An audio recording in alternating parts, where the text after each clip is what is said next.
Okay, let me start again. Welcome to the Consciousness Explorers Workshop, an all-day educational event presented by Akandadi Das at the Bhaktivedanta Institute for Higher Studies that will be a unique exploration of our existence, life, the universe, and the central role of consciousness in the reality all around us. Akandadi studied architecture at University of Bristol in England. He served as principal of Bhaktivedanta Manor Theological College from 1982 to 1995, has served on the Central Religious Advisory Board for the BBC, and was the director of Buckland Hall, Wales from 96 to 2020. He is a founding member of the Science and Philosophy Initiative and a board member of the Bhaktivedanta Institute for Higher Studies, as well as the creator of the Atma Paradigm online lecture series. His specialized area of interest is the nature of consciousness. So welcome to everyone on Zoom. Please note that we will not have the Zoom volume up. So if you have any questions, please put them in the chat. And now I'll send it over to Akandadi. Thank you. Been very happy to be here with us here in Gainesville. Fantastic facility and a great place to create a forum for discussions on some of the more interesting aspects of life and the world around us. This is the Consciousness Explorers workshop, and just trying to tell me we're recording. I want to get rid of that. We're going to have 4 sessions. This first session, and my clicker is not helping me.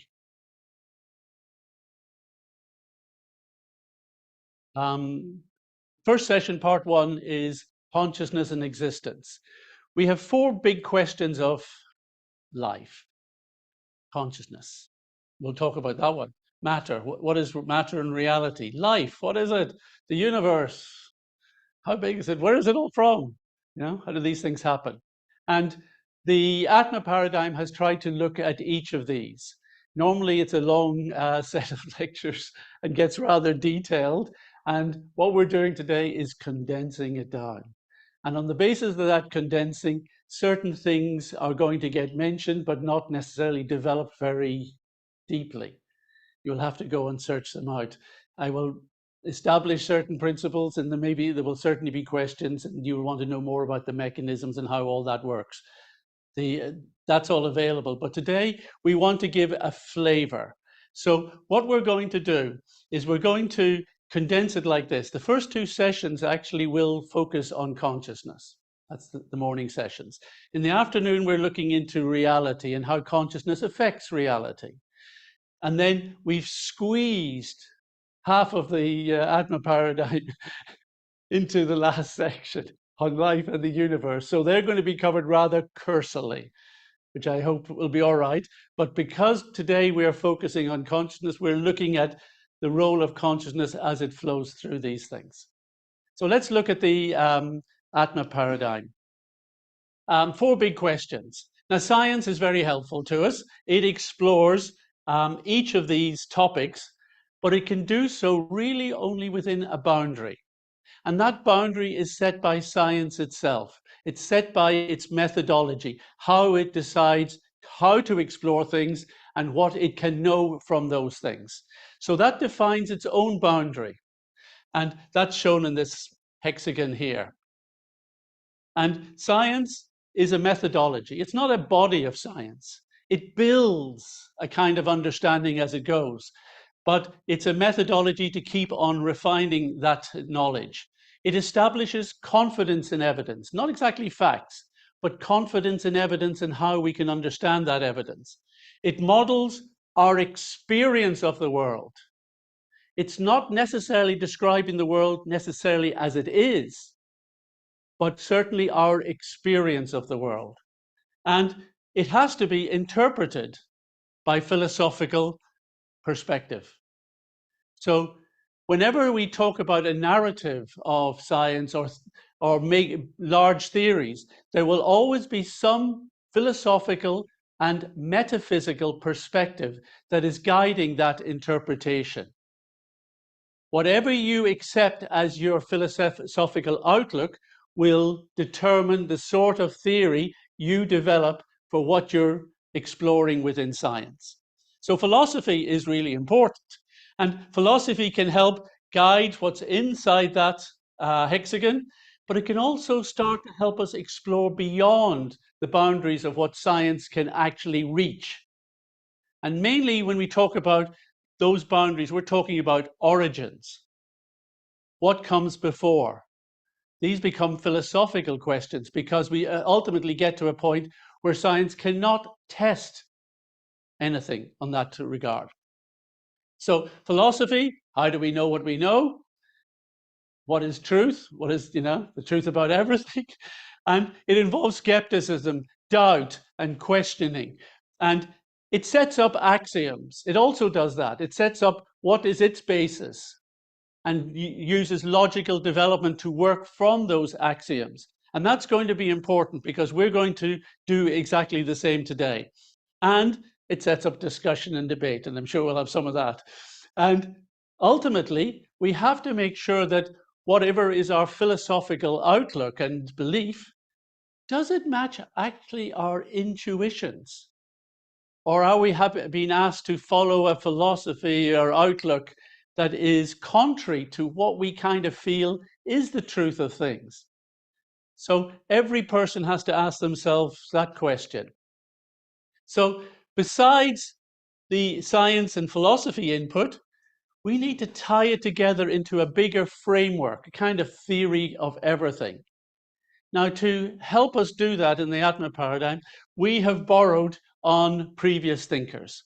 Who has been exploring these aspects of consciousness and life and what is matter? Who's been exploring that for centuries and centuries?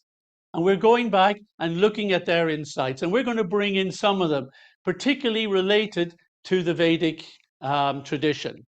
Now, we're not going to be discussing them specifically. We're not asking you to have belief in them because they're from the Vedic tradition, but we're going to borrow some things, and I may draw attention to that, or it may just be something that is naturally incorporated because it's a straightforward philosophical debate.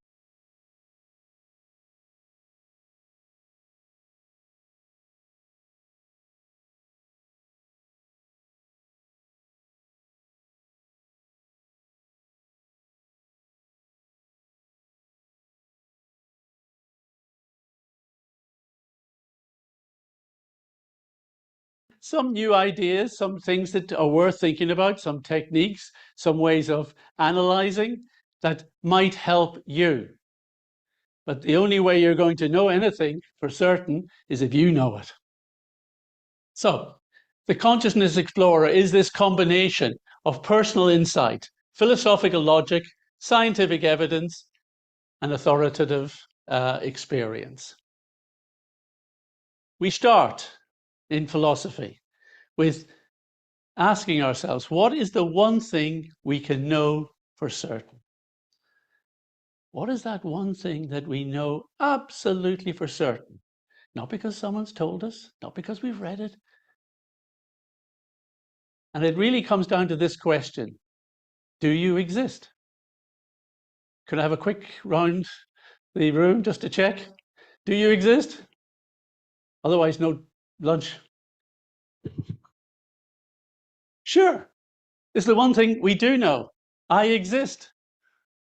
And question is, why do you think you exist? What's convincing you? Is it because I feel stuff? I experience stuff? I see stuff? I know stuff? I like stuff? Isn't it? So this is our pre-philosophical axiom. It's pre-philosophical because although we kind of sounded a little philosophical, we weren't proving this by philosophy, were we? You already know this. You know, I meet a lot of people who say, I'm only going to know things that are proved to me by science. Do you exist? Yes. Science didn't prove that to you. Science can't prove that to you. Philosophy can't prove it to you. No book can prove that to you. Only you know it for yourself. It's therefore a pre-philosophical axiom that you can bank on. You know it for certain. And it's so important. Because if we then develop other ideas in philosophy, science, or even religion that don't equate to this, or don't explain the fact that I exist, or I believe that I exist, or I'm certain that I exist, then it's not going to be complete, is it? So, what is this thing about existence? What makes it a little different to non-existence? Thomas Nagel, philosopher, tried to help philosophers get into this subject. I don't know if it's actually particularly helpful, but it's the standard way of getting into the subject. What is it like to be a bat? I don't know if there's anyone scared of bats, but here they are. I think he chose it because they have experiences very different to ours. They're obviously got echolocation.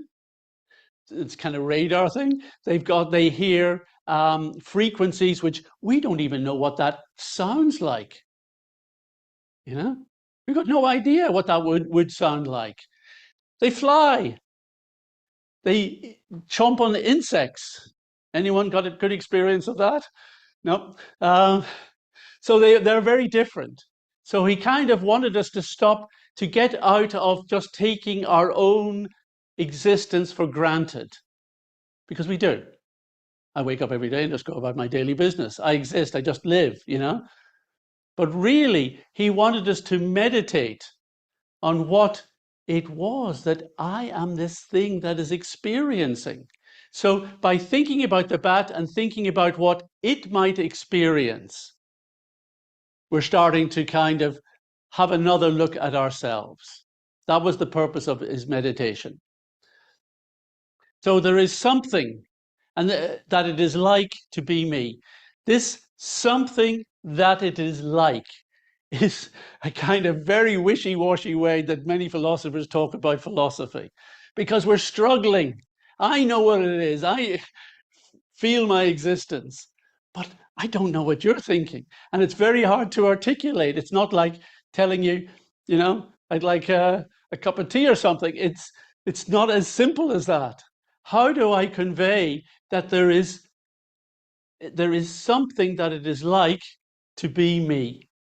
This is our trying to articulate this very strange thing about sensing our own existence. Another analogy that is used are zombies. Now, they're very popular on the movies and on the television channels, very popular. And it's not always clear that they really are zombies, because a lot of the time they seem to be doing things which shows intelligence, willfulness, and even experience in an inner life. Now, philosophical zombie, and that's what we want to talk about.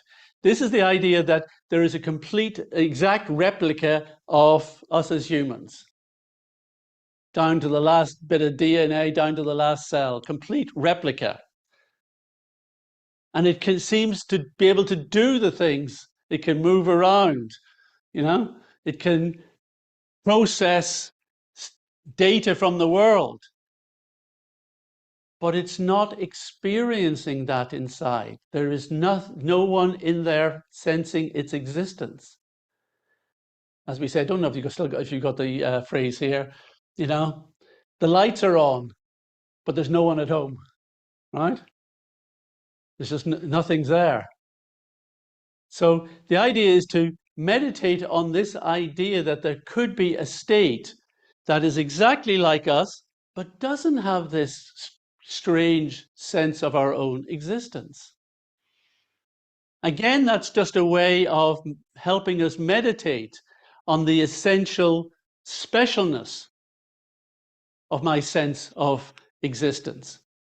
So this leads us to then conclude that I am a sentient thing. Now, this, of course, reflects Descartes' work. When he did this, what can I know for certain? And, you know, he analyzed that and came up with his famous French phrase, je pense, donc je suis. I think, therefore I am. And of course, it's generally known in Latin, cogito ergo sum.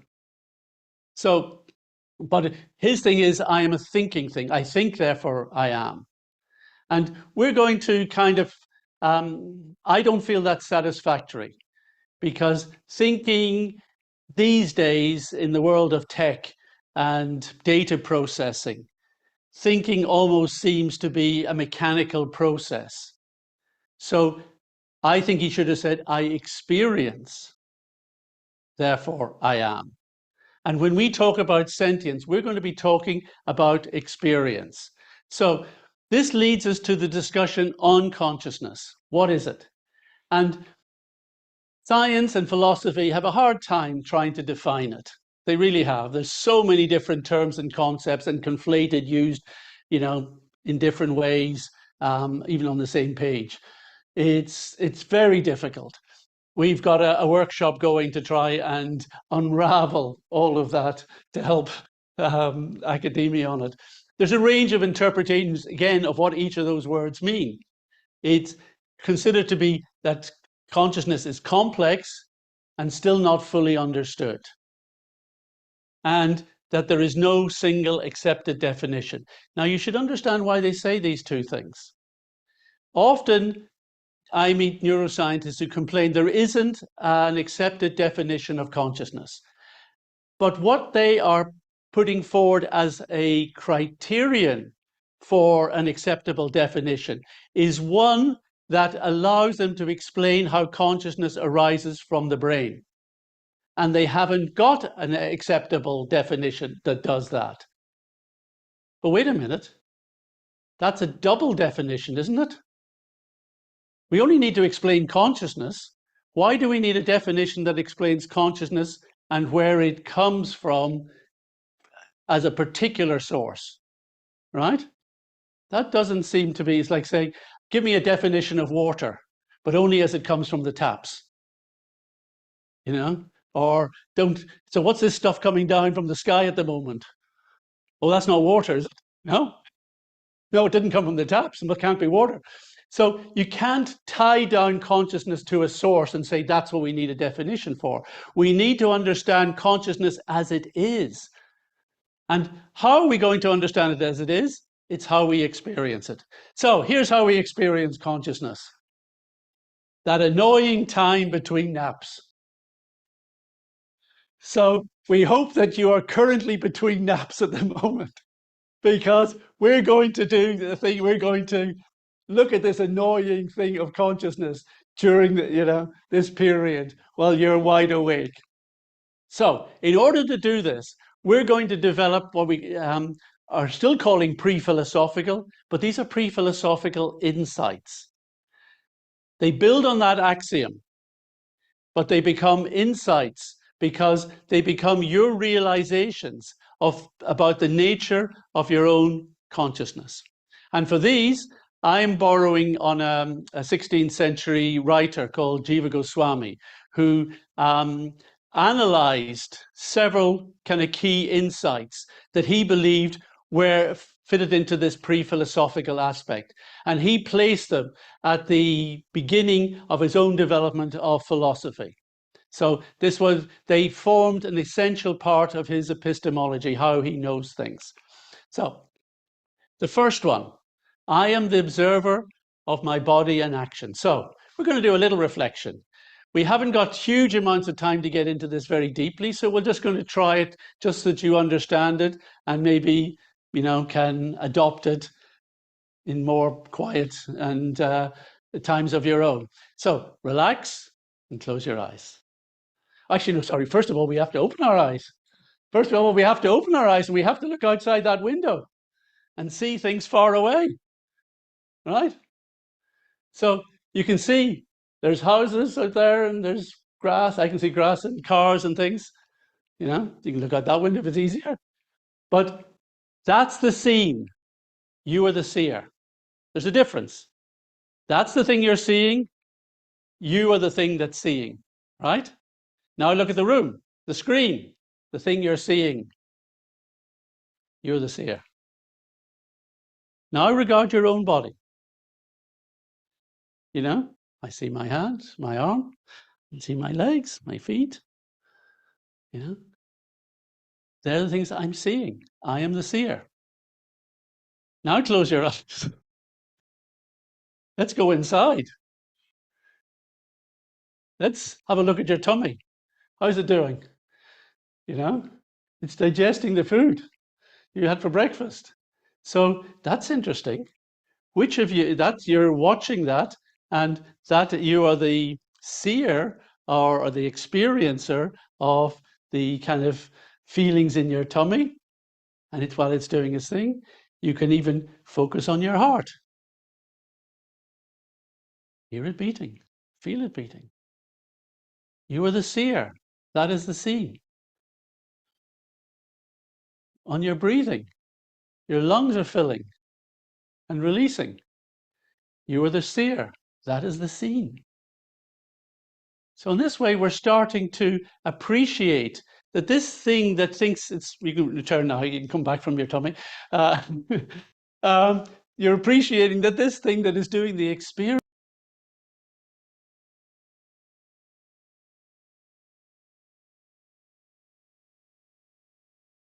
in this. And now we're going to go a little deeper. We're going to do a little reflection on the same thing about being the observer of our thoughts. Now, again, relax. And now this time, close your eyes. And I just want you, you're going to let your mind wander. And you're just going to watch it as it wanders. And I'm going to give you a little seed to start with. Somewhere nice.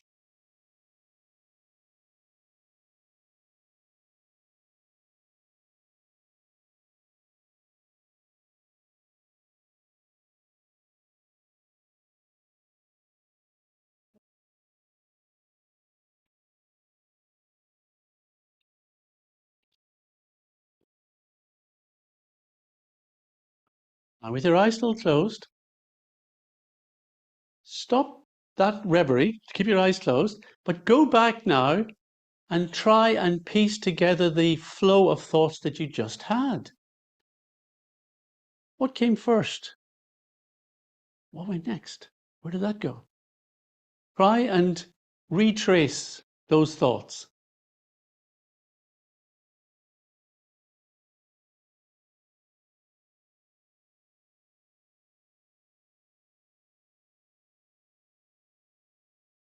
Raise a hand if you've been able to do that to some degree. Yeah? Being able to retrace your thoughts. That's called higher order thinking. You're not, previously you were just thinking. You were just receiving the thoughts as they came. But this time, you're actually going back and thinking about the thoughts. Isn't it? Close your eyes again. Now, understand yourself as the person, the thing that is thinking about your thoughts. Who's doing the thinking about the thoughts? That's you. So that's a higher order again. Okay, back to the room. So we have thoughts, which we normally experience, and that's most of our life. It's just kind of going with the thoughts. Occasionally, we do think about our thoughts, and that involves a higher order level of cognition.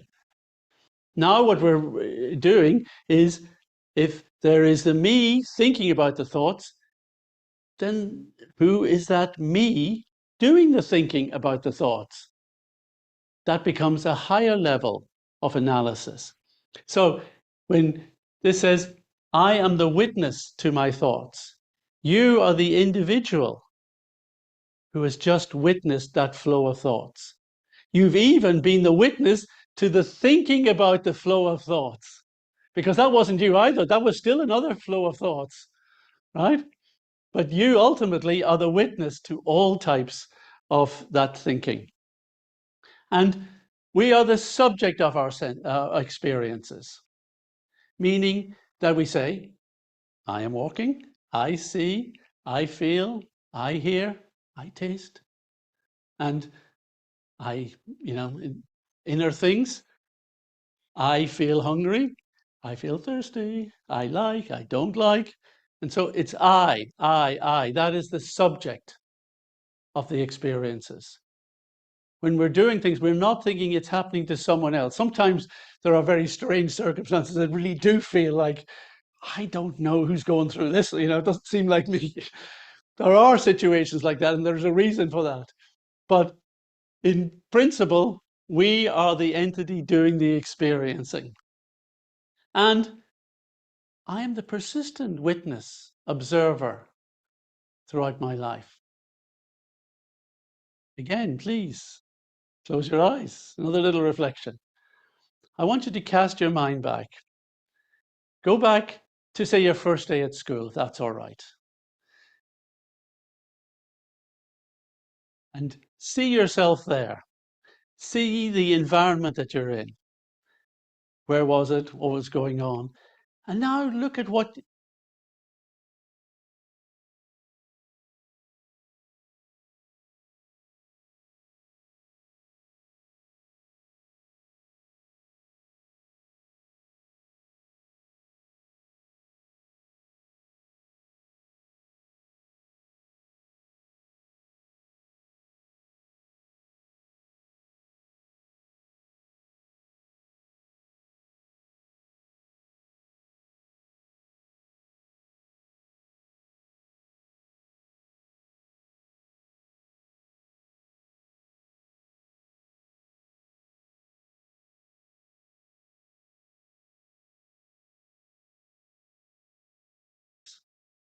Now, a lot of philosophers make a big deal of this.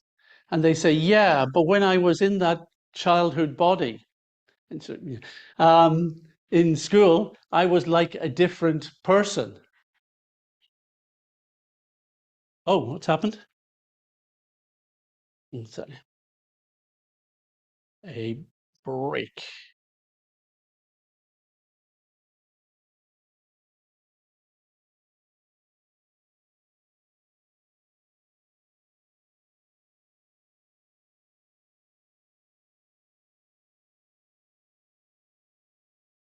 Is that okay now?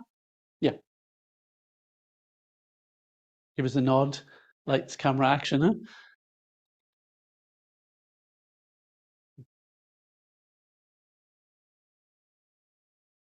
Just been saying, you know, telling you where to go, and I'm not even sure where I am myself at this moment. So we were there then, we are here now. And although some philosophers try to make a little bit of a deal of this, because they say that the you that was experiencing that child, you know, experienced it in a particular way. So that's a different you to the person who would experience now. No, it doesn't work like that. That was me feeling like that then because of what I thought I knew then and what I thought I wanted then and what I thought was going on then, which was probably pretty silly. But it's still the me now who's going through the things. So consciousness is the persistent witness throughout my life. That's the important takeaway there. So this gives us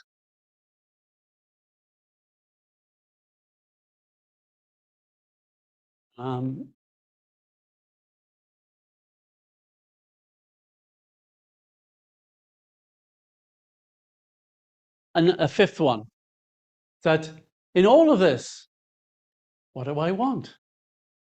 What do I actually want? What is the kind of the one thing that is perpetual in my persistent witness of all this world and everything that's going on inside me? What is that one thing that is constant? I aspire to enhance my experiences. Anyone not into that? Now, some people are only happy when they're miserable. But that's still, they want to be happy, so they want more miserable experiences. But, you know, it's always the same, that I aspire to enhance my experiences. This is an interesting one because it's not only universal in humans. We will see that it actually seems to apply broadly in life to other life forms. So these are 5 pre-theoretical insights. I am the observer of my body and actions. I am witness to my thoughts. I am the subject of my experiences. I am the persistent witness throughout my life, and I aspire to enhance my experiences. Now, John Searle, a philosopher who I don't always agree with, but this I thought was very insightful. And he did a good job trying to combine all this into a very simple way of saying, what do we need to explain by all of this stuff that we know about consciousness? He says, any explanation of consciousness must account for unified, qualitative subjectivity. Now, you probably got that, didn't you? So it needs a bit unpacking. But basically, it works like this, that those three words really are explained here. It's the sense of personal individual existence. That's the unified. I'm a unified individual. Faculty of sentient experience, right? And that sentient experience is subjective. So that's the subjectivity. And we are the persistent first person experiencer. And the other word he uses, qualitative. This means the experience of phenomenal qualities. Now, what the heck's that about? This is where it starts to be real fun. The qualitative qualities. Let me introduce you to that. The experience of phenomenal qualities. I want you to do this experiment for yourself. I'm sure you all did it as kids, you know. 2 fingers, I'll let you see that. And you're just putting them about this distance from your eye and about this far apart. And if you do that, you can move it back and forwards or in and out a little bit, but you'll start to see there's a floating finger. If, you know, maybe you're too close together, give a little gap, no, and then move them closer to you. Think your fingers may be too close together there, you know, but just here, straightforward. You can see this floating finger in front of you, can't you? Anyone not got it? Take your glasses off. You're bringing your fingers together. You're going to keep them apart. Yep. Okay, then move it around and you'll start to see that it gets into focus. And all right, you know, you're too close. Keep them apart. No, you're not so close to your eye, but your fingers further apart. Further apart. Further. You know, maybe, yeah. All right. So you are seeing a floating finger out there, right? Is there a floating finger in front of your eyes? Of course not. That does not exist in the real world. But it exists in your experience of it. And it exists in your experience as a picture, as an image. It's not just a general concept. It's not imaginary. You are seeing it with your eyes, or at least it looks like you're seeing it with your eyes, but you are looking at something and seeing something that is not there. But you are seeing that image. So where could that image be? If it's not out there, where is it?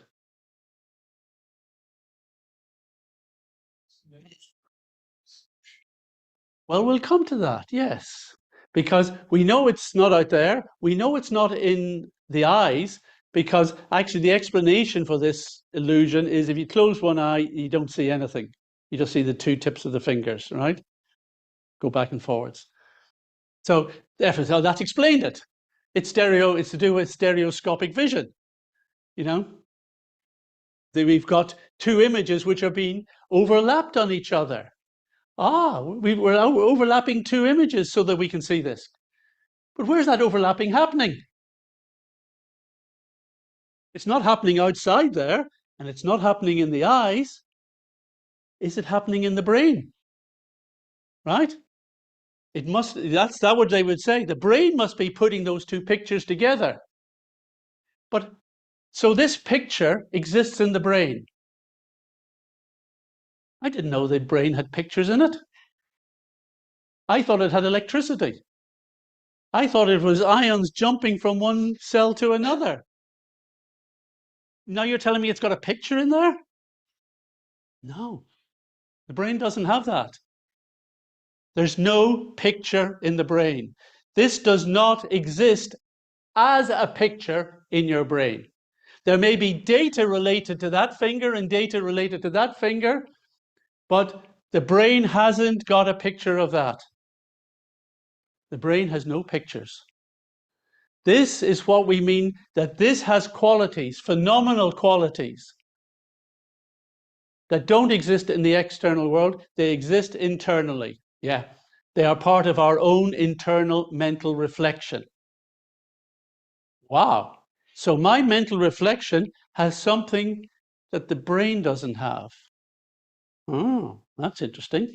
Now, let's look at the neuroscience on this.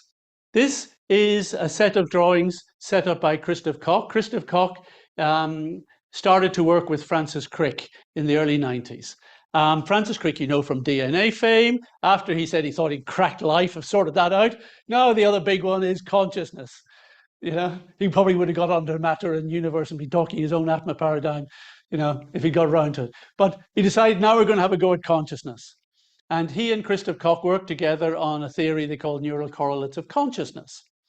And in that, in some of the work that Christoph Koch did, he published this picture. Now, what this tries to show is the mechanics of perception. We've got the external world here, guy walking his dog in the park. Okay, nice little picture there. And light is bouncing off that scene and entering the eye here. We all know how that works. We've heard about that, right? And the eye is processing that, you know, with the cones and rods on the retina. These are basically photosensitive. So the cones relate to particular wavelengths. The rods just relate to intensity. So they send signals, bleep, bleep, bleep, bleep, back into the brain. And it forms these connections of the neurons.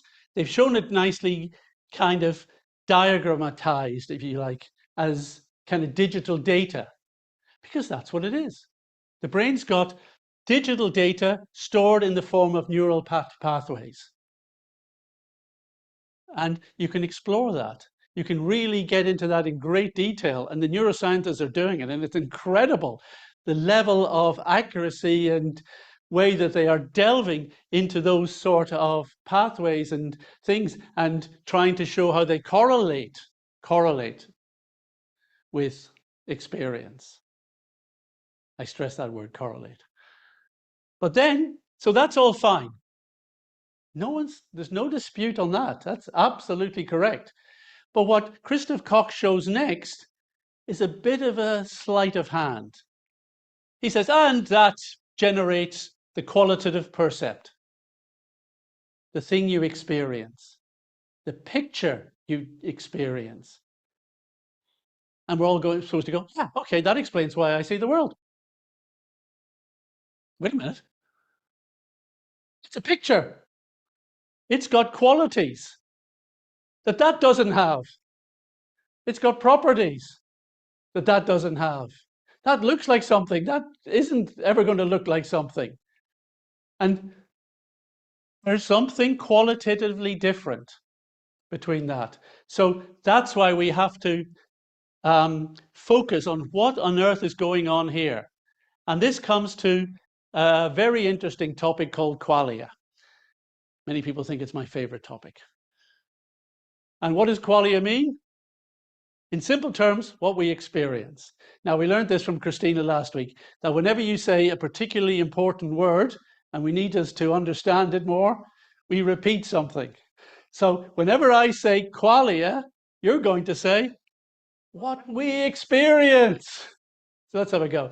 So this brings us to the topic of qualia.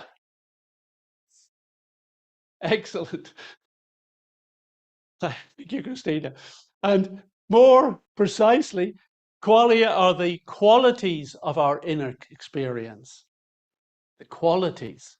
And because those qualities are internal, we distinguish them from whatever are the qualities of stuff outside by giving them this special name qualia. So qualia, we'll show you how they are related to what is outside, But you have to remember, when we're talking qualia, we're talking about yes. So it's the internal qualities. So why we put a big question mark on that? Well, let's look at this subject of qualia. Qualia. Thank you. I won't push you any more on that because otherwise it'll double the length of this talk. So qualia. This is the standard philosophical approach. The philosopher's red ball, right? And I want you to meditate on this in terms of its redness and its roundness. Now, as you look at this, you are getting this image in your mind. You are not actually contacting this. Remember that. This is a picture on a screen here. Light is coming from that into your eyes. And for all intents and purposes, the outside world is gone at that point. Now that light is setting off things in your eyes, sending messages back to your brain. That's when you experience the redness and the roundness, isn't it? Just like with the floating finger. So when you're looking at this, you're thinking, oh, that's a nice thing over there, but actually you're experiencing it in here. And so that's redness. Now, there's a certain thing that it is like to experience redness. Now, we don't mean that psychologically. Colors have a psychological effect. Red tend to be warm, whereas blue tends to be kind of cold. But we're talking about redness as redness. You're enjoying that wonderful redness of it, right? And there you're enjoying the wonderful blueness of it. That's the effect, that's color qualia, right? Different types of qualia. They're related to all our sensory inputs. We've been talking about what we see, but there's also what we touch, what we hear, what we smell, what we taste. They all send qualia back. And you can analyze all of them in the same way. Sound is a vibration somewhere, and that's setting up a pressure wave which hits your ear, and a little bit of skin goes like that, your eardrum, and you go, well, where's the sound? Is that sound? Movement of skin? And then it moves some little bones, 3 little bones, stirrup, anvil, and hammer. And their movement, is that sound? So you think the sound's out there, but there's no sound in the process. Is there? There's no actual sound in the process. Once your eardrum is moving, once those bones are moving, they're setting up a little pressure on the cochlea, which is that kind of snail-shaped thing in your inner ear. And that's pressuring the fluid in there. And that pressure on the fluid then moves some little hairs, some little cilia. There's no sound there. It's, all the crashing of thunder is not going inside your, those little cilia aren't going boom, boom, boom. We've heard a sound, we better kind of pass it on. Boom. It's not a Chinese whisper like that, right? And then that's only setting off an electrical message which is going to the other side of the brain. This one's going here, this one's going here. So now you've got the same thing as that data in the brain. Where's the sound? And why has the brain got data, but I am experiencing it as a sound? Weird. It really is weird. If you don't think this is weird, thank God. So I'm trying to get a picture of how weird your own experience is. It's really weird. And the same thing is true when you touch something. All that's happening is another electrical message, but it feels like something. And smell, why does a particular chemicals or molecules smell like something? Do they smell? No. We don't even know how smell works yet. Actually, it's amazing. There's a lock and key theory, but people aren't very sure about that. That is more to do with the shape of the molecules connecting into the shape of a receptor. And that sends a message. But why does that message from that lock and key and the message from this lock and key, which is a different chemical, going to the brain, why when the electrical signal is essentially the same, it's electricity, why is one experienced in one way and one experienced in another? Why do either of them have that qualitative experience? Weird. Taste, same thing. And and there are other types of qualia related to your internal sensations, and it could be, we mentioned hungry before, or it could be emotional. I'm frightened, or I'm happy, right? These are actually emotions are qualia, or at least what you experience as emotions are qualia. They have their own qualities. There is something that is like to be happy, isn't it? And there is something very different to be fearful or frightened. So they have qualities which you experience. And even our thoughts and ideas have certain qualities to them. There is something that it is like to feel an idea, to get an idea, to have an inspiration, to hear your voice. So qualia are real, aren't they? People think, well, maybe no, the outside stuff is real. Wait a minute. The only reason I know there's outside stuff is because I experience it as qualia. So if qualia aren't real, then God knows what's outside out there. No, this is your only experience of everything, qualia. You experience nothing else about the world, only how that world is represented to you within your mind as qualia. That's all there is. Well, I'm not saying there's all there is. That's all you get to experience of what there is. I'm not saying there isn't a world out there. So nothing else is more real to you than qualia. And they're real even when they're illusion, right? Even though there's no finger out there, still what your experience is a real experience. You're having a real experience of an illusion. Okay? That's how it works. And they're private and ineffable. You may not just, there's a little circle here. The thing about qualia is they're yours, they're internal. And it's very hard to pass them on to others and explain what you are talking about in all of this. So they are private and ineffable, and they're subjective. I'm sure you've all seen this, and some of you, I think, have seen it before. But hands up who sees this image, gold and white, or blue and black, right? Two different views. I can't see it in blue and black. Some of you can't see it in white and gold. And that's interesting because exactly, it's usually difficult on a screen like this because it's changing the color. But the original color that was shared on the internet, the initial picture, is such that the mind is looking at it going,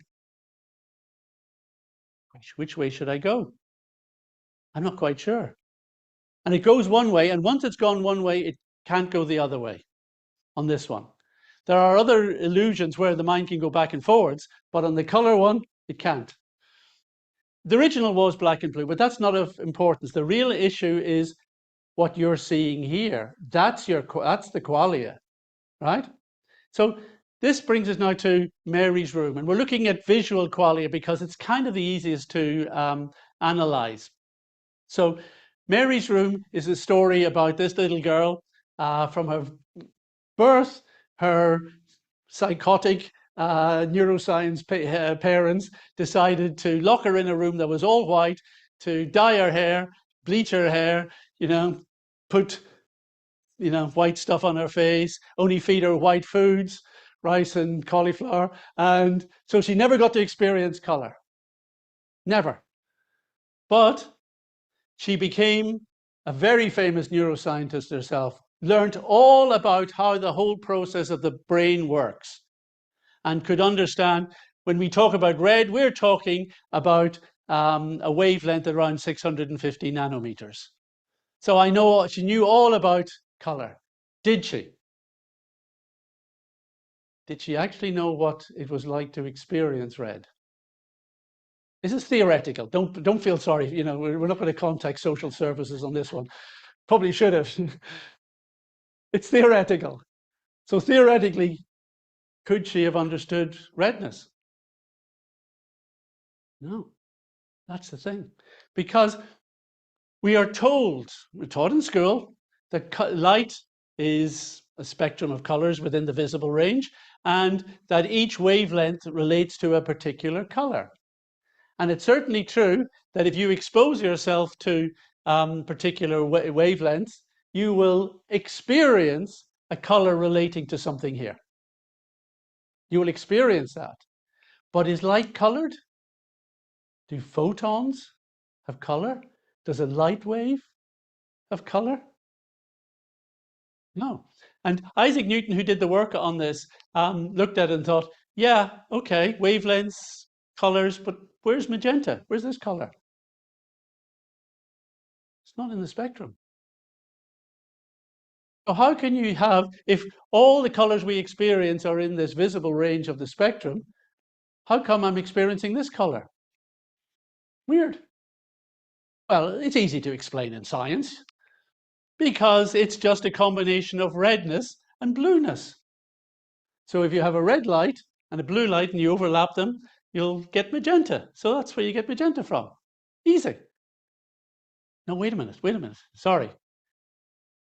How do these colors mix? Where are they mixing? If I have a red source of light and a blue source of light, they're giving off light at particular individual wavelengths. I put them together and then I experience this. But two wavelengths mixing together doesn't get you a new wavelength. Physics doesn't work like that. So there is no mixing of the wavelengths. What's happening is that your eye is picking up two wavelengths from this part of the image going into the eyes. But that's setting off two different cones, two different types of cones. One that is geared for the 650 and one which is geared around the 450, 480 thing. So it's two different cones are firing and separately sending a signal back to the brain. So there's no mixing in the eyes. There's no mixing in the light outside, no mixing in the eyes. Now is it the brain putting it together? But the brain hasn't got any color in it. There's no color in the brain. Therefore, this mixing is happening post-brain. It's got to be something that is happening after the brain has done its work, after the eyes have received the thing, after everything else physically happening. There is a mixing going on of these qualia and producing a new type of qualia. Okay? And if you think that light and color are related, that color is just a phenomenon of the outside world, then I want you to try this. Okay? Now, don't do this if you've got any sensitivity of your eyes, but you're kind of covering your eyes so that no light can get in, and you're in darkness now. And if you just put a little pressure on your eyeball, not too much, don't do this if it's a problem, just a little pressure and hold, you'll start to see that certain colors start to appear, yeah?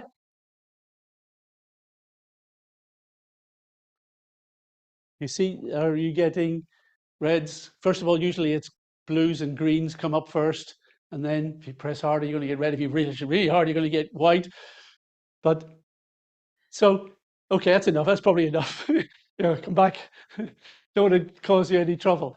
Practice that one on your own if you like. But the idea is that you can prove to yourself that light or color can be experienced without light. Therefore, don't think that color and light are the same thing. That would be a mistake. Your mind can generate color from stimulus between your eyes and your brain. The eye doesn't have color, the brain doesn't have color, but your mind can recognize something is going on in your eyes, sending signals to your brain. I should interpret that as color. This is a fascinating thing, that there is something beyond the brain, mind, able to analyze the functions of our senses and how they send information to the brain and how that information is processed. But the experience we receive from all of that is post-brain. It's a post-brain analysis and representation by the mind. Now we do a few little kind of illusions just to show you that the mind is interpreting things, not the way the brain has. This is Adelson's checkerboard. He's got two squares, A and B. Are they the same tone of grey? Do they look the same? They don't look the same. Of course they are the same in this illusion, but now that you know that they're the same, when you go back, you still see them differently. Back. Ding. No, still haven't got it. No, we don't do it. Something is changing. The same information is there. All of these balls, the circular balls, they're all the same color. They are all the same color. It's just because of these bars running through and they are positioned in between the bars and different, but they're all just brown. But your mind is generating extra color in the gaps in between. Your mind is generating color that doesn't exist there. You know, we have hard time, you know, this one we cannot see straight. This one will make you feel seasick. You're seeing movement now, not just colors, not just shapes. Now you're seeing movement that is inexplicable. Here, you're starting to see dots where there is no dots. You're seeing things that are unreal. You're getting dots, you know, popping up in your vision of them. Then we have bistable percepts, you know, that, what is this? Duck or a rabbit? Yeah, it's the old thing. See if you can see both at the same time. No, you can't. You flick. Yes, but when you're seeing that half rabbit, oh yeah, now I can. Oh, duck. Yeah, no, yeah. So same with this one. The mind flips back and forwards.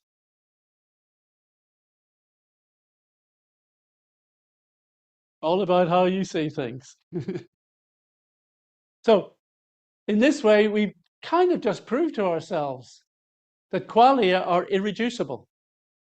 They are not properties that the brain itself can generate. They are different to the qualities and properties that we know of within neuroscience. And that is why many philosophers, here's David Chalmers, he says, qualia, the hard problem. The really hard problem of consciousness is explaining the subjective experience of qualia. Here's Francis Crick. This is what he wrote in those papers that he was doing. The most difficult aspect of consciousness is the so-called hard problem of qualia. The redness of red, the painfulness of pain, and so on. Then he said, straight away, no one has produced any possible explanation as to how the experience of the redness of red, and he also says, and the painfulness of pain, could arise from the actions of the brain. It appears fruitless to approach this problem head on. This is the admission. Here's Michael Tai, who wrote the Stanford Encyclopedia of Philosophy. He said, for many on both sides of the argument, qualia are seen as to represent the de facto proof that conscious perception must be non-neural. So this isn't me just saying this. This is known. It's known throughout the business, if you like. And David Chalmers defined it. Look, he said, that's the easy problems. Now, it's thoroughly complex. There's no question. This is incredibly complex stuff. What's going on in the biology of the body, the eyes, and what's going on in the brain. It's just incredible. But really, when you compare it, that's the easy part. This bit is the hard problem. So this tells us that we need to understand that the physical and biological properties and functions which manifest the world and the body and brain are of one set of properties and functions, and that the cognitive properties and functions, including the ability to experience qualia, belong in a different basket. which for today, we're just going to call mind. So these are two distinct sets of properties, right? And the mind is non-neural, not a product of the brain. Now, that isn't the end of the problem. The hard problem doesn't stop there. Actually, it started to get even harder. Because, all right, we know we can't explain this, the qualitative percept, but you've got to ask yourself, that's what we experience, but why? Why are we experiencing that? Who or what does the experiencing? We've got to ask that question. Because remember, I am the witness of my thoughts. That is, qualia are part of my mental world. Therefore, I am the witness of qualia. So therefore, we have to ask ourselves, something must be experiencing this. This is two pictures. This is from Terminator 2, way back early 90s, more recent Iron Man. Both, this is the inside the mind of Arnie, the Terminator, you know, where what his computer is showing him about his nemesis, the other Terminator there. And this is Dr. Stark inside his exoskeleton with all the data showing what his skeleton robotic body is doing. Okay, one of these is a philosophical error. Very quickly, which one?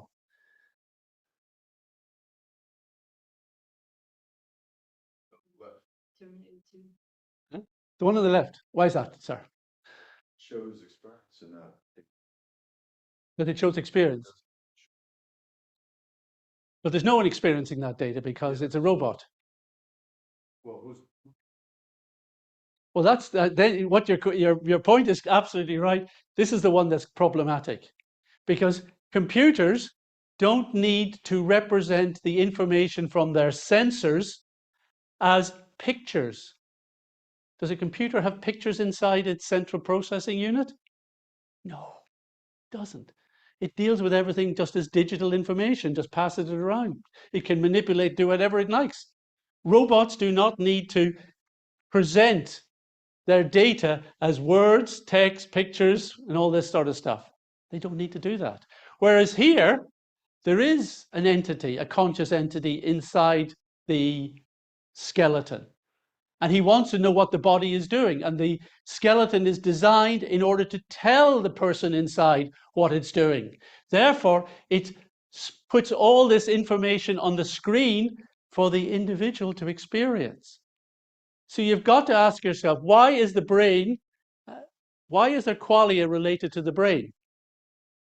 The brain doesn't need qualia in order to do what it needs to do in its processing. It's a computer, basically.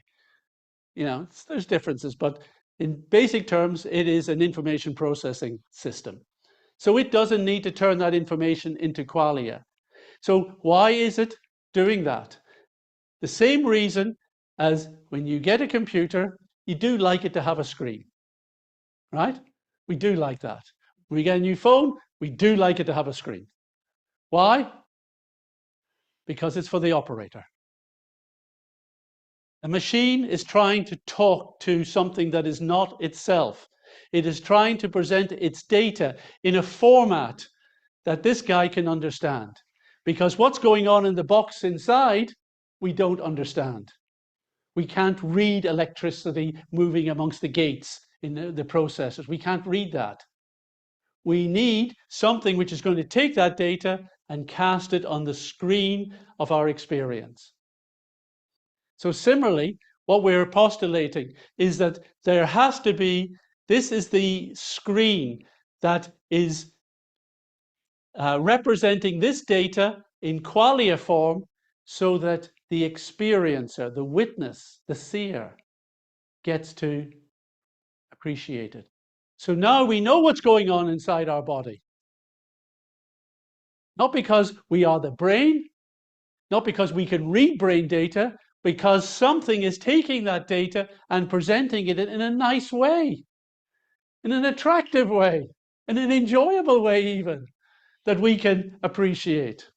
So this gives us the even harder problem. You not only have to explain that, you have to explain why there's an experiencer. Why is there subjectivity in this? That's what John Searle was challenging. Unified qualitative subjectivity. So that means that we don't just have two sets of stuff, 1, 2. We have a third set of stuff. Because consciousness as the observer is, again, different, distinctive in properties and functions. Consciousness does what this cannot do. Qualia are inert. They're qualities of the mind. But it is consciousness which is the observer of the qualities of the mind.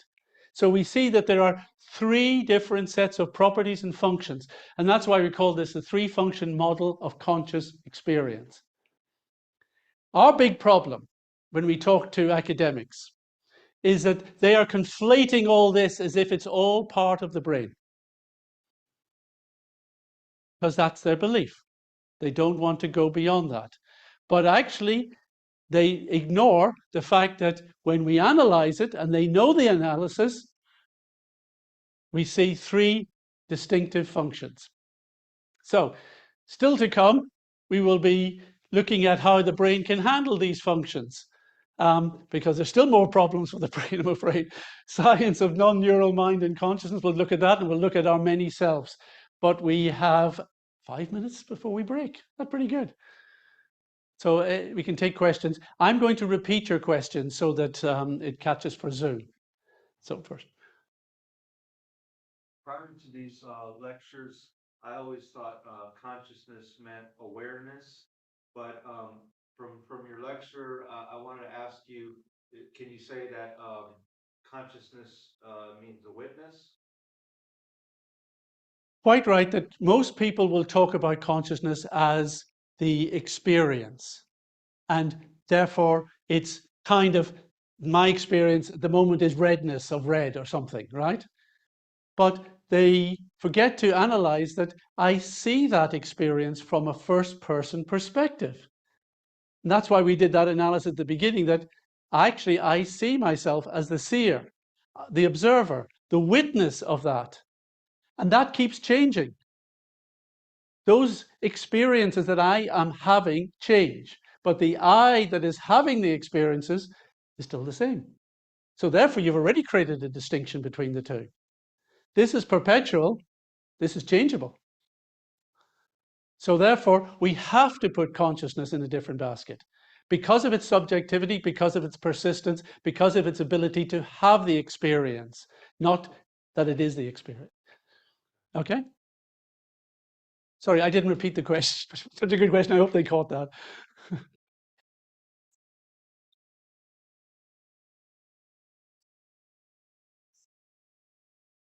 This is good or bad, or this is enjoyable, or I don't like this. Is that considered to be part of the qualia? Oh, the question is, are the different labels we put to the experiences that we have as good, bad, are they part of the qualia? They are 2 things. Every experience that we have sets off secondary experiences. And the example of seeing redness is, I gave that, you see redness, you feel warm. The feeling warm is a secondary experience which is coming out of your first qualia experience, right? So it's feeling warm is also a qualia experience. Thinking, I like that is a third qualia experience. It's of enjoyment and feeling. But the feelings are real, but they're related to what qualia is feeding you.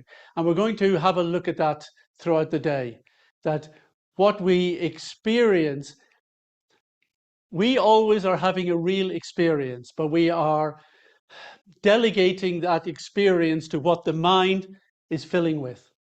Whatever the qualia the mind is filling with, we take as, and we experience that, and we think, that's us, that's me experiencing. And it is me experiencing.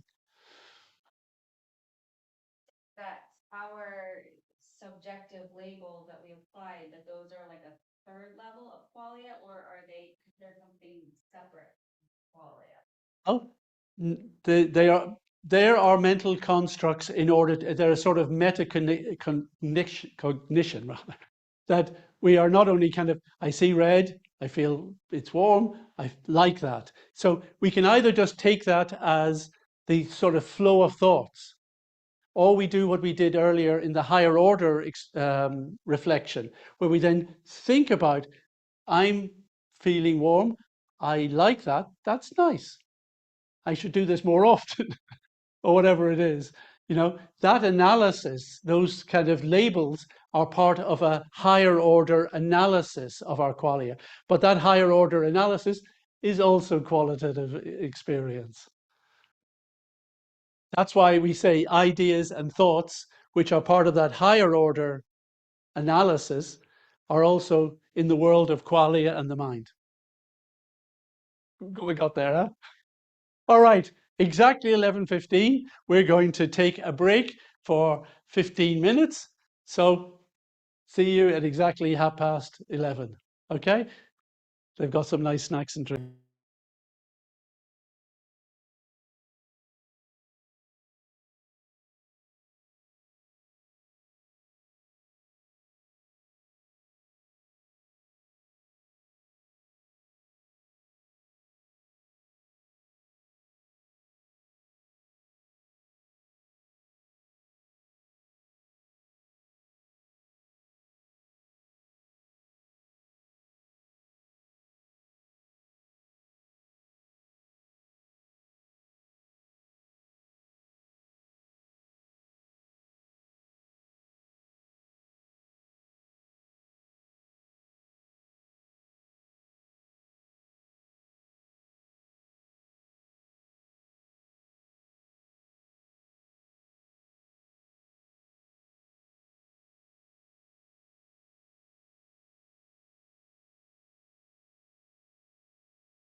Would the pace of that okay?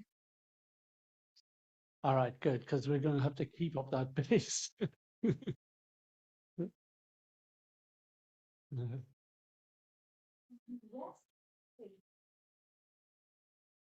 Okay, welcome back to our Consciousness Explorers workshop today. We're starting part 2, which is more about exploring our inner life. We completed the first session with our 3-function model of conscious experience. Here we have the brain and body, which is the physical, biological, and neuronal properties and functions. So with reference to physics, biology, and neuroscience, we can explain all that's happening in the brain. We know we can work on its functions. However, the functions that don't seem to fit within that basket are the cognitive properties and functions, which we included as qualia, those actual experiences, meaning the qualities of those experiences, and are processing the thoughts and ideas we have about those. So they all fit within this basket of mind, cognitive properties and functions. But we analyze that there seems to be a third set of properties and functions, which relate to the ability of consciousness to have those experiences, to be the experiencer of what is happening in our mind in terms of the qualia pictures and impressions and sensations, and in terms of the thoughts and ideas and concepts that are floating around in here. So we have the brain, the mind, and consciousness. What we're going to look at a little first is to explore a little bit of each of these properties. Someone will check it. You okay? All right. We're going to look at the properties inside the brain. So there is a standard thought that you are your brain, that everything that makes you you and all your experiences of the world are somehow or other conjured up by this 1.4 kilos of gray matter. Actually, it's gray and white matter inside your skull. That's the general concept. That came from New Scientist 2017 publication, How the Brain Works. That's the standard narrative. Now, we're going to might refer to that as the brain model, that all aspects of consciousness can be explained completely by reference to the neurological functions of the brain. So we're not just asking for a theory that explains what the brain does. We need a theory of, can the brain explain qualia, and can it explain consciousness, subjective experience? So we've already shown that the qualities of qualia don't fit in the brain, and that the properties of consciousness don't fit in the brain. But we're going to look at some of the other problems that the brain has. But first, a few facts. You've got 86 billion neurons in your cortical activity. Some people say, well, whales have more neurons, and they do. But that includes all the neurons that makes up their nervous system. But in cortical terms, humans have the best number, 86 billion. So that's a lot. The synapses for each neuron, the connections that each one of these is making is between 1,000 to 10,000 other connections with other cells. How on earth is that all set up? It's incredible. Processing speed is about 268 miles per hour. You'll have 75,000 thoughts in a day. That's basically one every second of your waking life, you know? It's a lot. And with all this, the connections are something like 10 to the 15, to 10 to the power of 15. It's just an insane number of possible pathways. So you can see that that sounds like a lot of complexity. That sounds like a lot of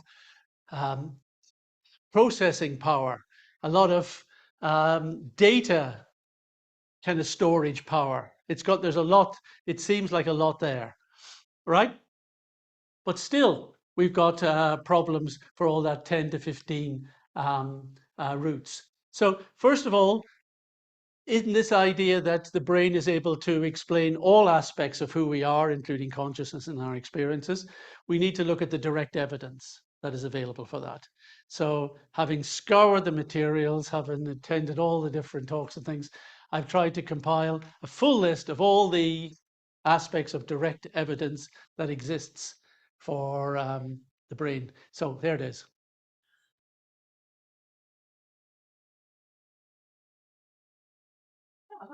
That really is it. There is, and as I say, I've shown that to many universities over the last 10 years now, and no one has ever raised complaint on it. People say, what about such and such? But it's not direct evidence. Even, that's what that guy, Francis Crick was saying. We're working on it. And in fact, he comes up with a theory called the astonishing hypothesis, which he says explains consciousness, because he's able to correlate certain neural activities with what people report when they experience consciousness. Correlation. No one's saying there's no correlation, but that's not causation. That does not demonstrate that consciousness comes from the brain. So there is a rationale for the brain model, and one of it is subconscious processing, that there is lots going on in your brain which you're not aware of. Yeah, well, how does that tell me that consciousness comes from the brain? Surely that suggests that me as the conscious being am only aware of part of what's going on inside. Like, I'm only aware of a fraction that's going on inside this computer. I can see the screen, but is that all that's happening? No, there's so much subconscious processing going on there, and I don't care. I'm not interested in that. I just want the pretty stuff, We just want the qualia. We as the conscious entities are not interested in the subconscious processing. Just as long as it comes on the screen of our awareness and we go, that's nice, we're happy. So that doesn't seem to get us very far. We can correlate neural activity with experiences. We've just talked about that in relationship to Francis Crick. That doesn't really get us there. Mental states affected by chemicals or disorders. Well, yes, that's a better line of argument. That's saying that, well, if we change what's happening in the brain, we change what you experience. Yeah, no problem. What have we just said? You change what you experience. Not you. You haven't changed you. You've changed what you experience. We haven't created you, because you have to exist in order to have that thing that you experience. So this is an important thing, that we shouldn't think that chemicals, disorders, change the actual experiencer from being the experiencer. It doesn't create consciousness. It doesn't stop consciousness. It changes what consciousness experiences. And there's huge number of ways in which our model of looking at consciousness, mind, and the brain can actually help psychology. One of them is in Alzheimer's. My father suffered from Alzheimer's in the last 2 years of his life when he was in his 90s. And, we were told to keep reminding him who he was. And we tried to do that. And I wish we hadn't. I wish to heck I'd just been allowed to talk to him and say, hey, Billy, how are you? What are you thinking about who's here today? Because he didn't recognize me at that point. He didn't recognize my mother. He thought that she was his aunt or something. He did, he said, he asked me, who's your father? And I said, well, you are. And he went mad. He just went crazy. No, how can, because he saw himself as a young boy. And I should have been talking to him in that sense of who he was. But it was still him. There's no question, it was him. The same Atma, the same entity, the same conscious entity, but experiencing himself in a very different way. So with our 3-function model, there is a chance of putting right a lot of the messing around that is going on within psychology today, because of thinking we are just the brain, because of not recognizing the self, because of not recognizing how the mind works. So this is valuable stuff we're doing. Oh, I think I left out the last one. Anesthetics cut out consciousness. That's a big one, you know, that we can just use anesthesia, you're out, you know, and then it comes back. But it's not anesthesia which causes consciousness. You're cutting something off. Now, we can explain what you're cutting off, but it's like saying if I turn off a tap, you know, so I can turn a tap on and off. Therefore, I've created water. No, you're affecting the flow of what's going on, not the actual creation of it. We'll explain this one in more detail a little bit down the line. But that's it for the justification, frankly. That's it. That's the only reasons why anyone thinks it, except that they might just want to believe it. Now, whatever their reasons might be on that.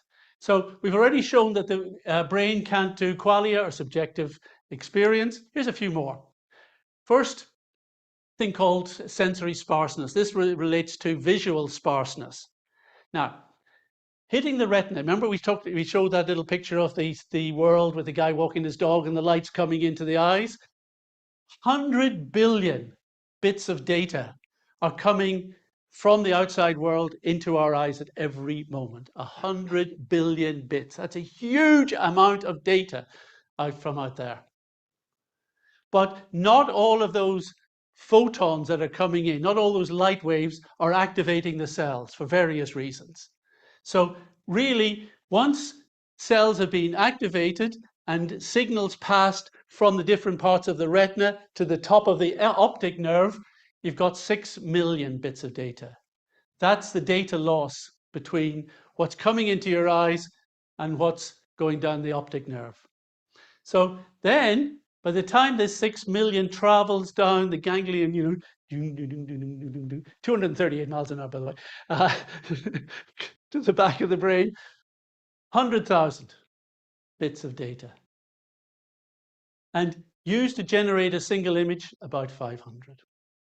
That's generous.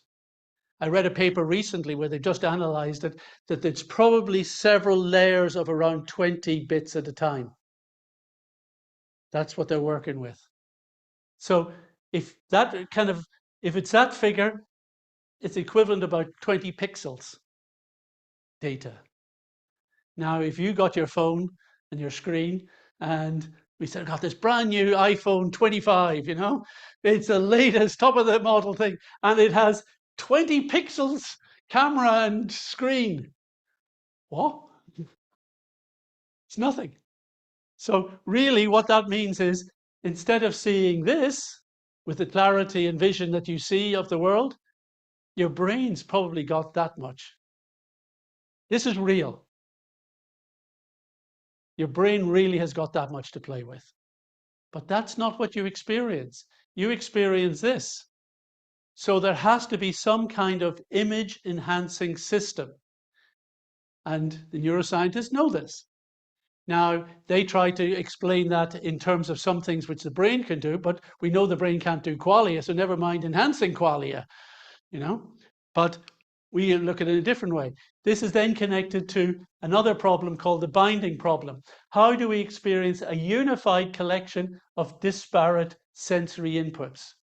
And a nice example is kind of sitting in front of a fire, which is a fireplace here, you know, and the fire's burning and you can feel the heat. You can see the light and the flames dancing. You can smell the wood smoke, you know. It's a real sensory bath, a real fire, isn't it? It's wonderful, and the crackling of the logs and everything. It's you know, something is very comforting and about it. But the interesting thing is that all those different inputs, the warmth is coming from our skin, you know, skin sensation, ears, eyes, nose, you know, they're all feeding into the brain. But we're experiencing it as one unified thing. What's pulling all that together when the different parts of the brains have got different elements of the picture? So no one understands how that is bound together into a single experience. Still the binding problem. And there is a further problem in this, and that is time lag. Now watch this. Did you see and hear that at the same time? Yeah? Pretty well, pretty well. I mean, yes, you know, the physicists among you will say, well, light goes faster than sound, so I would have caught the light first.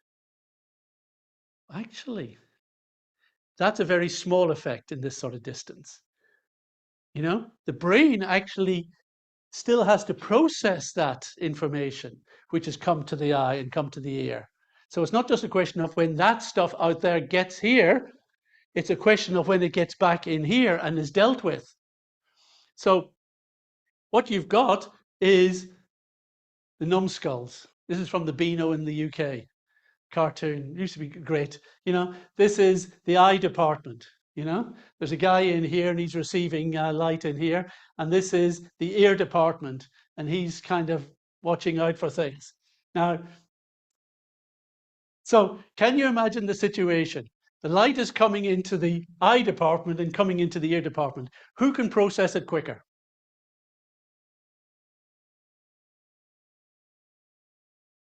What would you think?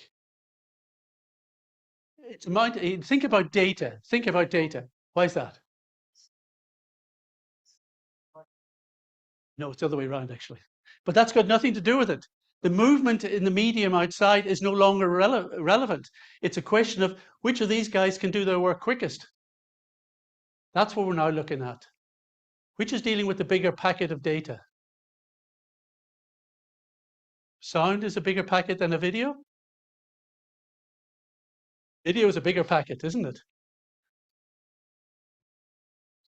No, that's already happened. That's already happened in the ear. Now we're into the brain processing bit. So now he's got the same data pretty well at the same time as that inside the brain.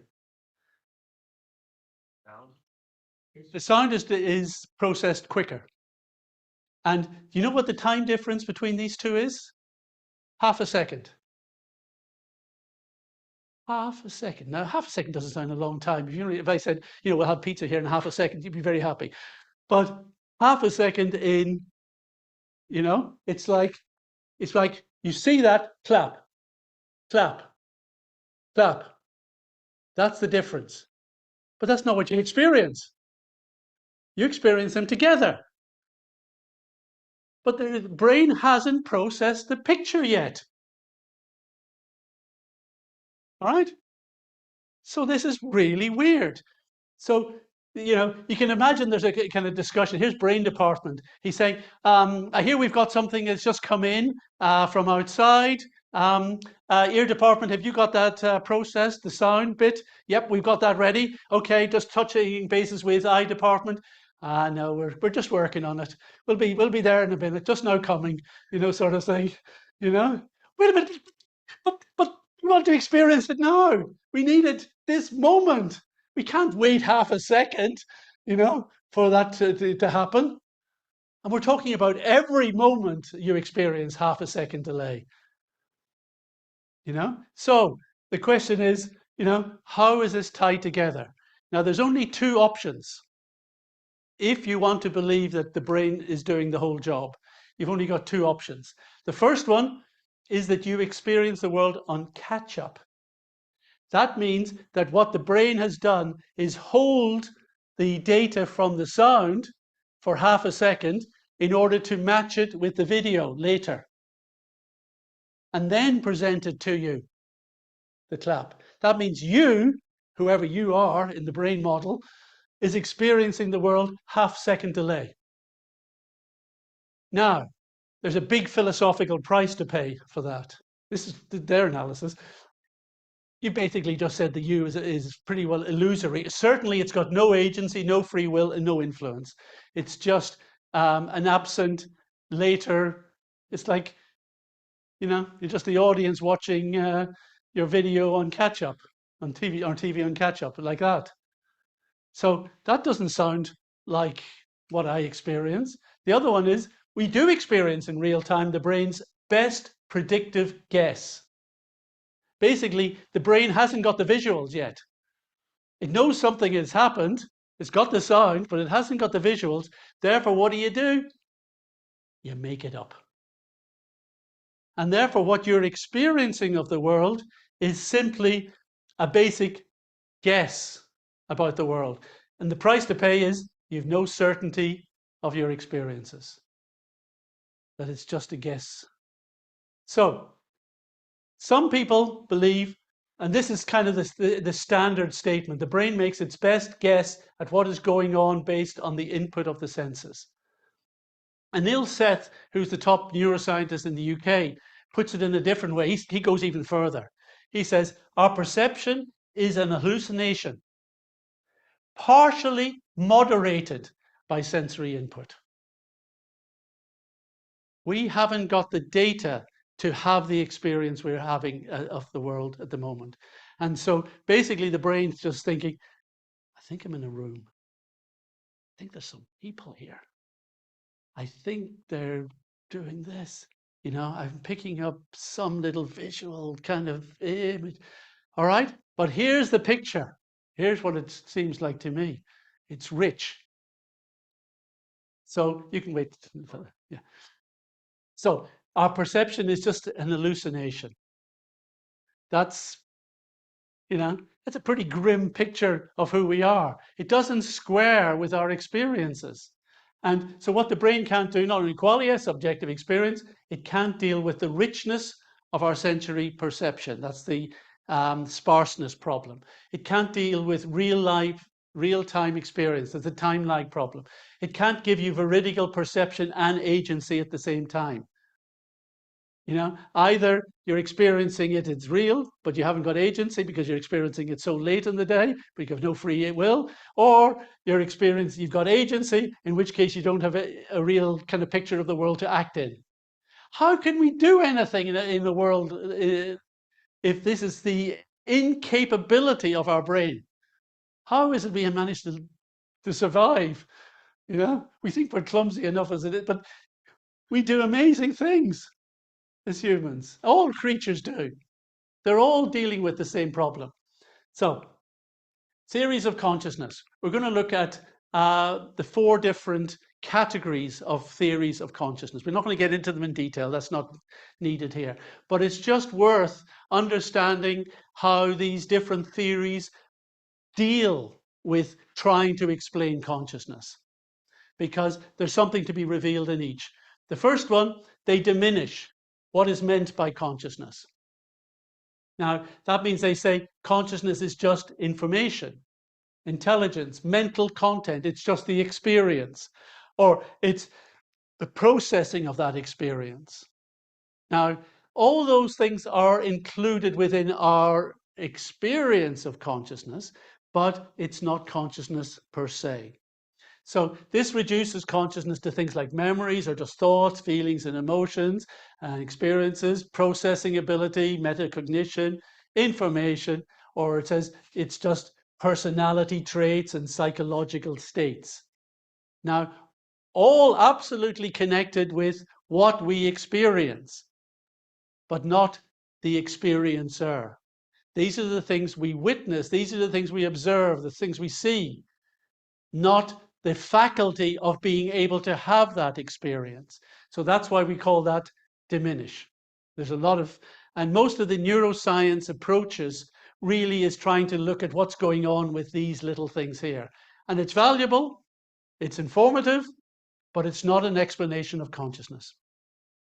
Next one is conjure. This used to be the favorite, that basically invoking the magic powers of non-scientific terms. And those terms included emergent property, an epiphenomenon, or the current one, it supervenes on brain activity. Now, ask for a definition of these and how they come about. There is nothing. I remember we were doing a radio program, and it was a discussion on consciousness and things like that. And we had a professor from Oxford University on the line, and I was in the studio in Cardiff with the presenter. And we heard the professor down the line say, yes, we know that, and he did have this voice, yes, we know that consciousness is simply an epiphenomenon of the brain, because he was trying to deny the possibility of what we're going to be talking about in a little bit, out-of-body experiences. So the presenter, poor guy, what's an epiphenomenon? You know? And I had to explain to him that an epiphenomenon is a fancy term that you give to claiming that something is created by something else when you haven't got a shred of evidence or explanation of how that could have come about. That's what an epiphenomenon is. You may think I'm being a little harsh there, but actually we have to be harsh. We have to call out things like this. It's giving a fancy name and saying consciousness is simply an epiphenomenon. It's an emergent property of the brain. But we haven't a slightest shred of evidence that that's possible. We've just seen it's practically speaking impossible that that could be the case. But certainly we have no evidence for that. So to make that type of claim within a theory is simply conjuring, it's hand waving. A lot of philosophers and scientists that often complain to me that they hear people talk about the soul and they say that's just hand waving. This is hand waving also. It's not a lot different, and we're not trying to do hand waving of any type. We'll come to that. Deny. Another possible situation is you deny that consciousness exists, or more precisely, claim that consciousness is a virtual illusion. It does not effectively exist. It's not what we think it is. That's really what they're saying, because no one can really deny consciousness. They certainly can't deny qualia, right? But they say that your sense of consciousness is an illusion, right? They say it has no efficacy or agency, and the rationalization, if you can't explain consciousness by reference to the brain, then consciousness cannot exist. We had a recent video from Susan Blackmore explaining this, that she was saying basically we know the self doesn't exist. And the reason we know the self doesn't exist is because there's nothing in the brain that could account for the self. Now, that doesn't make any sense. What we would suggest is, wait a minute, you're saying, and she's already just said, we always keep coming back to thinking we are the self. We can't get away from it. It's natural. Okay, we take that as an axiom, that it's natural to accept ourselves as the self. And you've just said that brain can't explain the self. So you've got self is there, and you can't explain it from the brain. So that plus that equals no self. No, wait a minute. 2 plus 2 equals 3. No, that's not very good analysis. So that's the type of denying that can go on. And the fourth is promise. And frankly, this is what's going on now. This is the current thing. That someday we will have a theory on the physical source of consciousness, perhaps in some new neurophysiology or some new discovery of how the brain works, or so maybe we get little ideas of this works and this works and this works, we put them all together and it builds up into an explanation, or we'll create artificial consciousness, which doesn't necessarily deal with the problem that we're trying to deal with here.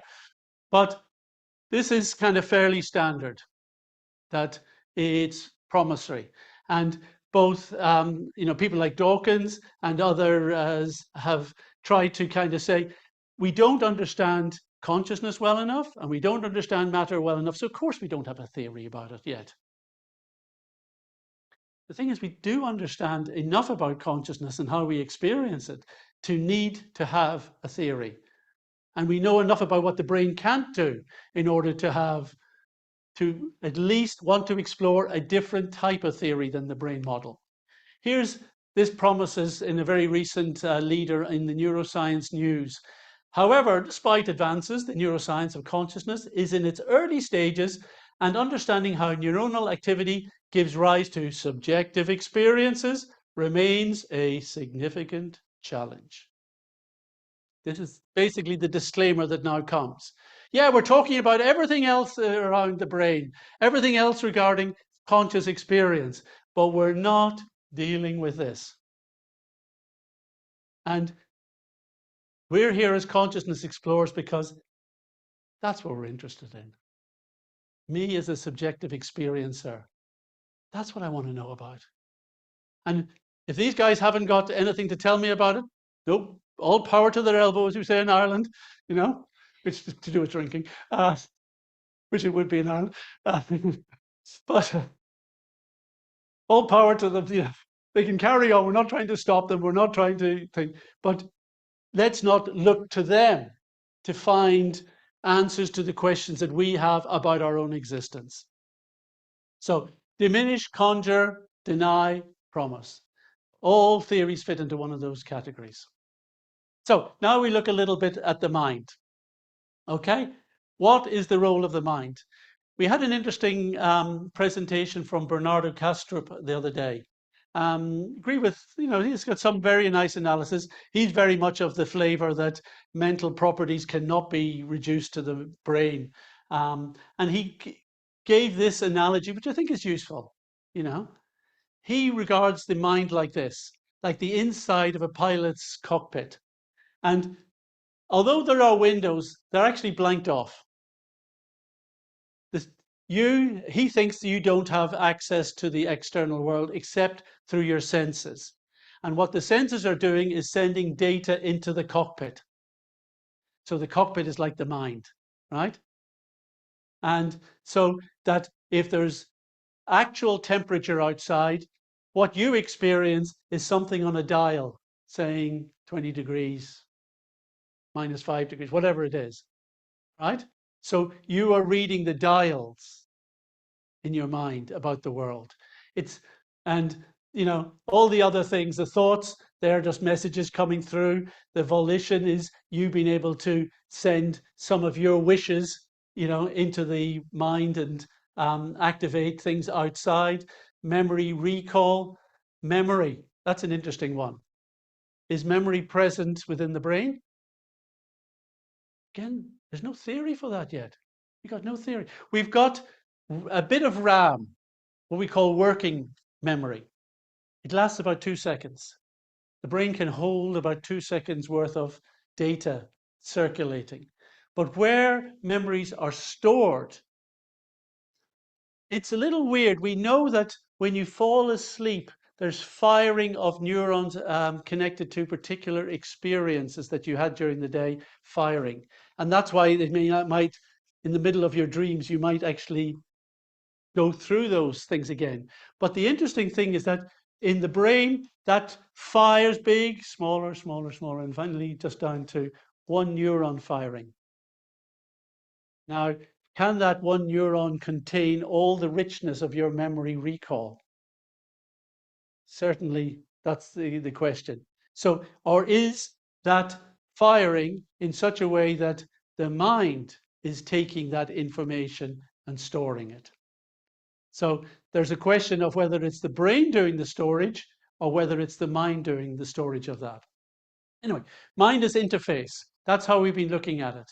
The mind is a non-sentient interface system. It is not sentient. You are the sentient thing. You're the witness of it. It's processing stuff in a nice way for you to experience.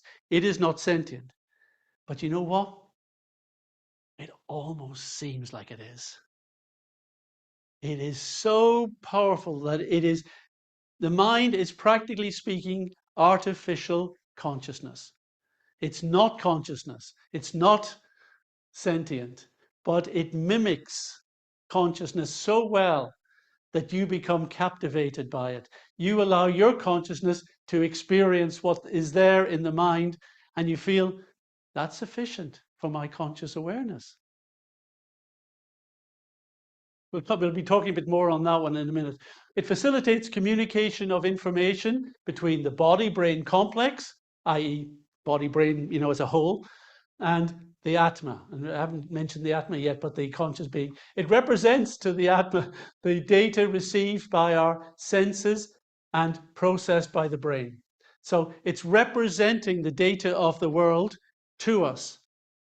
And that's what that cockpit analogy was trying to say, that what we're experiencing is a representation of the world by our mind, not the world itself.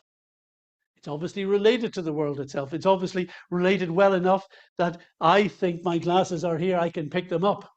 So we've got some good relation going. And the mind has cognitive abilities beyond the brain, and we'll prove that in a minute. Mind has a life of its own. My mind is like my internet browser. 17 tabs are open. 3 of them are frozen, and I have no idea where the music's coming from. Isn't it, you know? You hear that music going on in your head. So, want to talk about how we can know that the mind has powers that the brain doesn't have. Never mind the qualia and everything else. Can we show that scientifically? Right? Here, this is a system called remote viewing, or sometimes called remote perception. In the 1970s, these guys, Harold Puthoff and Russell Karg, were working at the Stanford Research Institute. They had a thing called the International Human Consciousness Research Program, looking at various aspects of consciousness, particularly on the outer limits, you know, of it. CIA heard about it. They had heard that France, Israel, Russia, and other places had psychic spies. And they thought, we better get ourselves some of this. You know, we don't want to be at a disadvantage. We need to know at least what what's possible through all of this. So they gave $50 million to Stanford, and there was a 5-year research program that these guys did, and they worked out a whole system, came back to the CIA, said, here's a system of intelligence gathering through by the mind. Basically, it's remote viewing means to gather information about objects and targets that are distant in time and space, i.e. to gather information about things that your senses cannot get, that your instrumentation possibly cannot get. So in 2005, I was running this place here, Buckland Hall in Wales, beautiful kind of place in the middle of the mountains there. And a friend said, I know this David Moorhouse. Could I invite him to come and do a course at your place on remote viewing? He worked for the CIA for years as a psychic spy. He broke away from that, and he's now just wants to teach remote viewing because it shows people the potential of who they are in the mind. And I thought, that sounds really nice. Of course, you know, that's the sort of thing we happily host at Buckland Hall. Can I join in? You know? So we did 5 days of what's called coordinate remote viewing, which is a fairly simple version. And then we did later on, we did a further 5 days of extended remote viewing, which was a technique that the CIA developed as a development of the original Stanford system. So I have to say, I was prepared to be intrigued by it. I was flabbergasted. The system was just unbelievably powerful. And it really set me off on how the mind works. It really kind of helped bring in the picture of how the mind is able to access information.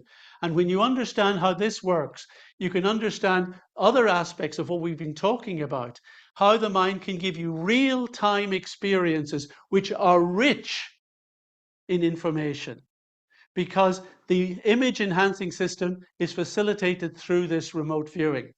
So let me tell you a little bit about it. Remote viewing, this is the metaphysical principle that they used. That the information that defines the properties of every object, every place, every event is present in a subtle state of reality as data in an information field. Now, we always just think that reality is just the hard stuff.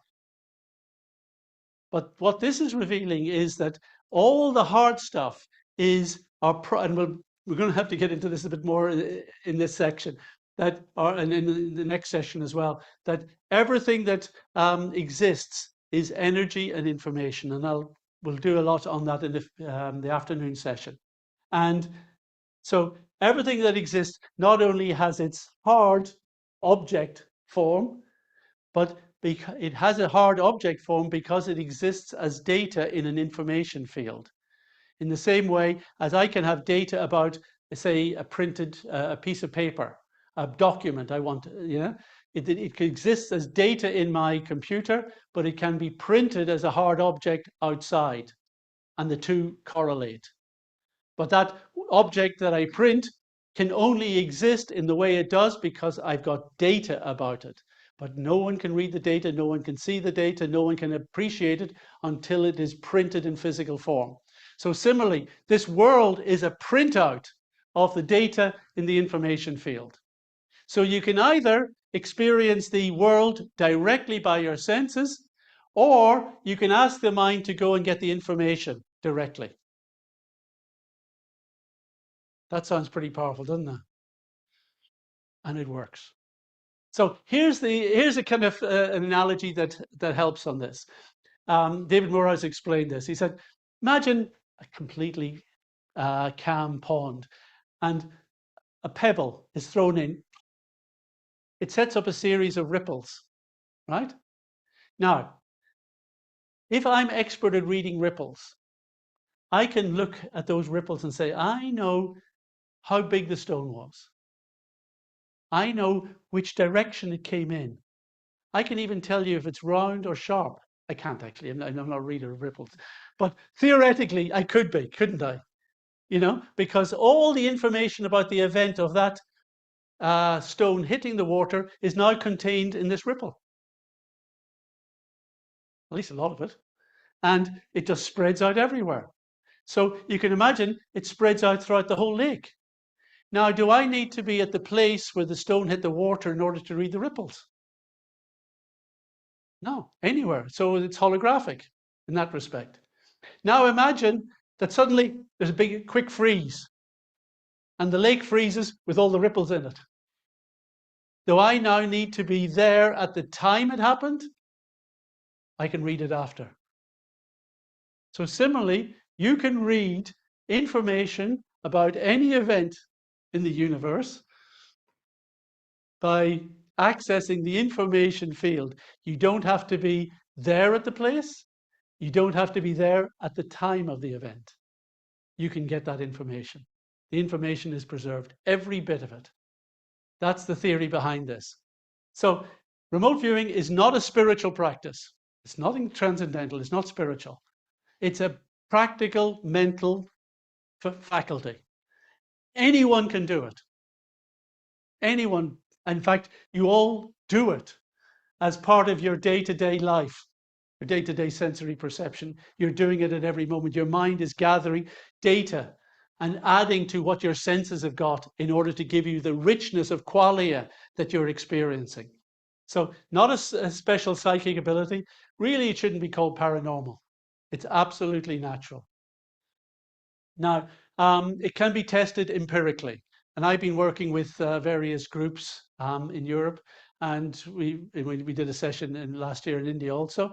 And we can set up with new viewers, show you how to view, and then run you through empiric tests to show that you've actually contacted the targets that we're talking about. And we can do it double blind. We can do it as a clinical setting where experimenters are checking on what we're doing to ensure that there's no messing around and that the data beats chance significantly. We normally do it with, actually, I'll explain the system to you very quickly. I think we've got a couple of minutes we saved from the morning, and this is worth doing. Worth hearing about? Yeah. Okay, if we were doing it, we would put you in a meditative position. You'd be sitting at a table, you'd be wide awake, but through some yogic breathing, we'd help bring your brain waves from beta, which is kind of current, normal, day-to-day activity. Gamma is hyper, and alpha is more subdued. You're wide awake, you're just chilled. Somehow or other in the alpha state, and you get this by chanting. We've done EEGs with devotees chanting, and they drop very quickly into the alpha state. Because in the alpha state, your senses are still active, but they just don't seem to be that bothersome. You know, they're sending, and it doesn't seem to be that interesting when the information's coming in, you know. So you just feel there's more peace in your mind in this state. And in that state, then we just give you what we call a coordinate. The coordinate is a set of numbers that is linked to a target that you know nothing about. And I don't even have to know anything about it. I just have to know that that set of numbers is meant to represent that target. It's a completely randomized set of numbers. It means nothing in contextual terms. It's just, we press the random generator, it gives us this number. We say this number is going to represent such and such a target, which could be a place, a thing, an event, an emotion. You know, we can really target anything. So if you're in this meditative state, and I then just tell you that number, guess what your mind does? Goes off and gathers it. It just immediately just goes to that target and starts to receive. And the whole trick about remote viewing is just allowing yourself as the witness of your thoughts to be a receiver, because things are coming into your mind very foggily at first. And it's like the aperture is tiny, and then just bit by bit, if you follow the protocols that Stanford did, they're brilliant because they help you open up that aperture. But basically following their way of receiving the information, you're in the right frame of mind just for letting it come and letting that the mind's eye open up to what is being received. Too often, of course, we start to think about that data. Am I making it up? Am I imagining it? What does this mean? Is it, oh, I think I know what this is. Oh, I think, you know, and all that sort of crap is really detrimental, because you're putting your thoughts, overlaying what you're trying to be as a recipient of data. You're trying to kind of just allow your mind to download. But if you're doing all this other processing on top of that, the download gets lost. And that's the main problem that devotees face, or anyone faces, when they are doing this process. But if you just are willing just to let it come, it just gets amazing. And there's 6 stages that the Stanford worked out in order that you go through over an hour and a half of a viewing. And by the end of the 6th stage, you can basically see the target in totality.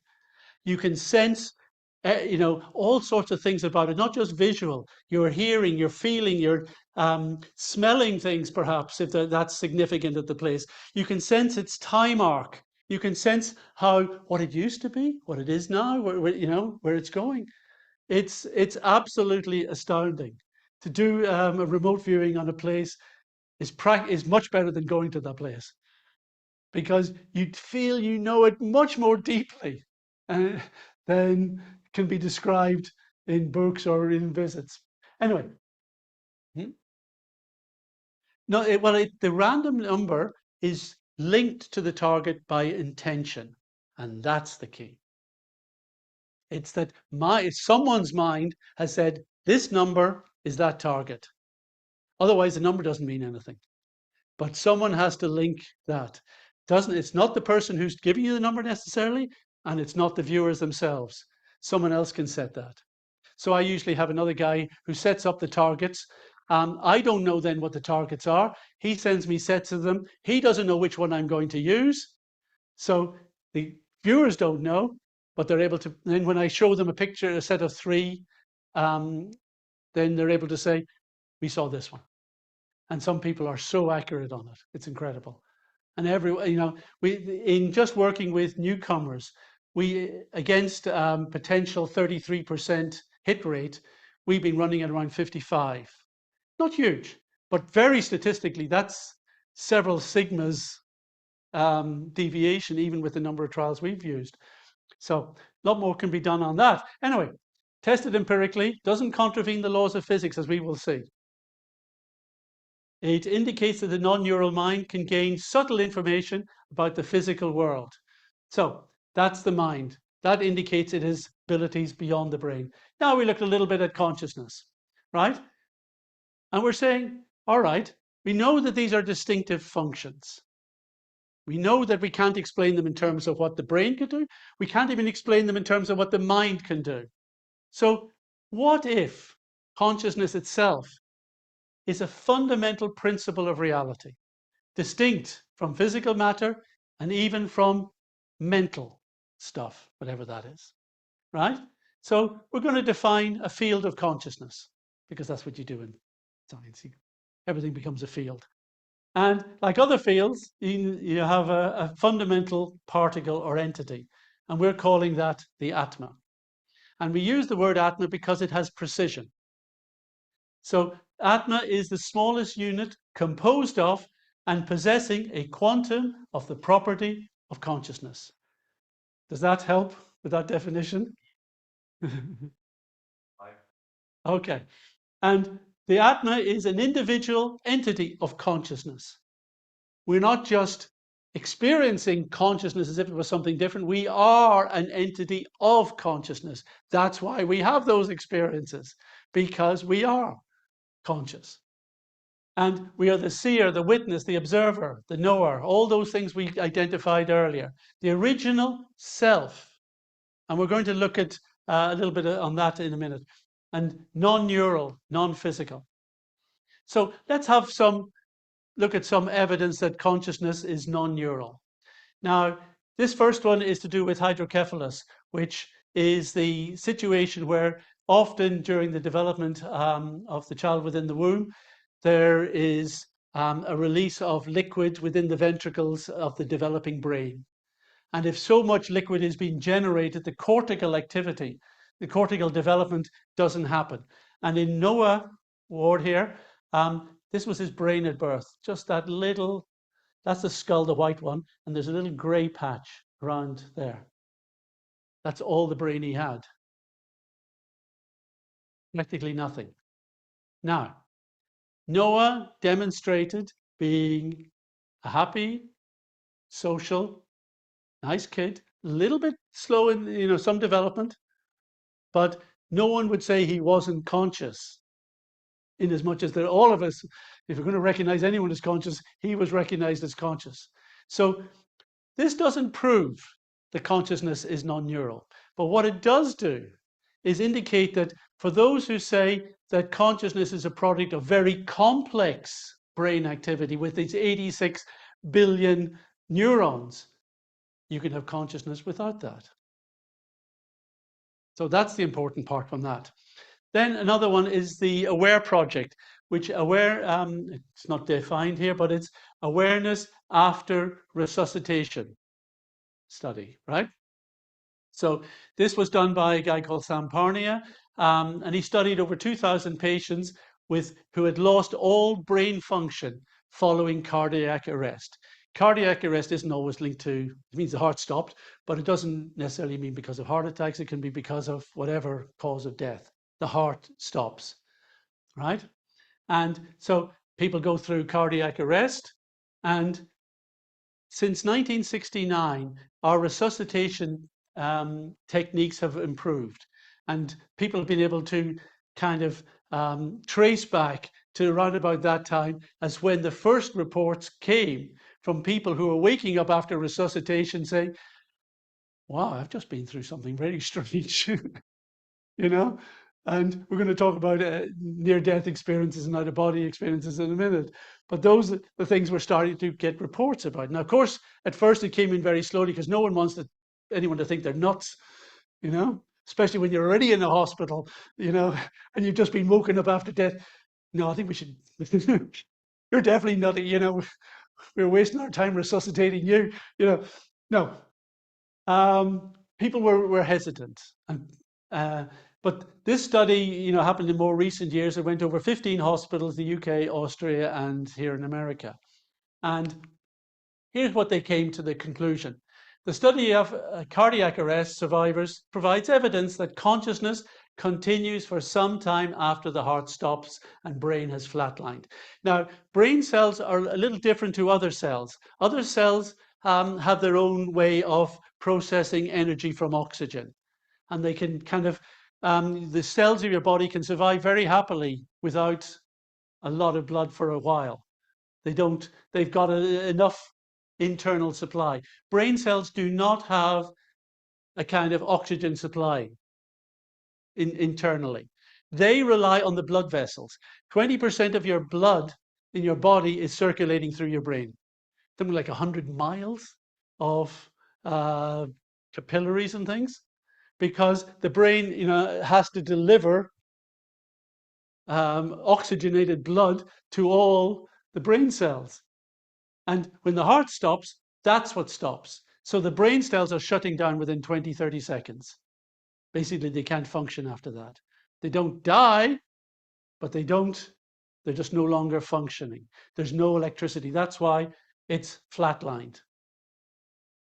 And the interesting thing is what happens during that flatline time. Now, in waking up the resuscitation patients, 4% said nothing. 4% said nothing. That means 96% felt something.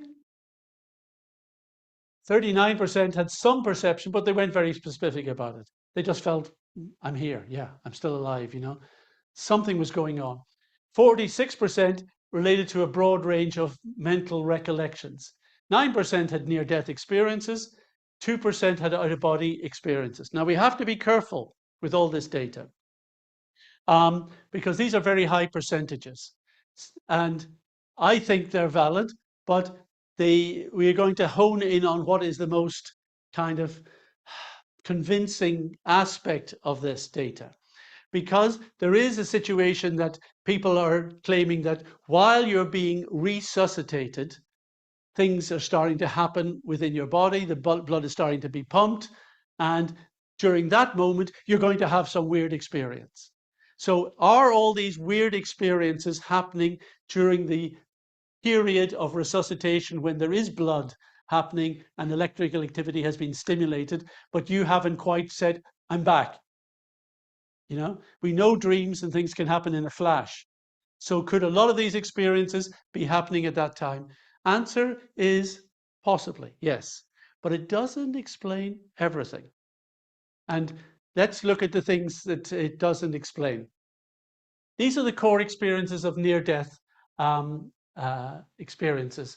Some people are trying to call them now REDs. In fact, Parney is trying to call them recollection of an experience of death. I think that's misleading. I think a lot of others do. That no one has actually died. Their heart has stopped, but they're back. And it seems to be the same entity back, same person. So we can't say they've really died. And it really demonstrates that we haven't got a good definition of life at the end, death. And we know we haven't got a good definition in science and medicine on life at the beginning. So we got problems. We don't understand how life fits into, you know, life and death fits into the period of the existence of our body. Anyway, core experiences of a near-death experience. Serenity and lucidity. People really, you know, generally like it. There are some bad experiences, but majority are of this type. Seeing deceased relations is often a thing. Now, there's a couple of these. We're going to come back to that. Bright light or tunnel. Yeah, interesting. They meet a being of light and love, someone who they recognize as their well-wisher, and either is encouraging them or telling them at a certain point time to go back. In that case, they reach a threshold of no return. They seem to come to a point, and they know if they take that next step, there's no going back. And often it's that being who says, no, not your time. Time to go back. And often they don't want to. This is too nice. So those, you could try and explain those experiences in terms of what's going on during resuscitation. However, certain experiences that they have, sometimes in seeing deceased people, it has happened that people have reported seeing someone they believe who they meet who has died, and then coming back and not only then finding out that the person died whilst they were in this coma or in this situation. They could not have known about that. You know, sometimes they get information from these relatives about stuff they couldn't have known elsewhere. So that it's those type of experiences that start to help to clarify if this is actually something which is happening on the mind state, or is it something we can explain physically. Out-of-body experiences, freedom from pain, seeing your own body, heightened senses, movement at will, deep memory of the event, and verifiable veridical experiences, not wishing to go back. I'll tell you one about one friend of mine. He was having an operation for a hernia, and he went to the doctor and the anaesthetist, and the anaesthetist says, "Don't worry, you're going to be under. You won't feel a thing, no problem." So he was in the middle of the operation. He woke up. He could feel the surgeons operating on his stomach, and at first it was just, well, that's weird, we could, feel what's going on down there, and then the pain came, and he wanted to kind of shout out to the people that it hurts. I'm in pain, and he couldn't.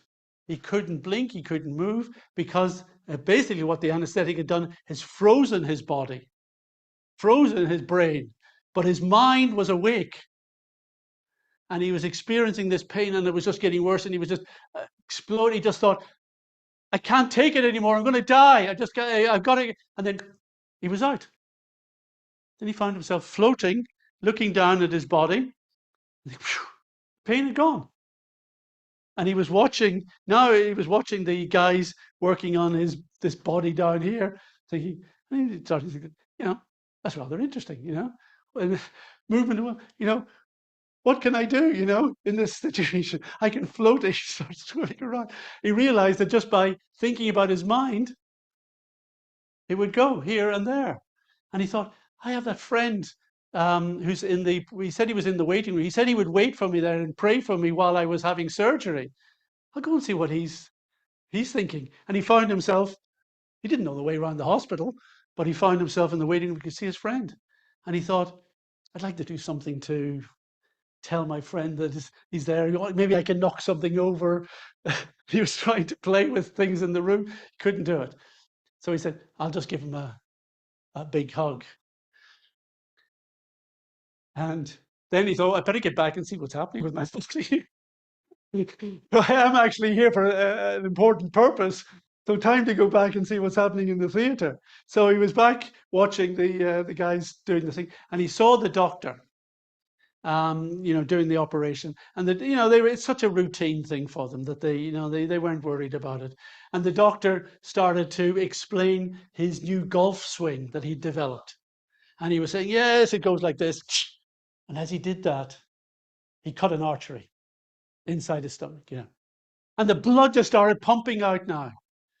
And just look at, you're seeing your body and the blood and then the mood in the theater had completely changed. They were all happy, and now they were panic that we're about to lose this guy, and just thought, well, God, if this is when I'm supposed to go, okay, what can I do? And he heard a voice saying, no, it's not your time. You still got some more work to do. So, but he still in anxiety. But he watched as then he kind of felt himself being drawn back into the body, and didn't go. And then he was out. And then he woke up, and I'm here. And he's been wheeled away by the anaesthetist saying, I told you you wouldn't feel a thing. So later on, he talked to the doctor and said, I know what you did. What do you mean? I saw what happened in the, you can't have, I saw what you did. You did this, this, and the other. And the guy freaked out. He said, don't worry. I'm not here just to make some litigation and claim against you. I'm all right. At least I'm alive. But I just wanted to know this is what happened. He wrote down everything as soon as he woke up. He documented every thought, every moment of this, because it is significant. There's a deeper memory of this event. And that's actually true of anyone who goes through an NDE, or it changes them. You can't say this is just illusory or incidental. It changes people very, very deeply. They've kind of been to the threshold of death and realized, I'm not this body. I can carry on and still exist. I will not cease to exist. So it's powerful.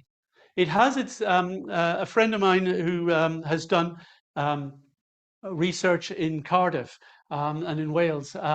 She was studying at a university as a trainee nurse, and she was given permission by the authorities there to basically explore resuscitation stories for her PhD thesis. And she was allowed to work in the ICU and the accident and emergency. And wherever there was someone who had cardiac arrest, she was going from one bed to the next, just waiting for something to happen. And when they woke up, she was there ready to interview them. And she wrote a whole thesis on this. And very interestingly, what she was able to do was deal with another type of complaint. Have I got them here? No, I haven't. Sorry, I haven't written them up. Deal with another type of complaint that's sometimes used, that maybe these experiences are just a lack of oxygen. Maybe it's CO2 present in the blood system, which is creating these things. But she was able to correlate experiences that people had of things that they couldn't have known about sensory-wise during flatlined. She was able to correlate the timings, because all these guys in an ICU they're being monitored. So this was a kind of unique situation, that you've got the patients already hooked up as your subjects so that you can check various things. And she was able to confirm that while they said they were having these particular experiences, their CO2 and oxygen levels in their blood were normal. No issue. Right? So, and in the resuscitation process, the real conclusion these days is not so much that some people say that it causes the experiences, which doesn't tally, but it seems to do more damage to remembrance or recall of the experiences. So that's why it's really important to get people as soon as possible. All right, probably lots more that could be said on that, but other researchers on this one, Bruce Grayson, University of Virginia. On Tuesday, myself and another of our researchers, Kunal, are going to the university to meet up with Jim Tucker and others at their Department of Perceptual Studies. Pim van Lommel in Utrecht is a cardiologist and has done huge meta studies of these, looking at all the different, bringing them all together, all the different studies. This is Penny Sartori at Swansea, who did that one in the ICU. Atma and time. We meditated on this earlier, that I am the persistent witness throughout my life. Right? Now, time facilitates change. That's what time does. It facilitates change. That's how we're going to look at it in this session and this afternoon. That, okay, time, space, all wrapped together, fine. Understanding the measurement and the passing of time, fine. But really, what you have to think of is that if you've got a situation, static, if there is no time, no change. Just, So we need time in order for things to happen, right? So here's our non-temporal observer, right? Sitting here watching what's going on in the screen here. So the ball comes in and it's rolling, time just allows it to bump into the blocks, right? Time has allowed each moment to be different and for things then to change in their situation, and our experience is watching that. But time has changed all of that, but we haven't changed. So the jurisdiction of time, if we have these different properties, the world and body, which we group together, physical and biological, we've got the mind, cognitive, consciousness. So out of these three groups, which is under the jurisdiction of time? Now, I think very quickly we would say, well, we know that time allows things in this world to change, right? Everything, I'm moving around, things are happening here and elsewhere. We seem to be, the world is a domain of time. Our body seems to be in the world of time. It changes over time, right? So no problem with that. And really, we can extend it to mind as well, because what's in our mind changes from moment to moment. New qualia, new ideas, new thoughts, all the time. 70,000 of them a day, we said. So that's the domain of time. What about consciousness? Is consciousness also in the domain of time? If we define consciousness as experiences, yes, that's in here. But if we define consciousness as the experiencer of changing experiences, then we have the observer outside of time, but shining the light of our awareness on this. And I'm going to use that sort of connection between the Atma and the mind in future as we develop this diagram throughout the afternoon. Okay, so this is the Atma, a non-temporal observer of time. It's a key property that consciousness has, which does not belong to these properties, these functions. So this is important. You are the non-temporal consciousness. You're a non-temporal entity of consciousness. And we know that we can meditate on how it changes. You know, our body is changing throughout all these circumstances. And we have felt ourselves, we probably didn't know much about that, but we started to experience what was going on here and here. But just because consciousness is inhabiting all those things and experiencing the changes that the body goes through, doesn't mean that consciousness changes during that time. It doesn't, and if consciousness is the constant observer of all of that, when it gets to this point, there's no reason why it stops being a non-temporal conscious entity. It just may not be there. It may have to go somewhere else. And that brings us into issues of, well, where might the consciousness go? And one study that demonstrates that consciousness can survive the full kind of event of death is the experiments done by Ian Stevenson, originally at the University of Virginia, which unfortunately has passed away now.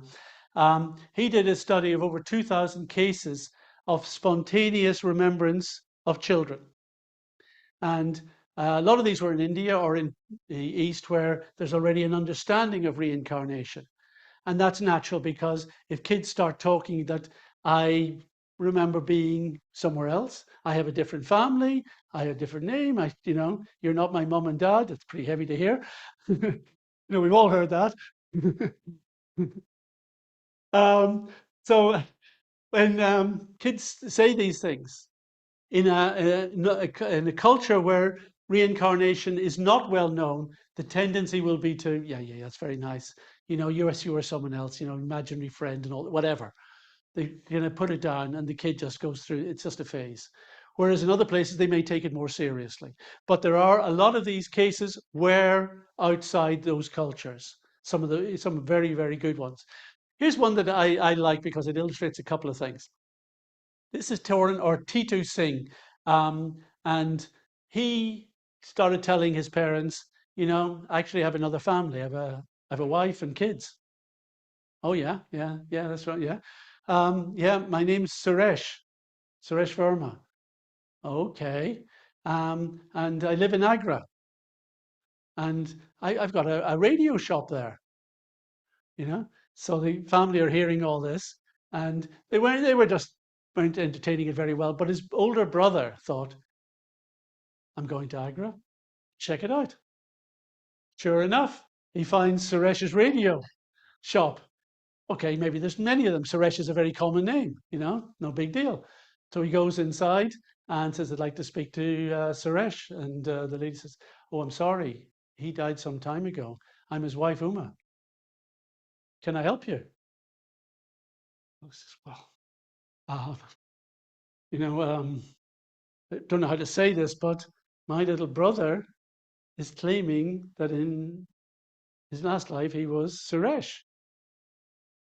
And question was, well, that's interesting, you know. And they managed to agree a meeting of the families, which is, you know, this is heavy psychological stuff, you know, you're going through bereavement and everything else. But the families agreed to meet. So Titu's family brought him with all the relatives to Suresh's family. Now, you know how it works in India, that whenever there is some event, you know, everyone's there. So all the village, all the kids, all the relatives are there, you know. You know, it's not just we're going to one person's little home, you know, meeting, you know, few to a few. No, everyone was there. So immediately Titu arrived at this place in Agra. He immediately, out of everyone, recognized his wife and went up to see her and would sit with her in a way that was completely ridiculous for a small child with a strange lady. Just be, you know, he was sitting with her and chatting.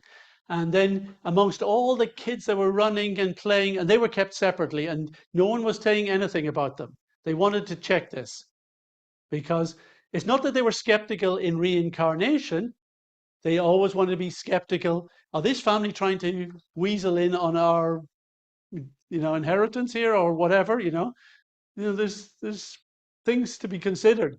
So all the kids were running around together, and he said, "Oh, there's so and so and there's so." And remember, it was about 15 years after he died. So he was remembering, he was spotting kids who were 15 years older than they were when he last saw them. So pretty amazing story. And Ian Stevenson has got huge number of these cases. Not all the cases can be as easily verified as this one. Some of them better. Some of them can be correlated with police reports, autopsy reports, and those are the ones that really matter. Where they can, you know, a person has very specific remembrances. This is what happened. I was in such and such a place. This was my name. This is what happened to me, you know, and you can kind of correlate all these things together. And that's the kind of the gold standard that Ian Stevenson and others are looking for in these.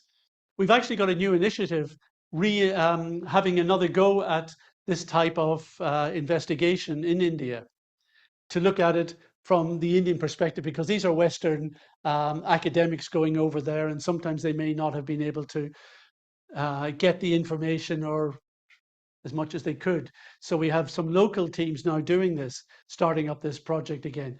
It's harder now because of the internet. Because if your kids now saying to them, oh yes, you know. So the danger is the parents doing research and feeding the kids or colluding with the kids. So you need to get situations where there has not been any prior kind of research. That's the problems of today's research. Now, this is what Ian Stevenson said himself about this. He said, look, we are seeing these individuals remembering lives. We can correlate things. We can verify that their memories of what that person's life was were real. You could say, you could make up various reasons why this isn't reincarnation, but let's look at all the different alternative options to reincarnation being the explanation, because that's what you do as a scientist. And Ian Stevenson and the guys in Virginia are very dedicated to what they're doing. So he said, normal explanations of this, is it just coincidence that they got it right? That's stretching it. Are the accounts invented?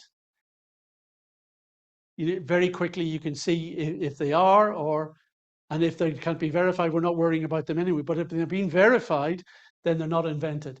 Are they imposed on the children? That's a very important one to kind of ensure that there hasn't been that type of collusion. Is it something that, you know, some people are trying to do to fake and to be mischievous? You've got to watch that out. So he would be very careful for all those points. And then he says there are also some paranormal explanations, alternatives. Now, is this some form of extrasensory perception? We've just talked about remote viewing. Is it possible to remote view and see another person's life? Yes. But you experience it as a viewer. Whereas these people are reporting it as their personal experience. That's the difference in this. It's not some connection of, with the memory field or something like that, which is pretty far out. Anyway, that still proves the point we've just been trying to make about the mind being non-neural. But that doesn't seem to account for the subjectivity involved in this. Possession. Are these people kind of, well, that just raises a whole different kind of idea. But it's not that this individual thinks that someone else is coming and saying this. They think they're saying it. And it doesn't seem that there's a secondary person. They're very happy in who they are now and just thinking this is it's what I remember. And is that possession by someone who's had a previous life? In which case you've proved the point anyway. Right? So maternal impressions being passed down. There's lots of good examples where the connections between parents and the other families are not related. If they were within the same family group, same line of descendants, you might be able to invoke something along those lines, but not when they're distantly related. So this is reincarnation. Its official title for this type of reincarnation is metempsychosis. Doesn't sound like a great name, but it's reincarnation via transmigration of the conscious entity along with the mind, right? So this is reincarnation disappointment.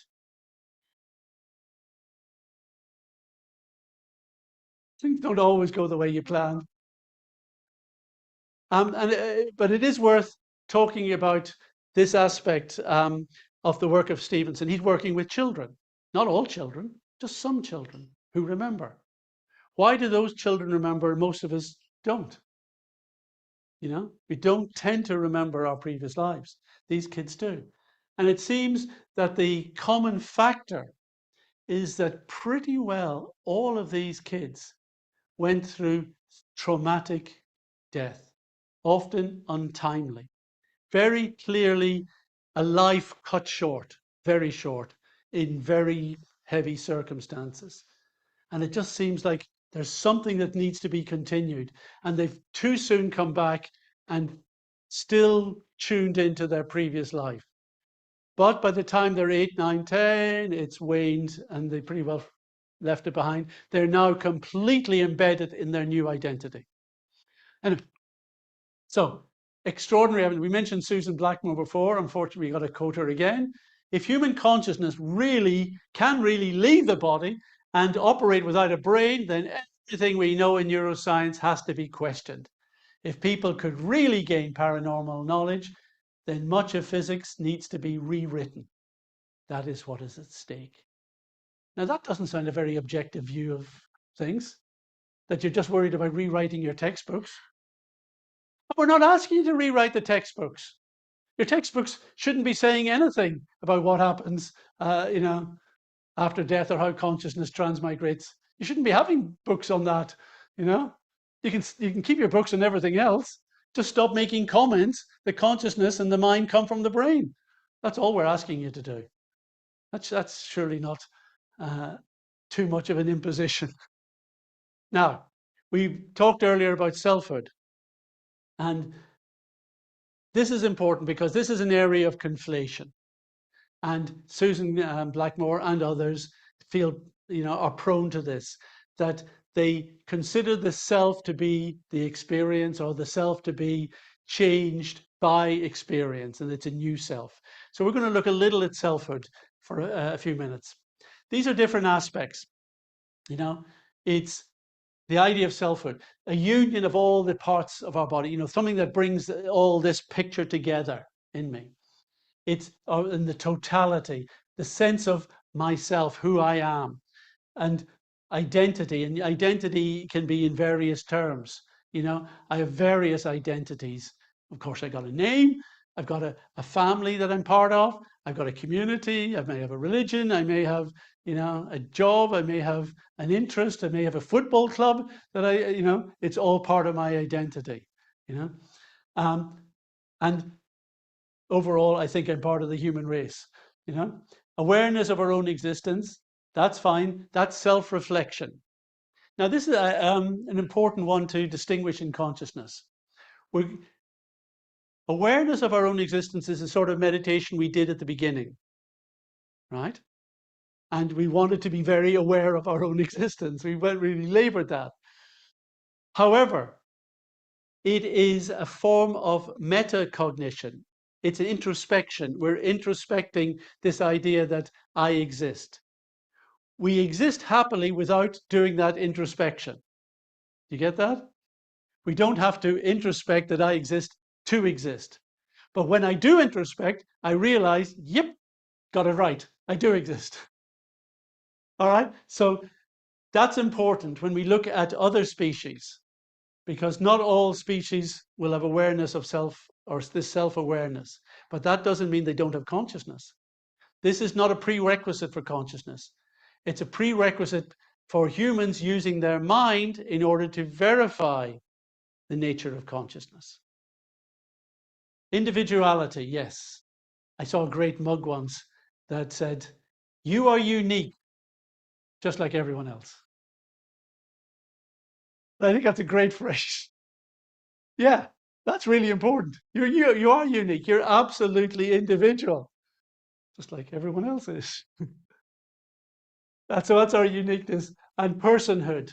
You know, the idea that makes us think of ourselves as an individual person. And of course, I have all my particular personality traits. Anyone know the big five?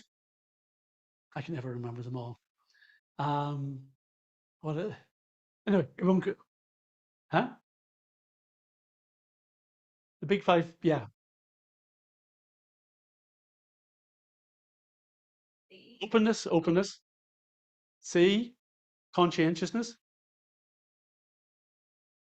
E, is that the aggression one? There's one that's kind of confrontational, eh? Assertive.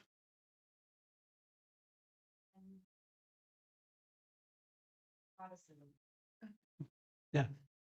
Neuroticism. Yeah, that's the fourth. Yeah, assertiveness. Assertiveness is the A. Agreeableness. Agreeableness. Well done. Thank you on Zoom and Google. So those are the personality traits that tend to make us up, and they form part of our personality, our personhood, our identity, the way we interact with everything, how we regard ourselves. They're not consciousness per se. This is the idea that consciousness has of itself. And of course, because we are an individual seeing conscious entity, we need to have a picture of who we are in order to place ourselves in the picture of the drama that is happening all around us. And we're going to get into that. I think that's this afternoon. So 3 theories on the self: rope, string of pearls, and the Atma. The rope theory is that there's no individual entity, there's no self. That what we call the self is simply the binding together of all these little strands, continuity of many overlapping mental events woven together. But that's not how we experience it. And that's why we go through those pre-philosophical exercises in order to understand, no, there's a rope happening. There's a constant flow of those experiences and events, but I'm the one watching them all.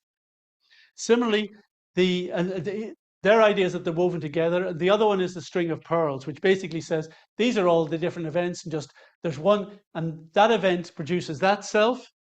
This is a new self, new experience. This is a new experience, new self, new experience. And basically, that's what there is. There's no continuity. But if you play that game, then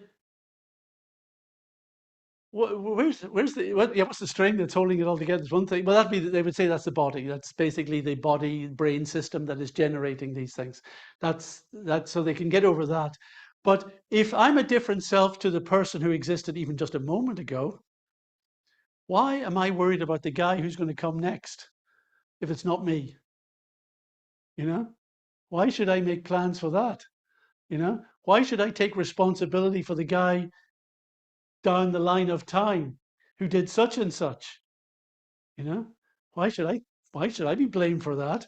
you know. So you get into a lot of a mess, and we'll talk about culpability in a minute.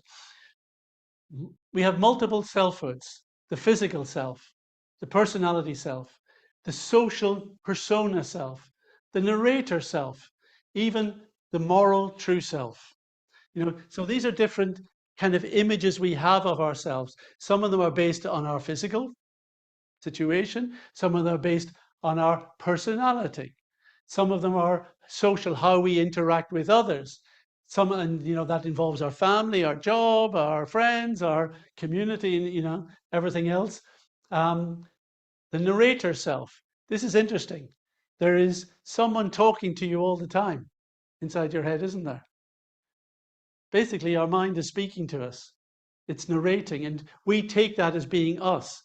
But actually, we're hearing it as a conversation. And did you know that narrator has an accent? And it will be what you think your accent is. You hear your narrator voice in your accent. Now, how would you test that? The way they did it was to devise poetry that had rhyming couplets. But the rhyming couplets only work according to that accent. So the interesting thing was when you read them silently to yourself, do you hear the rhyme? Now, the best example I can give you is from a place in England called Newcastle, Geordieland we call it. And they have a very, and I'm not good at accents, but they don't say town, they say tune.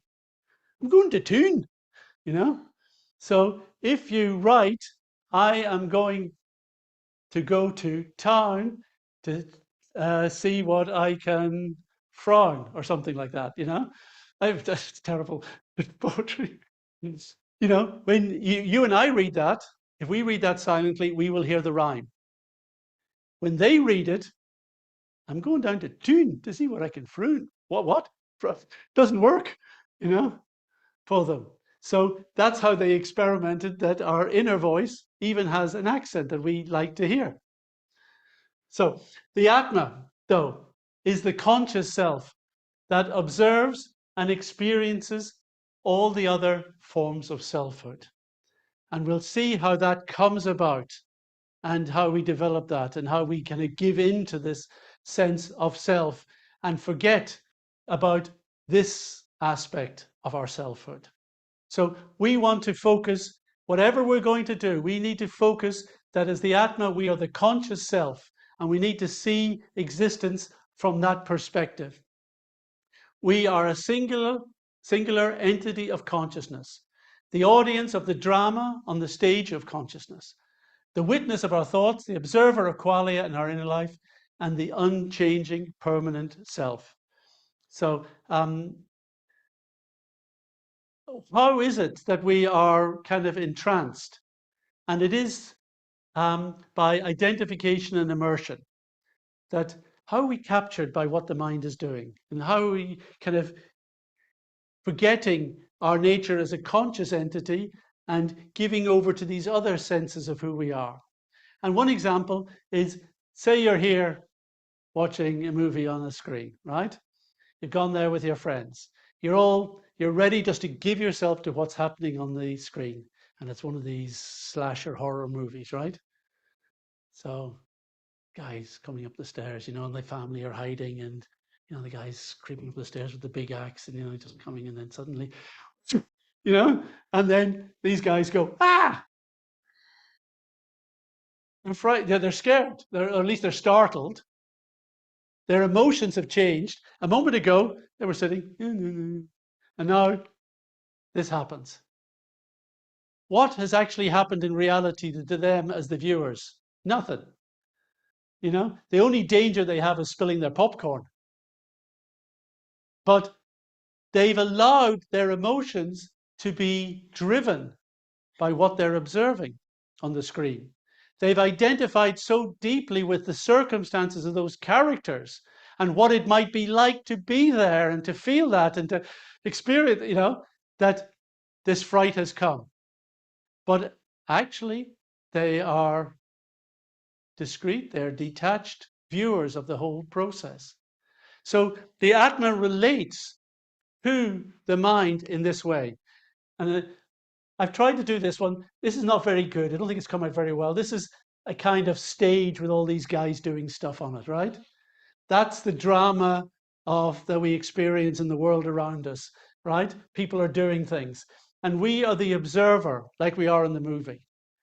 But that isn't good enough for us. You know, we don't just want to watch stuff, you know, we want to be there. We are subjective beings. Do you think we just want to watch other people doing things? No, we want to be in on the action. We inject ourselves onto that drama scene in our mind. We create a persona along with all these other guys. But this is the new persona that we're taking. And it includes all those other things, the physical self, the personality self, the social self, everything is defined according to what fits into that drama. That's the real self, the conscious self. This is the constructed version, the persona self, that around which all other selfhoods happen. So all of them, they're all feeding in. Everything that's going on is feeding in to that picture of who I think I am. And the trouble is, we've lost, we're back. The trouble is that the more we become enamored in how this self is getting on in this world, what happens is that this light and the sense of ourself as the conscious entity starts to diminish. And this aspect of the power of our senses feeding into the picture gets stronger and stronger and stronger until we get to the point where we think, really, this is me. I've forgotten and I have no vision of myself as the conscious entity. That is the me. This is my world. I know nothing else.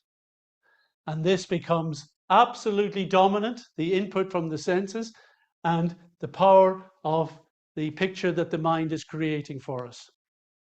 So I'm actually just going to skip that. When we just, this gives us a kind of understanding of how we can understand the nature of consciousness and the importance of appreciating ourselves as the conscious being and how we then can relate to this persona self. We've all got it. We're all acting within it at this moment. You know, as much as we think we're enlightened,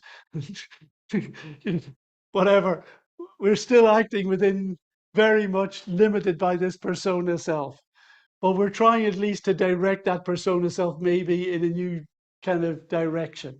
And we're trying to cope better with what the mind has got to offer.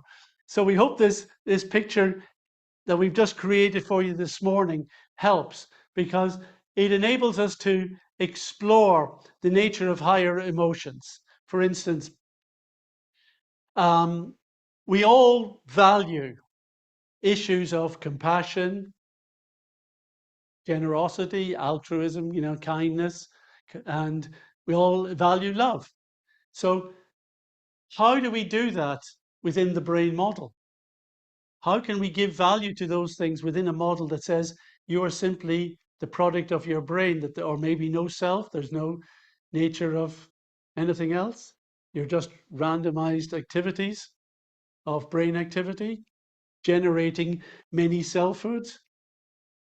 It really erodes these other things that we value. So not only along with our pre-philosophical insights about the nature of ourself and how we experience the world, we've got to give credit to these higher emotions. And I would urge anyone, if you're going to follow a philosophy, please follow a philosophy and ideology that glorifies and validates these emotions that you have and encourages you on the expression of them, rather than one that tries to deny it. And in that way also, that's linked to the whole sense of our purpose, of why we're here. Is there a meaning to being here? If we're simply just a product of biology and neuroscience and just the brain and the consciousness pops out, then what does that say about our existence and the purpose of our existence? We can try and construct meaning and purpose to it, but it actually becomes very hard. And we're near the end of this particular session. Just want to kind of show you this slide from New Scientist. You know, if my work helps just one person feel like a tiny, insignificant speck lost in a cold, uncaring universe, then I'm doing my job. He's managed to convey the actual message of his science. Tough. And that's from New Scientist, you know. So they understand there is actually it's understood that this is the reality. We're lost in a cold, uncaring universe. I know it doesn't fit with anything that you humans believe in, but this is the reality, you know? And question. So what do we really want? This is how we can understand the nature of the Atma. The things we want to be, that's our existence, right? We want to know stuff, that's why you're here. You know, we're always wanting to increase our knowledge. Why? Because it'll help us find what we want in terms of we want to love and we want to be happy. And these are related to three Sanskrit terms, Sat, Chit, Ananda, which of course are used to define the nature of consciousness. These define what is driving consciousness at its heart. That we want to be, we want to know, we want to love, we want to enjoy, we want to be happy, right? Everything drives from that. And we'll explore that in the afternoon session when we get to life a bit more. So, still to come, free will. How does matter work? Can intention affect matter? And then that's the next session. And then we have life and all sorts of things. So where we're at now, we've got a few minutes for questions. Yeah. Well, You've been very good. one thing is cartoon from New Scientist. That was a satirical self-reflection. I mean, it's a humor. Yeah, so they're aware, or at least, you know. And then there's a sort of thing there, like maybe I can convince one person. You know, so there's something to work with there. I think. Yeah, I think Yeah. it's revealing that, and that there's a lot of work these days on trying to bring wonder and meaning back into science. They want to improve their way of telling stories and kind of giving a picture, but unfortunately, the message is this, and it's a toughie, and it doesn't sit with our intuition. So therefore, they're struggling. Oh, sorry. Way back, you were raised about how visual processing is they calculate a half-second lag, and there's something's going on where it's filled in, so you don't get left behind. But if there's two people interacting with each other, they each have a half-second lag. So then there's a 1 second lag. You know, and let's say there's trapeze artists, and if they're just a microsecond lagging, you know, it's disastrous. And then both of their anticipatory powers have to be in tune. Because if I'm anticipating, you're anticipating, and we got to connect, or somebody drops. So how, you know, and then you have groups of people, and just, you know, and then the lag is perhaps building up. How would all that be done? That's a really, the question, I hope it got caught up for Zoom, is that if there is a time lag between one person experiencing what another has done or what another said, and then they speak, and there's an accumulation of time lags, how on earth does that work? And I think we looked into trying to create an experiment to see whether that was possible to look into. I think most people, researchers, have concluded that's not an avenue to go down, which is why they then come back to the predictive brain guessing or hallucinating. Part of the brain in tune. I mean, I'm predicting, you know, just up a few degrees and neurological. Well, that's how do they? Yeah, we're getting into the areas where no one wants to talk about those problems because they're recognized, they're understood, and they're not resolvable unless you bring in another system that is able to overcome those deficiencies by bringing in new information from another source. And that's too much for... Just someone was talking about this is, well, every condition is so, but as far as it goes with the sciences, some physicist was talking, when I was a graduate student, I started to have some questions. There was a lecture on gravity, and and he was trying, and then what is gravity? So he goes to the professor afterwards. No, it's just Selfhood who brought this up. That's the science. And so he goes up and talks to the professor afterwards. What actually is gravity? And the lecturer told him, we don't want to go there. Yes, that's another story, gravity. So there's so many topics. Yeah, even basic stuff. Yeah, you were talking about consciousness as being the unchanging, persistent. It seems like you're equating the Atma with the Atma is consciousness. Consciousness is us. I am consciousness. Yes. And it's unchanging. But sometimes we talk about the evolution of consciousness, material consciousness, spiritual consciousness. So how does that fit in? Prabhupada uses consciousness in two different ways. Even the International Society for Krishna Consciousness tends to be interpreted as Krishna Chaitanya, which is consciousness of Krishna, is as an example. Whereas another way of understanding International Society for Krishna Consciousness is Krishna's consciousness. So there's the two ways of thinking of consciousness, either that which we experience or that who is doing the experience. And the evolution of consciousness that we may talk about is an evolution of Chaitanya, of the different levels and types of conscious interest and experience and expression that we will have. So that's what we want to vary. We want to vary the things that we're consciously interested in. We want to vary the way we interact with other things intentionally, so the expression of consciousness. So those are the things we want to evolve in. But the soul or the Atma doesn't ever change. It doesn't evolve into something else. But it's at the same time, instead of being, where are we? Oh yeah. Instead of thinking that I'm that, at least if I think I'm the Atma, in one sense, that's an evolution of our own recognition. The Atma is never stopped being the Atma, never stopped being us, but at least we're now recognizing it. That's the evolution we want to go through. We will come to a little bit of that this afternoon, and I hope we answered that for you properly then. Srila Prabhupada taught us that in India, people's Krishna consciousness is closer to the surface, means that they're less covered over than in other places. So now, if you go there, you find that even the common people on the street, they could be even poor or uneducated, but they all have like an inherent understanding of reincarnation and their place in the world.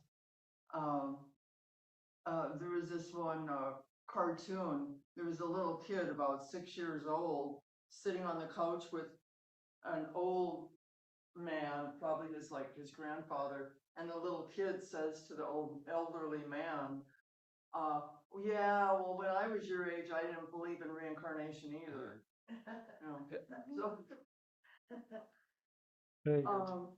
My question was, you were saying the Atma, the non-temporal observer of time.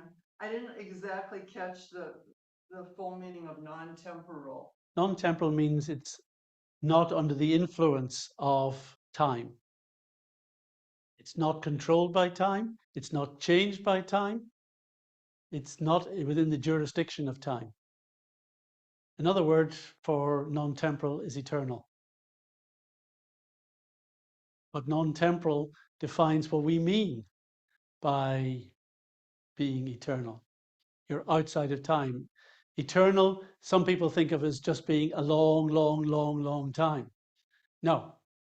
Eternal is non-temporal, means that time never gets you. Hasn't in the past, won't get you in the future. It can't. There is no past and present in that sense to change you. Time cannot touch you. So back to the processing. So like it takes half a second for us to process visual data, and then we think maybe our brain holds off, process or making us aware of the auditory data until we can. But we're saying it, I think we're saying it doesn't hold. Can't do that. If we assume that it does hold it, or if we assume that we're receiving data with half a second delay, then we can conclude that there's no free will. What it means, yes, because what that would indicate is that if we're receiving things late and we're acting, as was said, in what appears to be real time, that means that your brain is doing all the reacting and you're just watching it. And therefore you have no will or volition within the system.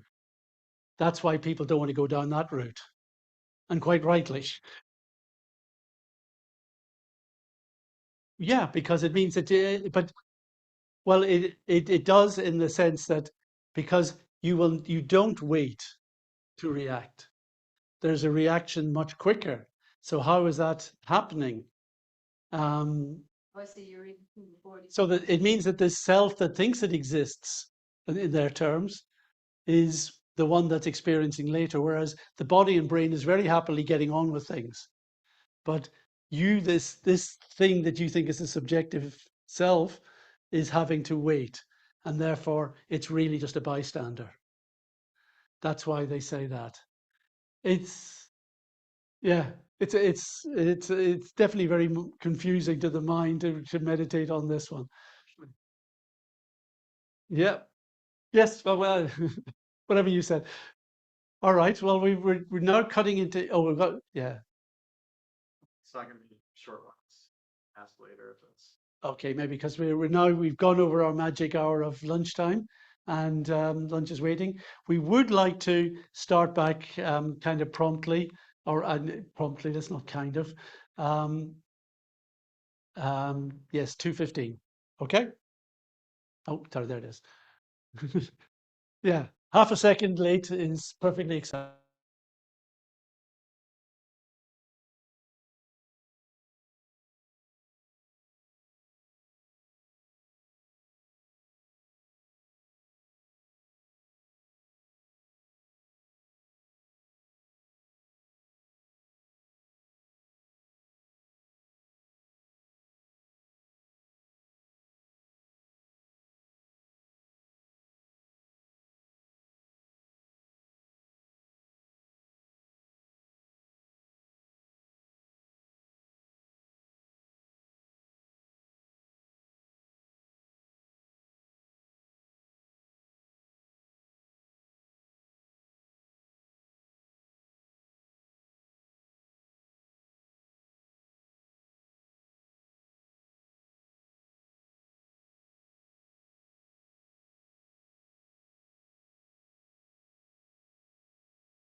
Hello, everyone. Welcome back.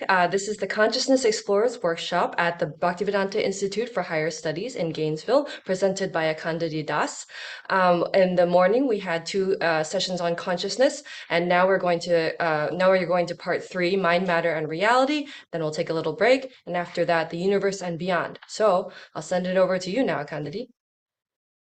Thank you very much. Welcome back. Part 3, mind, matter, and reality. What we're going to look at is a development of where we were from the morning. In our mechanics of perception, we looked at the flow of information that exists in the outside world, how it is gathered by the senses, how that our brain, our senses, converts that to information within the brain, but how the mind takes that information of the brain, converts it into qualia, and it is that information that then is perceived and understood by consciousness itself. That's our flow of perception, explaining why we experience the world as we do. And you can model it a little like a computer system, where you've got the outside world represented by our standard red ball. Information about that goes into a sensor, which is very like the eye, which is then processed by the CPU here and becomes all sorts of digital data here. But then that data being not readable or understandable by us has to be translated into some qualities of color and form and movement and also sounds and things which are broadcast on the screen of awareness here, which are then being done for the benefit of an external, distinct, independent observer. This observer is not part of this system, and that's why you need the interface system like that. So that's the flow of information from the world, body, brain, mind to the Atma. That's the flow for perception. But our question now is there a flow of information in the opposite direction? Is information generated here passed to the mind? If so, can it does it influence downline? That becomes our question. So the first question we ask ourselves is, does the Atma possess free will, agency, and volition? Is the Atma just something that observes the world, or is it something that tries to participate, to influence, to affect the world through its own willfulness? That becomes the question. And if we are willful beings in consciousness, how does that willfulness actually manifest in the world? How are we able to get things done? We know we think we do things, so it should happen. And we'd like to think that the things we are doing in the world is coming from ourselves deeply. We don't want to think that we're just being carried around by a body and brain doing whatever it wants to do, and we're just passengers. That's not a very pleasant kind of analogy. You know, we want to be setting the agenda. Many times, sages and teachers have used in the Upanishads, it talks about the chariot carrying the observer, you know, and the passenger is in the back of the chariot being carried along. Or we talk about a person driving a car, that the driver is not the car. And we use that as an analogy that the car has all this machinery, but it is the driver who is getting in there and using it. Now, the new analogy, of course, has to be with autonomous vehicles. Is that disrupting the analogy, or is it actually improving it? In many ways, I think it's a better analogy that we are passengers in an autonomous vehicle. We get into that vehicle, it looks after all the practical stuff itself. But what is our role as the passenger when we get in? Say, now they're going to have autonomous Uber vehicles or whatever, you know? So what is our role in that? We have asked for something, haven't we?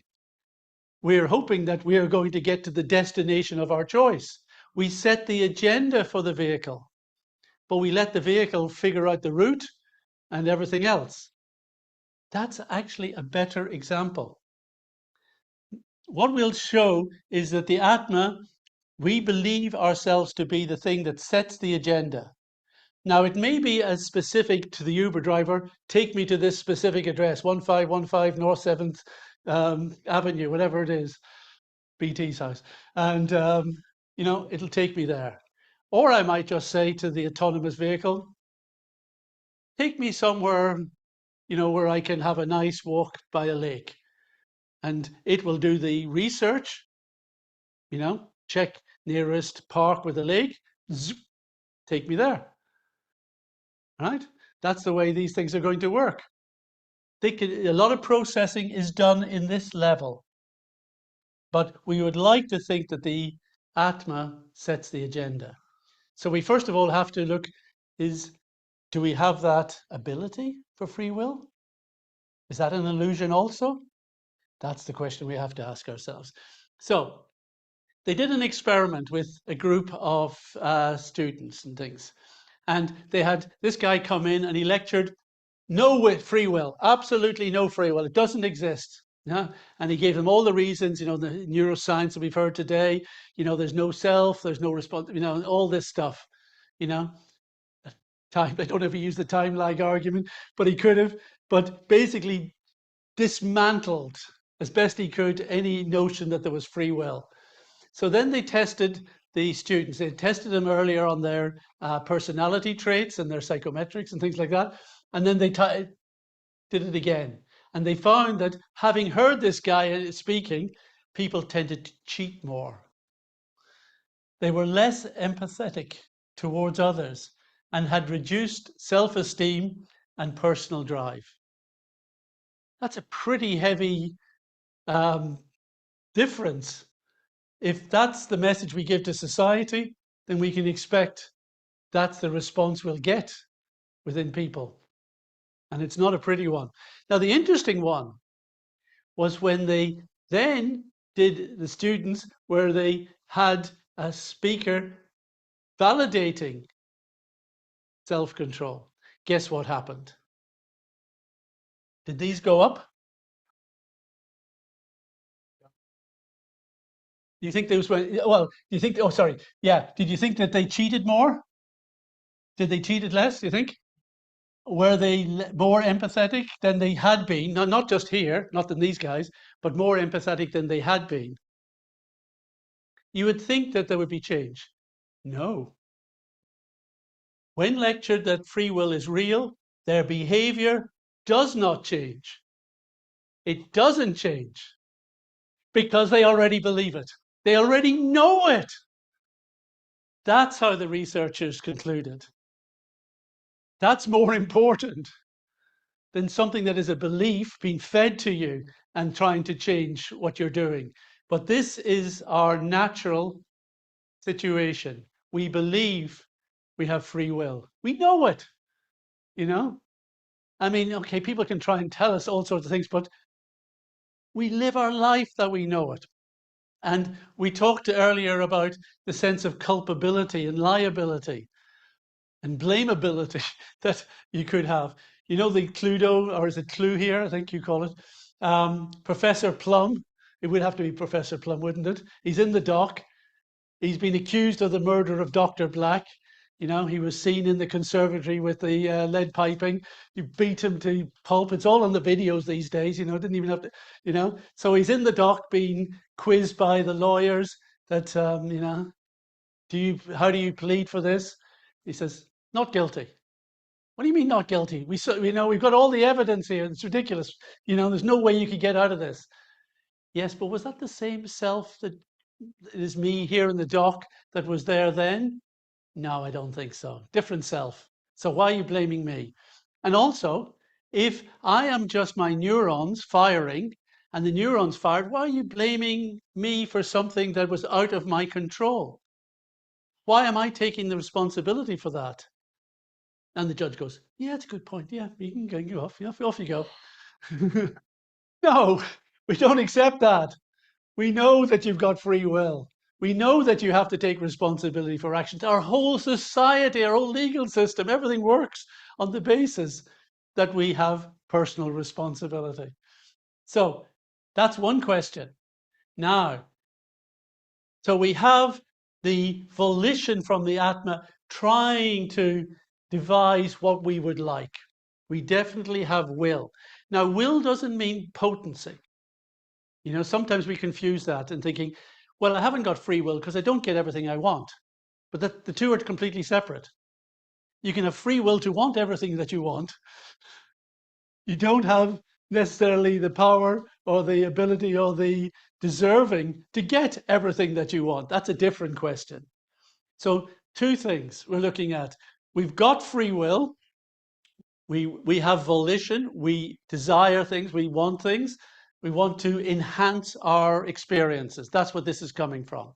We know that at the heart of all of this, we're not just trying to experience, we want to enhance our experiences. So the free will exists, and that may manifest in the mind. But is that as far as it goes? Now, there's a lot of trouble for many people thinking the connection between these two. This goes back to Descartes' time. I think it was Princess Elizabeth who read some of his meditations, who wrote to him saying, I got a question. How does your res cognitions, you know, their thinking stuff, you know, react with the res extensa, the external worldly stuff? Because you're saying they're two different things. How do they interact? Big problem. Now, that's the difficulty that Descartes has set Western philosophers. Eastern philosophers never had that problem because they weren't trying to create that type of dualism or specific total separation between mind and the world. But Descartes set that up, and he set himself up for that criticism. So we are going to have to look at how mind is able to connect with the body and brain. That becomes a challenge for philosophy. So can the mind affect the body-brain complex? If so, how does that work? So that's what we're going to explore in this session. All right? And then we're going to see if it does work, what is the potential of that? What are the ramifications of the fact that we have a conscious entity who is not only willful, volitional, but has agency as well in this world? That becomes the interesting thing. All right. But in order to do this, we have to try and understand what the world is. Right? It's very natural to ask, you know, when I do a presentation like this, well, what's consciousness made of? That seems a reasonable question. You've been talking about consciousness. What's it made of? What's mind made of? Reasonable questions? You know? Should we have to answer them? No. And the reason is, ask yourself what matter's made of. Do you know what matter's made of? Physical properties. Properties. That's what we're going to see. It's only made of properties. What are atoms? Let's look. Stuff. What it's like. This is water. We're going to do that analysis now, and we'll see where we get. Okay? Very good. So this is water. We know what it's like. It's wet, liquid, clear. And we know what it does. Moistens, refreshes, and supports life and fills the container like this. So that's what stuff is like and what it does. And the only way we know anything about the world, and the only way that science ever describes anything in this world, is what it's like, what it does. Its properties and its functions. That's all you ever get. You never get what it is made of. Just how we can describe what it's like and what it does. And when you start getting into it, okay? All right, but we know there's water molecules. Not quite like this, but this is kind of showing them kind of picturesquely. All right? And so what are they made of? Well, hydrogen and oxygen ions, right? Two hydrogen ions and shared electron here with the oxygen ion. And well, what are they made of? Well, atoms, great. But what's the atom made of? Well, you've got an electron, which is a sort of cloud around the outside. And you've got a nucleus, which has protons and neutrons, and they're made of quarks and gluons. So, all right, what's stuff made of? What's a quark made of? Well, really what we're talking about is information excitations of quantum fields. That's now what we're saying about what matter is made of. Huh? Energy. It's energy and information. Expressing properties and fulfilling functions. That's what matter is. Energy and information expressing properties and expressing properties and fulfilling functions. So we can even ask, well, what are quantum fields? Do you see this? What do you see? Light is a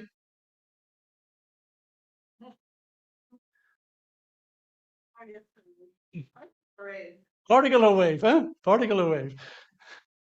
Clever little thing, that one. Not mine, but I borrowed this. So matter exists in a probabilistic wave state, which may manifest having measurable particle properties. Okay?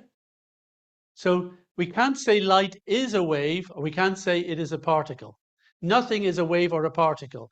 What we said earlier about science is that it provides a description of our experience of the world. It didn't tell us what the world is. And when we're getting down to even light, we are not able to say what light is, what a photon is, what an electron is. But what we do, the way we try to model our experience of it, it seems to act with wave properties and at times with particle properties. All right? And now this, in the 19th century, there was someone who did an experiment with a double slit. I'm trying to remember his name, Thomas something or other. And he set up a light source, shone it through this screen with two slits. And what he saw was what's called an interference pattern here on the screen. Very easy to do this for yourself. Get a very kind of high-powered torch or a good LED, strong pointer, and you can create something with a couple of slits, or you can buy the thing, and you can set that up, that interference pattern, very quickly for yourself. Very interesting. And he did that, and because he said, well, look, obviously light must be a wave because it's going here and the wave is passing through double slit to each slit, and then it's radiating out from each of those slits in such a way that the ripples, if you like, overlap. And you can see this sometimes on water. You can see where the waves are coming in this way and the waves are coming in this way, and then they cancel each other out or reinforce one another, and you get patterns appearing, right? So when you get a pattern appearing after a double slit, you can say whatever went through those slits went through as a wave. Now, we don't know if it is a wave, but we can call it a wave because that's how we're modeling it, all right? Now, the thing is that when the wave hits the scintillation screen, that screen is asking a question of the light and saying, what are you?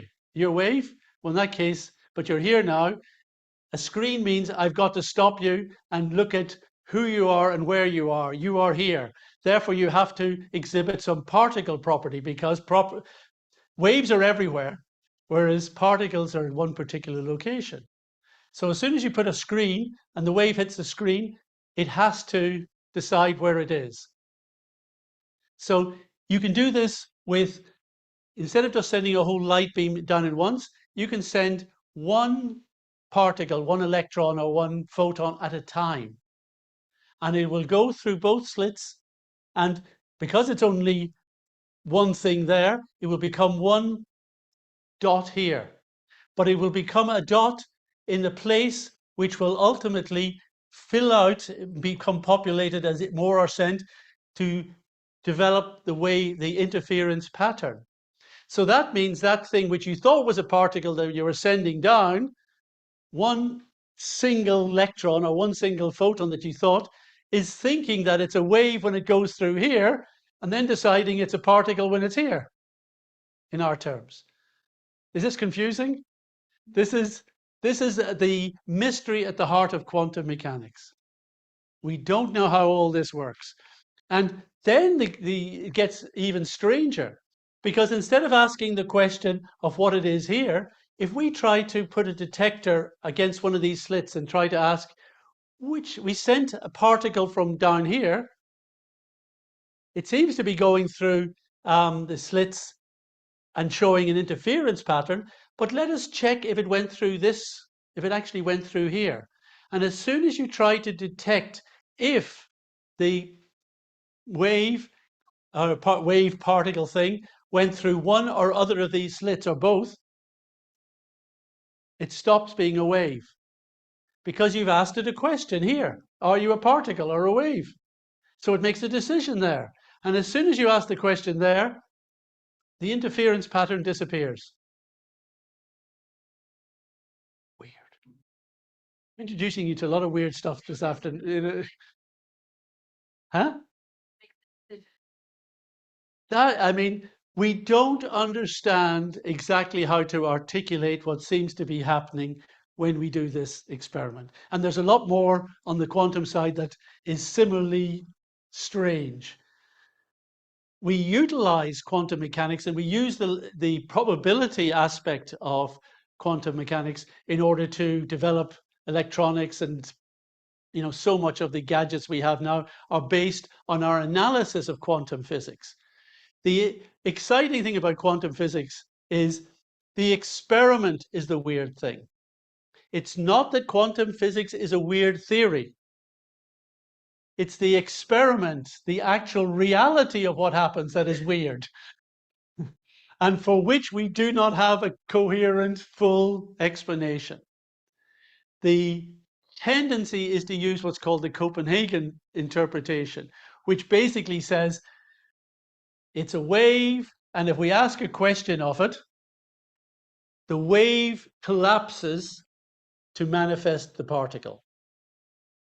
That's the usual way of describing the probability wave packet. It's a probability function that it doesn't define exactly where the particle is. It just says where it is likely to be found is the correct way of expressing it. And then, so if you ask the question, you will find it within some boundaries of probability. It's a very strange scene, but what it indicates is that physical matter is studied in terms of its observable properties, and physical matter is composed of energy with information manifesting observable properties. And the properties that a material thing displays are influenced by observer choice. That's the thing that makes a big difference. That reality is now being described that it is influenced by observer choice at this level. So we're now getting away from the idea that matter is hard res extensia, hard stuff that is so different from this woozy mind thing that the two can never connect. Now we're starting to understand that matter itself is woozy stuff. And, it's not necessarily that different in potential. It is simply energy and information manifesting properties. So we're now talking about choice. And let's understand how choice plays a role. So which can of beans do you want? You go in, look at all the different types of beans that you could choose from, right? There's a range of stuff. So what we're trying to do is we have an intention. I want beans, so I go and consult the range, right? So my intention has brought me to the probability function, right? In one sense, this is like the wave function. It's the probability. There's all the types of beans. There's a probability you'll get this one or this one or this one. Different people will come and you'll see the you know, you could actually set up a probability function for this and see after all the shoppers, which beans are they going for, you know? And there's science behind how you stack shelves in supermarkets and things like that. So that's our probability range. Intention comes along and says, I want to act on that. And it acts with choice. I want my Heinz beans. They're the best. And I want the organic version, you know? And I think this one's sugar-free as well. So very specific, very, very specific, right? So from the range, we use choice to collapse the probability opportunities within the range into the singular specific choices we make. That's how matter works, right? So information. We often say information is, well, facts about something, or what is represented by a particular arrangement or sequence of things. And that's interesting. What we're using is information is that stuff that defines the arrangement or order of other real stuff. So information is important. It's the thing that defines the arrangement or order, and by that we mean the properties that it will give out, and the properties will define how it interacts with others, and how it interacts with others defines its functions. So information defines the properties and functions of everything. So cause and effect. Here's 3 principles of cause and effect. I think we've got time for a little game here.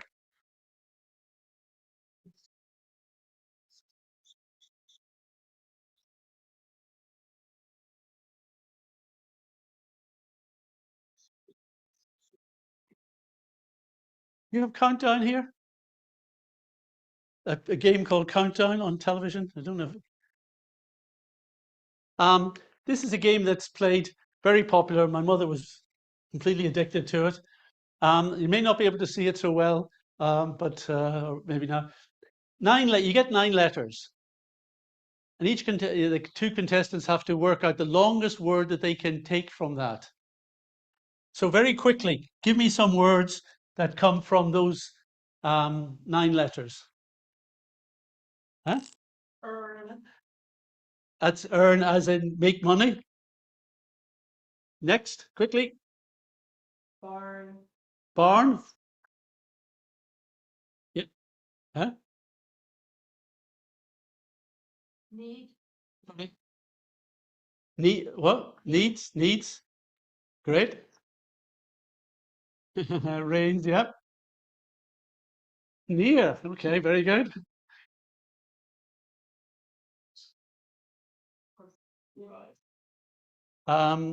Basin, yes. Yep. Desire, did I hear? All right, that's good enough for us now. But that's interesting. How many of you shout out a word just because I might going to pick on you in a minute? Now, the interesting thing is about these words that have come from there, that there is a relationship between them. That's a general bunch of letters. These are specific words, right? Has this got meaning? No. But you have applied your intention for order and arrangement. You have picked out several letters and changed their order and put them in a particular order in order to create different words that do mean something. So you're manifesting new properties in these words that didn't appear to be here. But could you say that the meanings weren't in there? Do you think that arrangement of letters has all these meanings? Well, it doesn't appear that way until you apply intention and order. Once you apply some conscious volition and intention to these letters, you do get all these things. So they must be contained in there, potentially. And that's the point. That is energy and information, which is potential. And as soon as you apply choice and information to it, you start to get specifics. And the specifics are very useful. But they only manage to exist, these words only manage to exist because they are present as the potential within those 9 letters. Right? So there is a relationship of potential to specific. And it is your choices that is changing the potential range. You're not choosing all of it necessarily. You're picking what you like out of it and making something of it. That is the secret to how the material world works. We're going to see that that is what is behind everything that is going on. That the collapse of what is potential state of things, when you act on it with intention and choice and inject information to give it order and meaning, then you create all the specific elements that then become part of this world. So we're going to be using this principle again and again and again, that it is information as intentional and choice, it turns potential options into specific outcomes. And that the property of a specific outcome are always contained within the potential source. In India, we call that a philosophy of Sat Karyavad, that the effect is always present as potential. It can be latent, it can be hard to see, but it exists within the original, and therefore it is able to give birth, if you like, to the specific outcome. Now, which is more important, the potential or the specific? Which is more important, this set of words or these, sorry, this set of letters or these set of words? Huh? Potentially the one. Okay, that's one view. Do I have a different view? Okay, you're both right. But the potential is more important to the group. The potential satisfies everybody because you all get what you want out of it, right? And the world is set up like that. It offers huge potential. It offers every opportunity for the individual consciousness to get what they want out of it.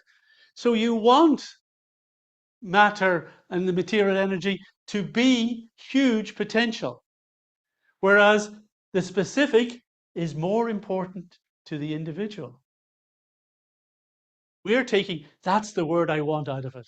You know, that's mine. That's, you know, that one's important. You see?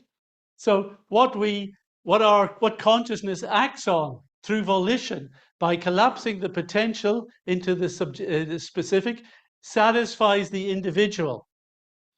But it's because there is this broad potential that we're all catered for. We're all being looked after in that way. Now, let's look at specifying information.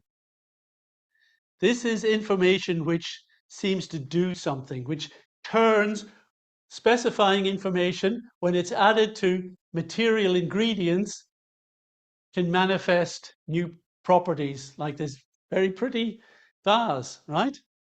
But the vase is simply clay. But it's not just clay, because that's what clay looks like. And that doesn't look like that. So it's clay plus information. Specifying information applied to clay will produce that. Now the question is, where do you get specifying information from? Is it just chance that this starts to roll itself into this? No. We need a source of information. And what is the only source of information, of specifying information, that we know of? Consciousness. Well done. The mind is, you know, it's all part of it. For this purpose, consciousness and mind are acting together. So, yes, we're going to put the Atma in there because that's the original source of information which is flowing through the mind and so on. So, consciousness is the only source of specifying information that anyone can think of. There's no other source. You can say chance, but that's not a source of anything, So if you want specifying information, you have to invoke consciousness as a willful, volitional agent, able to pass on that information, and able to get that information to mix with the material ingredients in order to produce the outcome. So we know this process works. We do it, If you go to pottery class and you think, I've got this kind of thing in front of me, this turntable, and I'm potter's wheel, and I'm going to put the clay on it. Now, what do I want? I've got to conceive of something.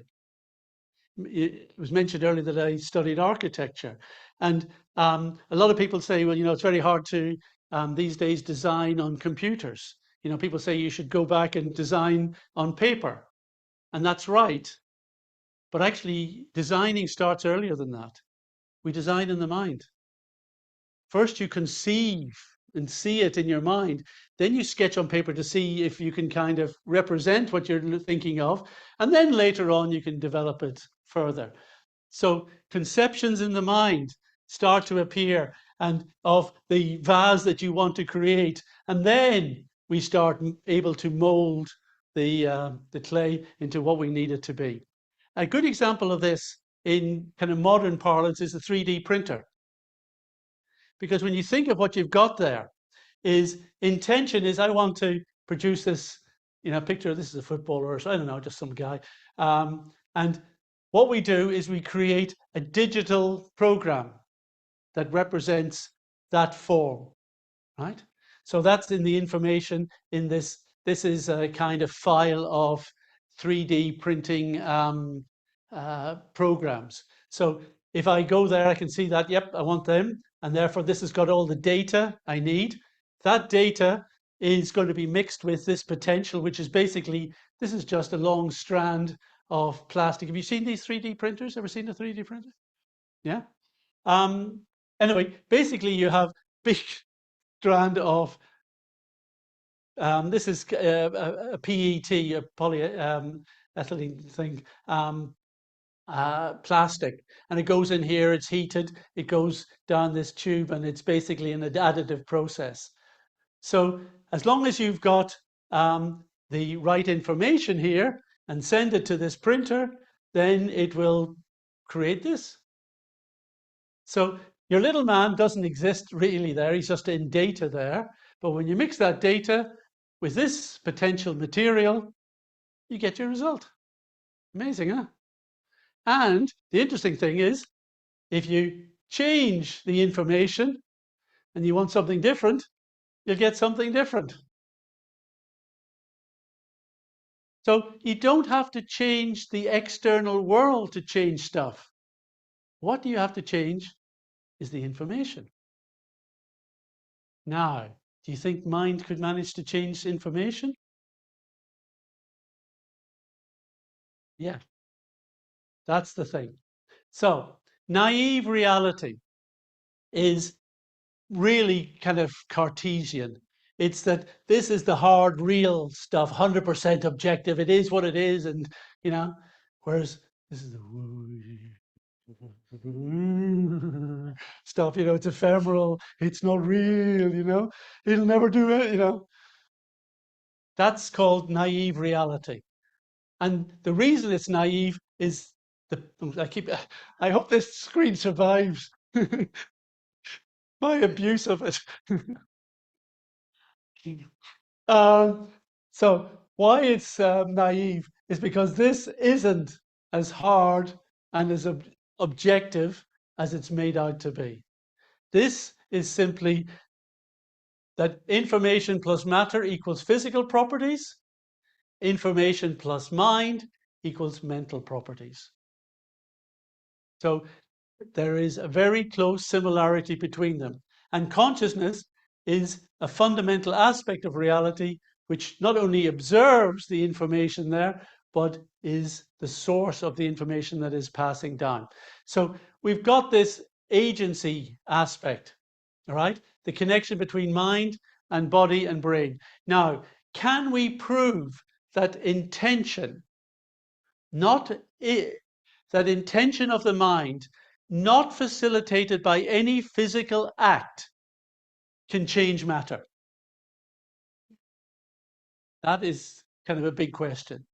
Can intention, just on its own, without any physical help, any physical process help?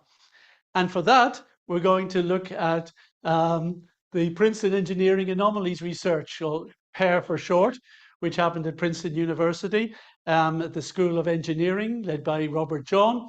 And this program ran from 79 to 2007. And basically, what they did was they set up a lab, and it was originally a guy from the McDonnell aircraft. Is it James McDonnell, I think it was? And he was concerned, could human intention, emotions, conscious attitudes, could that affect very sensitive electronic equipment, which you have in airplanes? He was worried about that. You know, very nice thing. So his friend, Robert John, said, well, okay, we can have a look at it. So they set up a lab called PEAR, and a lady called Brenda Dunn ran it for them. And they basically, they used a quantum-based random event generator. So that's the screen, but that's the actual little counter thing there. I got to see all this equipment recently, because it was transferred to a place in England, which is owned by a friend of mine. So we went up there. Brenda and her son Jeff were over, and I'd met them before, so we were all getting together and having a great time, you know, seeing all the old equipment that has been in storage for years, now set up in this for exhibit purposes at this incredible estate up in North England called Broughton Hall. So this is the original quantum-based REG. Now you should appreciate how these things work. Actually, you know, that the random event or random number generator that you've probably got an app on your phone is not random. It works on an algorithm. It is not true randomness in physics terms. We count true randomness in terms of what quantum stuff does, because it's so damn weird. We assume it is utterly random. So the idea is that you've got an electron, which is a negatively charged thing, kind of passing down a wire. You have a barrier for it. And when the electron gets to the barrier, it has to decide, does it continue going through, or is it repelled by the barrier, right? Most will be repelled. But some of the electrons think, nah, I'm going to go quantum, you know? And they tunnel through. It's called quantum tunneling. So you can calibrate your source and your line and see, you know, what the expected number of percentage of electrons getting through are. All right. And that provides your baseline here. Right. If you set this up just doing nothing, there will be a baseline of activity where at times some of the electron more are going through, sometimes less, but it kind of bounces along and you calibrate it to be level. Okay, so you've got it calibrated like that.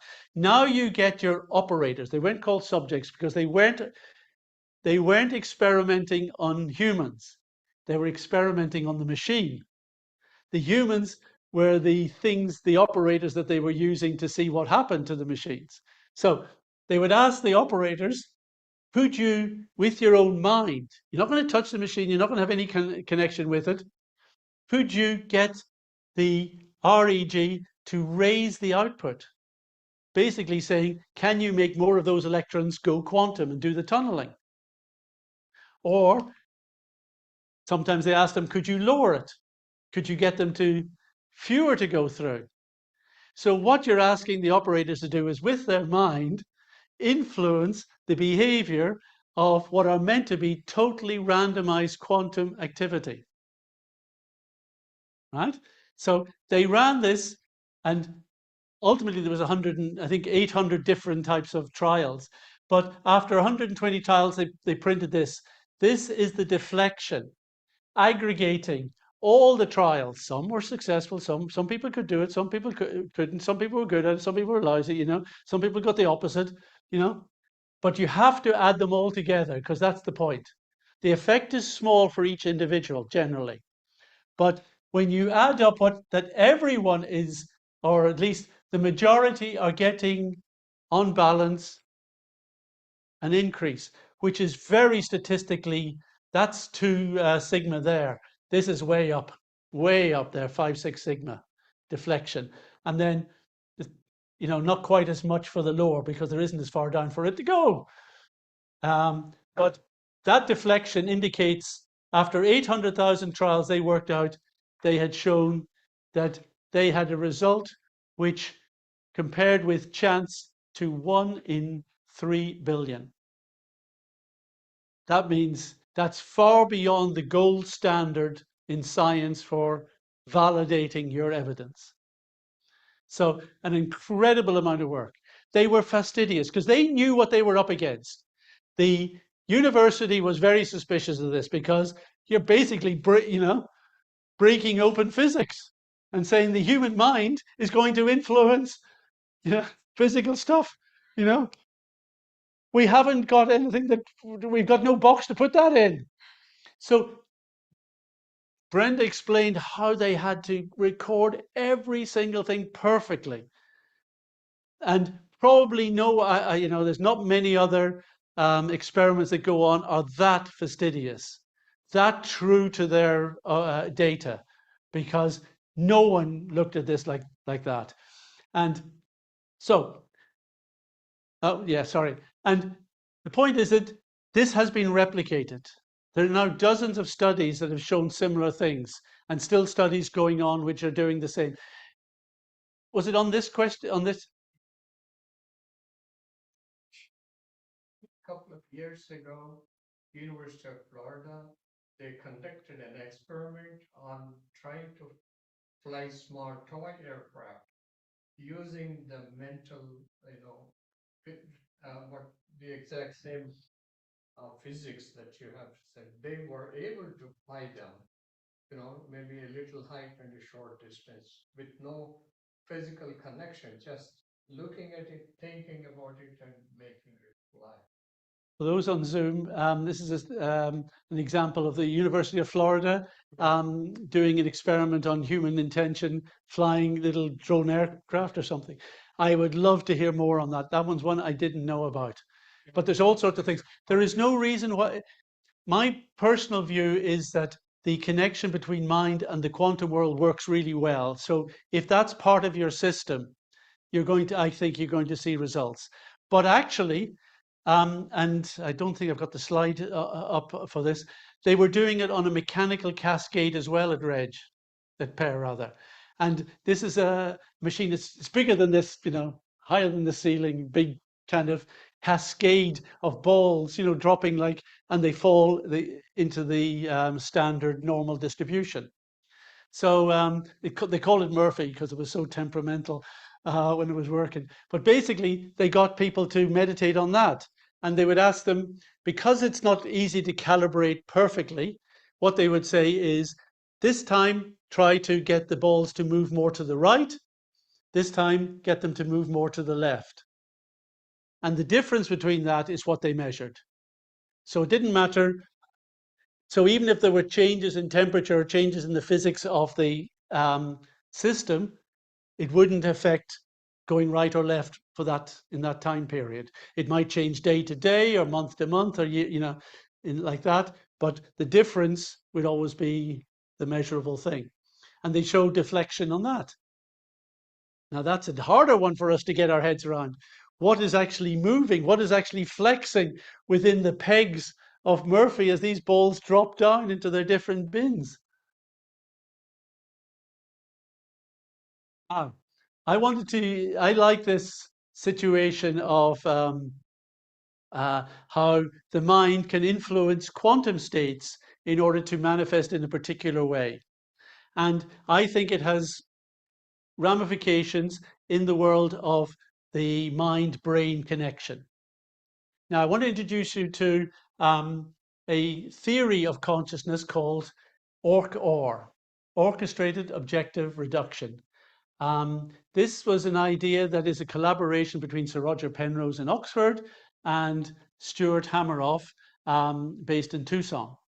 He's an anesthesiologist. He had some experience on what was happening inside neurons.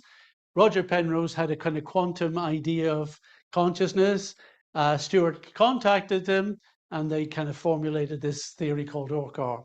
We invited them to, or invited Stewart to give a lecture at Oxford at the Department of Physics just a few years back. So Roger came along, we had a nice chat, and we all got together.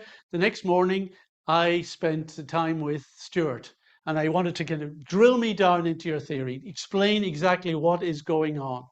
Now, I'm not going to give you everything that we did in those few hours, but I'll give you the essence of what is really important. What he's saying is something which I never realized. And again, you'll probably find this a little weird, is that in the brain, this is part of a neuron, the main part. And this is the axon, the long stringy bit that goes, and the direction of flow is this way out of the, away from the cell.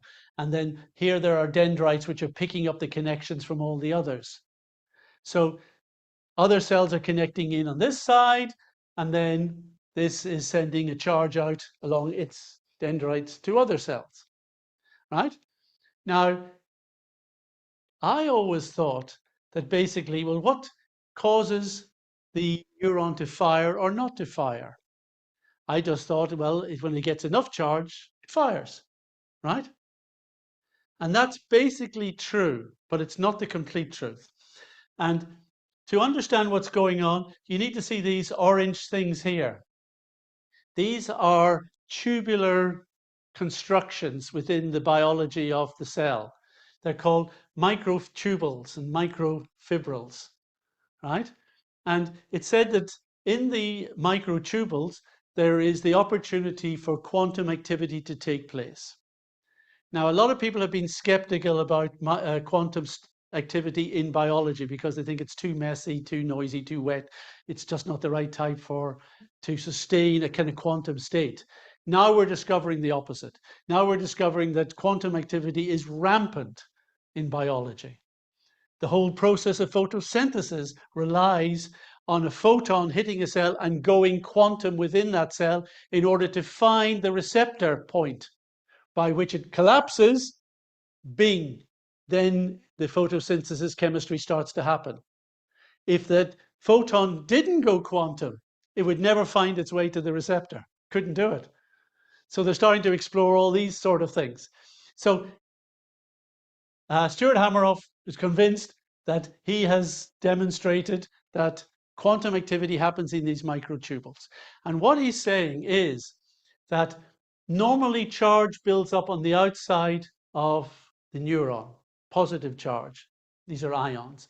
And there, on the axon, there is a kind of threshold bit called the axon hillock. And as long as that axon hillock holds its own there, it holds back the charge and there's no firing, right? And you would think that, okay, well, it's just a question of it getting a bit more and it's going to go past the threshold. The point is, this threshold is not fixed. Therefore, the point at which the neuron fires is not fixed. Okay, what's varying it? What's controlling it? Why is it firing it sometimes and not others? Well, that's what he says. The quantum effects within the microtubules affect the threshold of the axon hillock. So even though previously 3 charges was not seemed to be enough to get through, if the microtubules change their quantum activity and their output, then the axon hillock drops its threshold, charge gets through, the neuron fires. So it's not the neuron in whole, it's what's happening in the quantum level within the neuron cells that is controlling the firing. Similarly, it can do the opposite. It can, even if it gets extra charges, 4 of them here and 4 there, it can still tell the axon hillock, nope, you're not going anywhere. So it controls the whole situation. Now, what I think this offers is, if we've just seen how consciousness, intention, can affect the quantum activities in physical systems, do we not think that consciousness could then affect the quantum activity that is much closer to us, that is already integrated within our body, within our brains? It would seem that you could postulate that intention can act on these in such a way to control the firing of the brain. Therefore, mind and thoughts and desires could precede neural activity. Now, in perception, it's probably the other way around, because maybe these are affected first and then thinking happens. But for thinking, we can probably show that thinking precedes neural activity, not the other way around. Now, we cannot say for sure that this is absolutely the way it happens, but I mention this because at least with this example, it defeats the idea that you could not even think of a way that it could happen. This offers one possibility, a very reasonable. Orch OR is taken very seriously in many fields. Hasn't completely proved itself, because what Stewart is trying to say is that the quantum activity is consciousness. Bing, it just happens, he says. No, that doesn't work. We're not trying to advocate his philosophy or his theory. Rather, we're just trying to use his evidence, his observations, his experiments on this to show that there is a potential route of intention into the neural processes of the brain. I mentioned Broughton Hall. I didn't realize, I forgot I'd got the slides coming up. This is it up in North Yorkshire. This is Brenda in front of Murphy.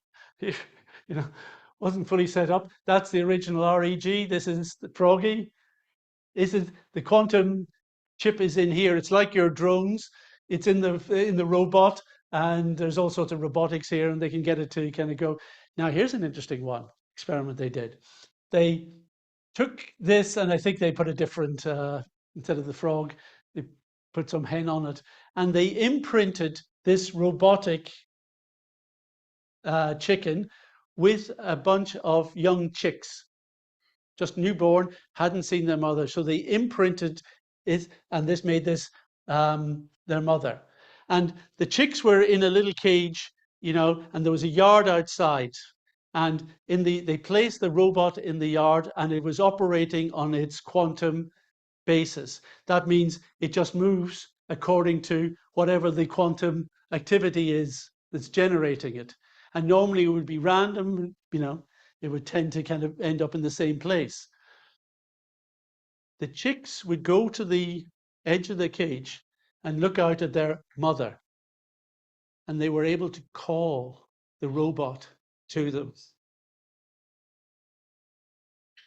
So with their mind, they were able to affect the quantum activity in such a way that it brought that to them. And actually, the reason Brenda and Per got so good results, honestly, is in her personality. She's an incredible lady. And she got results that other laboratories couldn't get, or couldn't get to the extent. They got good results, but they didn't get it to the extent that she did. Why? Because she understood that what you're trying to do with all of these machineries is have fun. That at the basis of our interaction with the world, we are more likely to influence and to be effective. We're relaxed and having fun.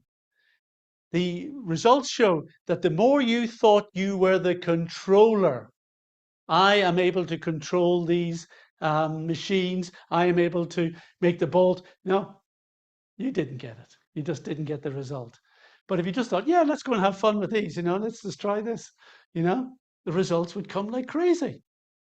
And that's why they dressed up it as a little frog, and they tried drums, and they tried all sorts of other things. So it was because of her recognition that what is at the heart of the universe is having fun and feeling lovingly connected with everything that makes things work. So it's really sweet. Lovely lady, passed on last year, unfortunately, but hopefully her legacy will continue. Now we're going to get a little technical. The difficulty that Per had it had the results, it had the observations, it had the experiments all neatly done.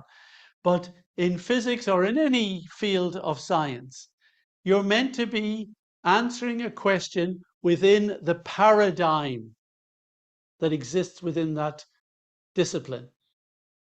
So the paradigm that physics is working in is not that matter is controlled by mind, but that matter is controlled by these other quantum, the quantum world and everything else. So it doesn't have, in that framework, it had no way to accommodate these experiments. And that was the criticism. You got these results, but what is the theory behind them? And there's a joke like that. Two scientists are looking at things and one saying, well, I can see that it works in practice, but what's the theory? And that was like the remote viewing thing. We can see how it works in practice. What's the theory? How does it, why does it work? You see, that was their problem. So Robert John and Brenda tried to work out a simple picture for how they saw this working. And they said, this is the tangible hard world, and this is its intangible information state. This is the mental world of which we are conscious. This is this mental world of which we are unconscious. It has its information. And really, normal activity seems to be happening like that. I'm not so sure that it really is. I think all activity is happening down like this. This is labeled anomalous, and this is normal. And basically they say when mind is really interacting here on a subtle level, it's not trying to move matter, like I'm not really trying to move that elsewhere. Uri Geller was a friend of mine, and he used to stay with him a lot. And he said, no, as long as you're thinking you're moving matter, you're not going to get anywhere. But as soon as you see it as energy, and you're influencing energy, yeah, it's no problem to get spoons to bend and do everything else. So this is when your conscious mind almost has to allow your unconscious mind, give it its purpose, give it its agenda to work in the intangible field to manifest here. And now that it was called the modular model of mind matter manifestations, M5. Okay? Modular model of mind matter manifestations. Right? Now, we're going to look at the modular model of mind matter manifestations modified. M6. All right. Now, we're going to start. We've got our physics functions all over here, right? And what we have said is that what is matter made of? Ultimately, there are sub-physical functions and properties, information and energy at a lower substrate. This is the bit we see. This is the bit that our senses interact with. This is the bit that's really feeding that with its properties. This is the potential. This is the specific. Okay? Similarly, the mind and its cognitive functions. It has its bit that we are conscious of, where the qualia are, and it has lots of sub-cognitive functions down here. Right? This is the mind. It's all energy and information, but this is where information is not being manifest. This is potential, this is specific. And really what we're talking about is a sharing of information at this level. That at this information substrate, the mind is passing information to a subtle form of physical stuff, which then passes up in order, which then basically collapses, just like those letters collapse into specific words, collapses into the specific forms and objects that we see in this world. Now, this is on a very big level, and it's hard for us when we're operating on a day-to-day basis to see this. But this, so this basically becomes our flow. And here's consciousness. Consciousness is outside of this, but consciousness connects with the mind through perception and through volition. And then it's able to connect between mind and the subconscious, subcognitive functions. And we can demonstrate this link here, that your mind is able to connect with other aspects of mind. Mind is like an element like air. It's everywhere. I've got a bit of it, bit of the air here that I'm breathing in. You've got a bit of your air. There's going to be overlap at times. Mind is like that. I've got a bit of mind stuff that's looking after all my thoughts and ideas. You've got yours. At times we overlap, and we heard a story over lunch about when minds overlap. And I'm sure you've all had it. How many of you, called your mum and she said, "Oh, I knew you were about to call," right? All the time. And you've probably got that intuitions about your kids and so on, right? Intuitions. This is mind stuff. And it has been properly tested. Pear also did this. They ran what are called precognitive remote perception, PRP tests. And for this is a type of remote viewing, but it is done between viewers, where you have one person who is the transmitter and one person who's the receiver. And the way it usually goes is that we get the transmitter to go somewhere out into town, disappear for half an hour or so, and find something that they want to really visualize and transmit back to the rest of us. And the rest of us in a nice meditative state, start to receive and see what we get. They got good results. My problem with this system is that it tends to analyze the results qualitatively. Tries to give a score to how accurate, and that's okay, but it's not rigorous enough to convince the baddies. if I can say that, the naysayers. It's not going to convince anyone. You need quantitative analysis, and that's why I prefer the other system. But this is still fun to do. I had the experience when I went. It was at Broughton Hall. We were part of a consciousness gathering. And we did one PRP exercise. I was twinned with a lady called Danny, also from Switzerland, and I was the transmitter. So I went with the group, and first we did a bit of forest bathing. You know what forest bathing is? You just really tune into how your senses are experiencing everything. The lady who took us through was someone who'd been to Brindavan and liked all that stuff, and was really good at getting us into it. So we were kind of buzzing by the time we'd finished the forest walk. And then we were asked to find a being to transmit. So I found a lovely beech tree. I like beech trees because the way they come into the ground with their roots, the bottom, they have these kind of things. And this one looked like a big throne, big chair, and I could sit down. And it had a particular type of very distinctive shape of moss on it.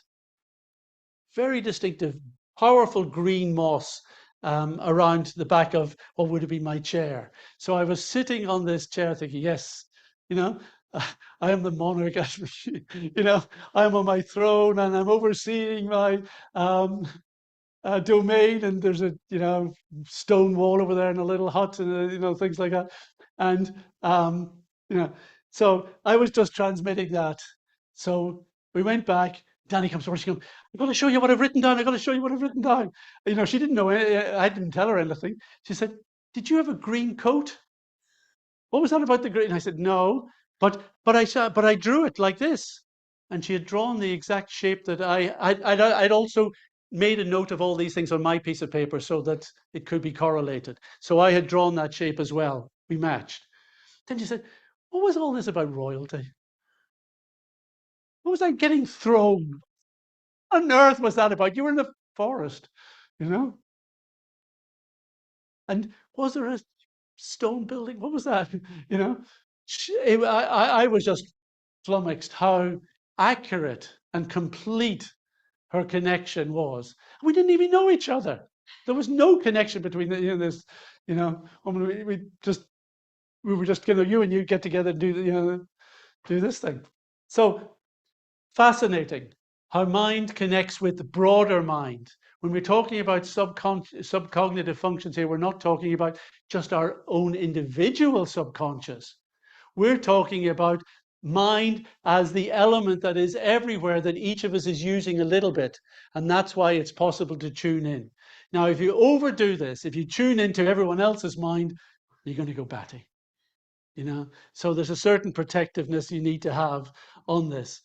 So that's demonstrated here. And the Stanford remote viewing system that we talked about earlier, where we're actually, what we're accessing is the information at this level, the subphysical level. That's the data we're bringing back for the Stanford remote viewing that I was talking about earlier.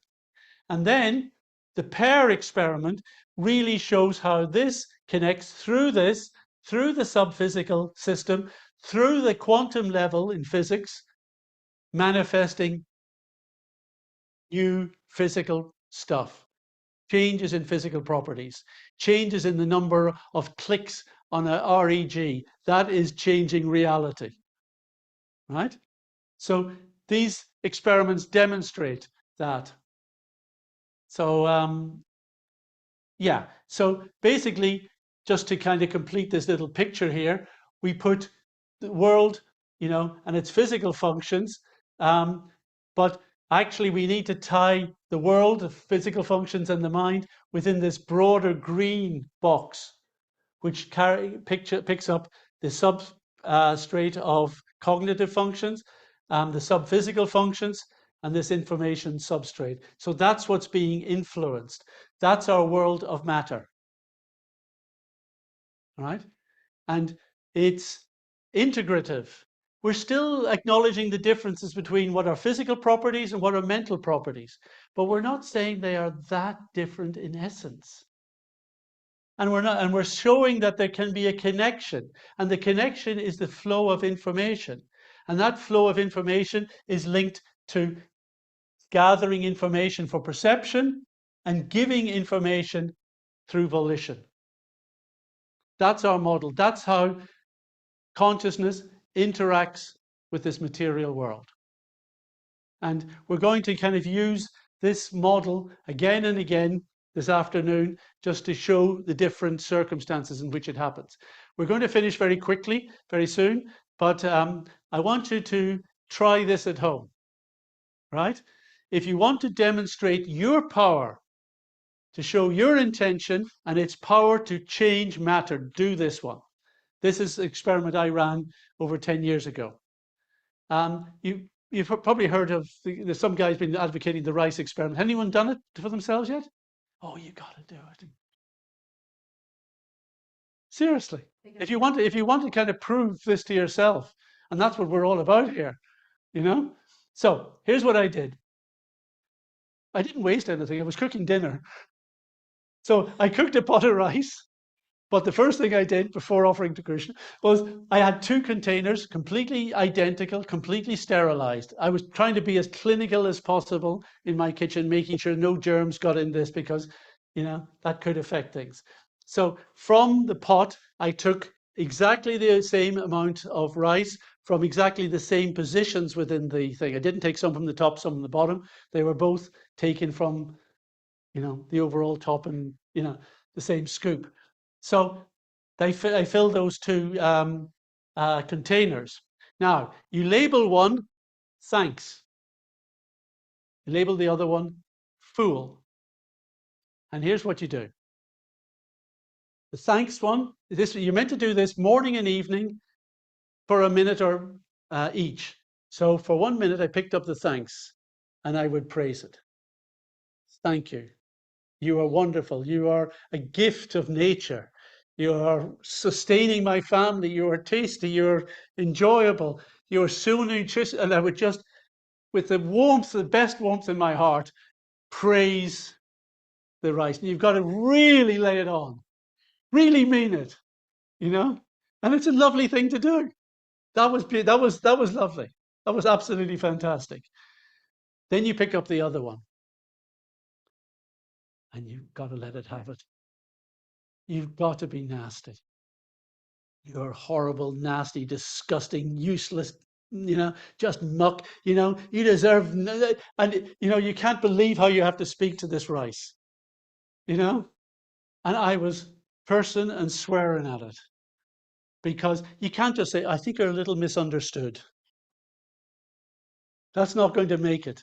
I've talked with the director of the Indian Institute of Technology on Monday. He wanted to run some experiments like this, and he was doing experiments where it was just very weak. I said, that doesn't do it.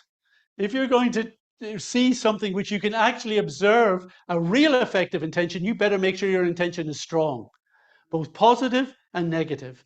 So at the time, I was having trouble with a telecommunications company in Britain. I won't tell you what the name was, but I think I've given enough clues.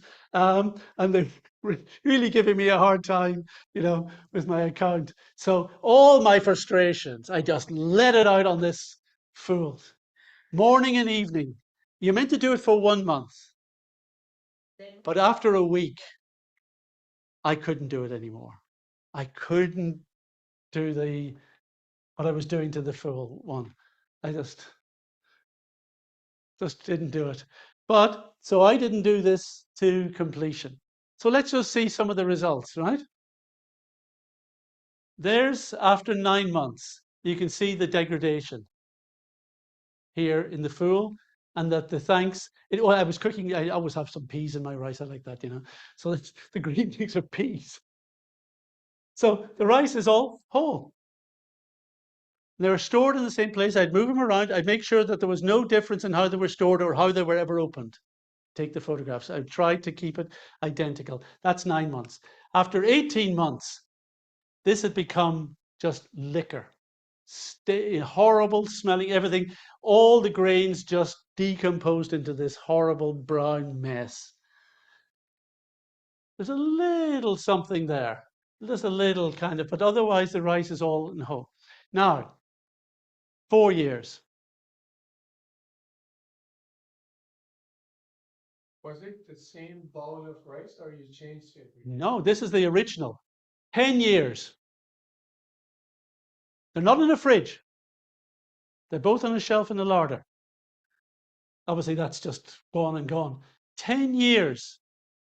That has held its shape, held its form. Oh, amazing. Got it. It's still got in my house at home. Every so often I remember and think, I should take a photograph and see how it's getting on. 1 week. Yep. That's big effect for so little attention, huh? Dang. Would the rice stay for 10 years? That's amazing. Shocking, isn't it? I mean, I'm not saying you should eat this, but it's still, yeah. I mean, I'm shocked every time I go back to it. Certain saints' bodies that have been dead for like 2 years and pulled up their body, and their body just looks like they're still alive practically, Well, that's it. That there is something in the positive, supportive, kind, energy, gratitude, and everything. When you feed that into the system, you're asking something to sustain. When you use the negative energy, really heavy, nasty energy, you're asking for things to decompose. So you can imagine what this means to ourselves.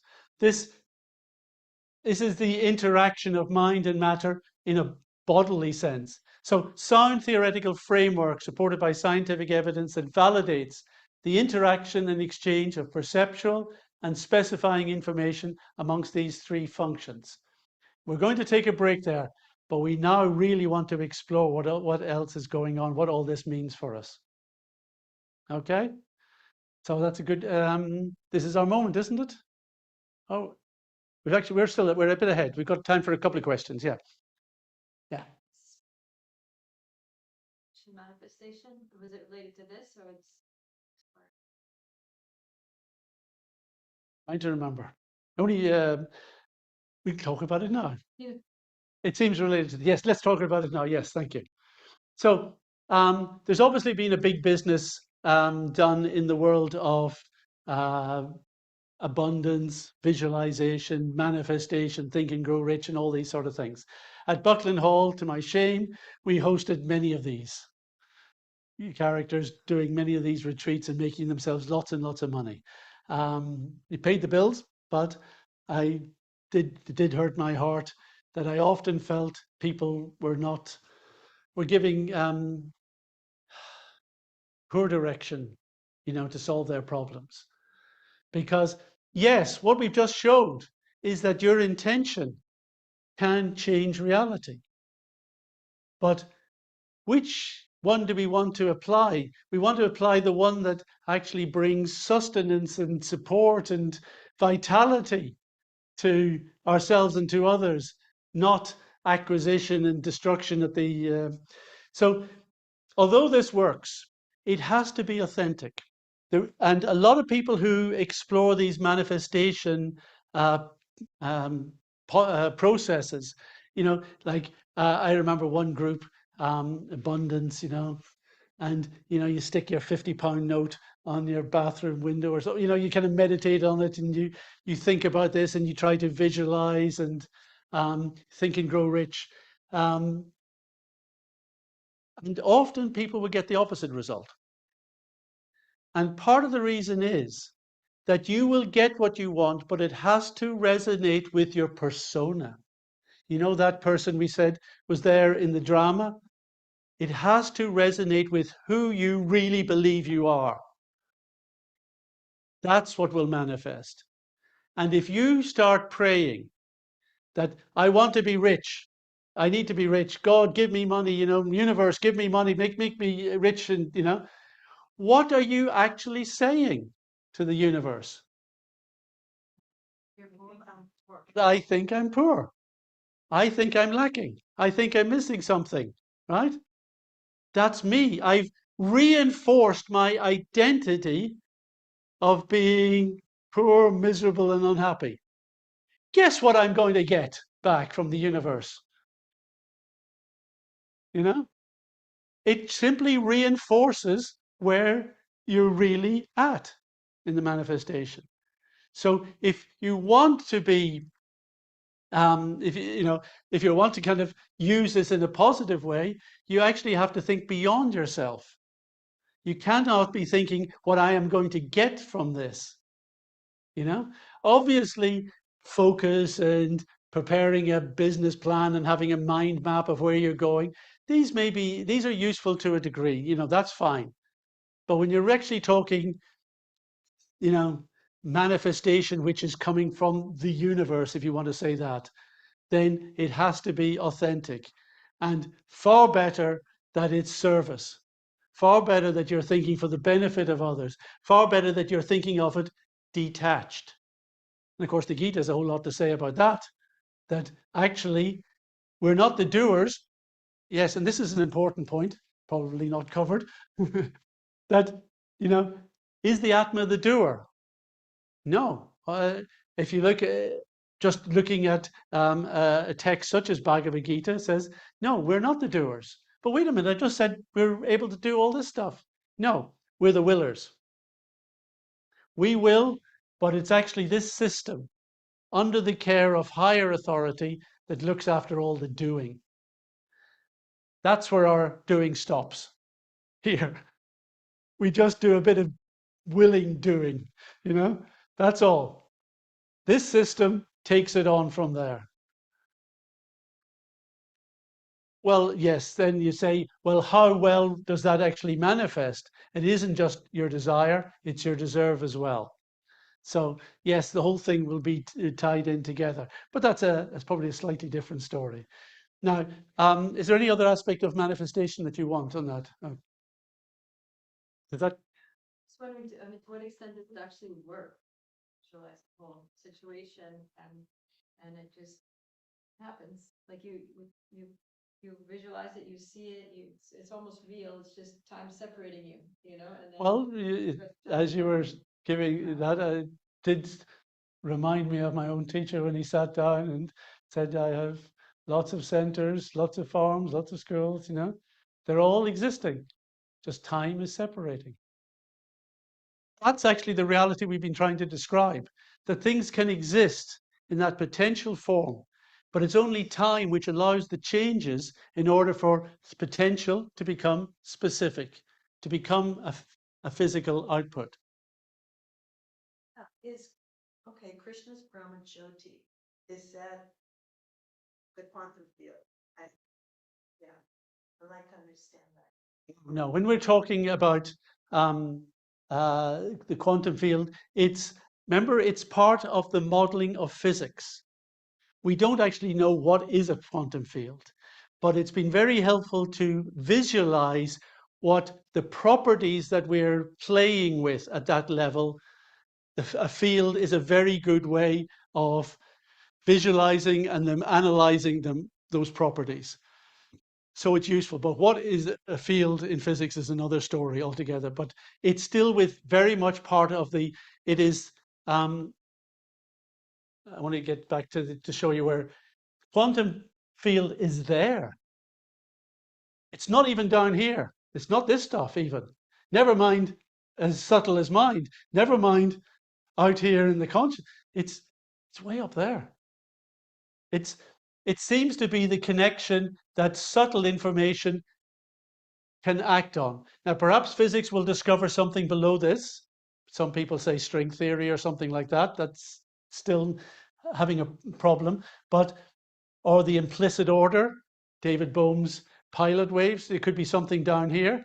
So physics, I think, will get a little deeper, but it's still not really getting right down to the sub-physical state yet. The unified, yeah, there's a kind of this unified field, I think, is what they mean. There's lots of different modeling, morphic resonance field, information field, unified field.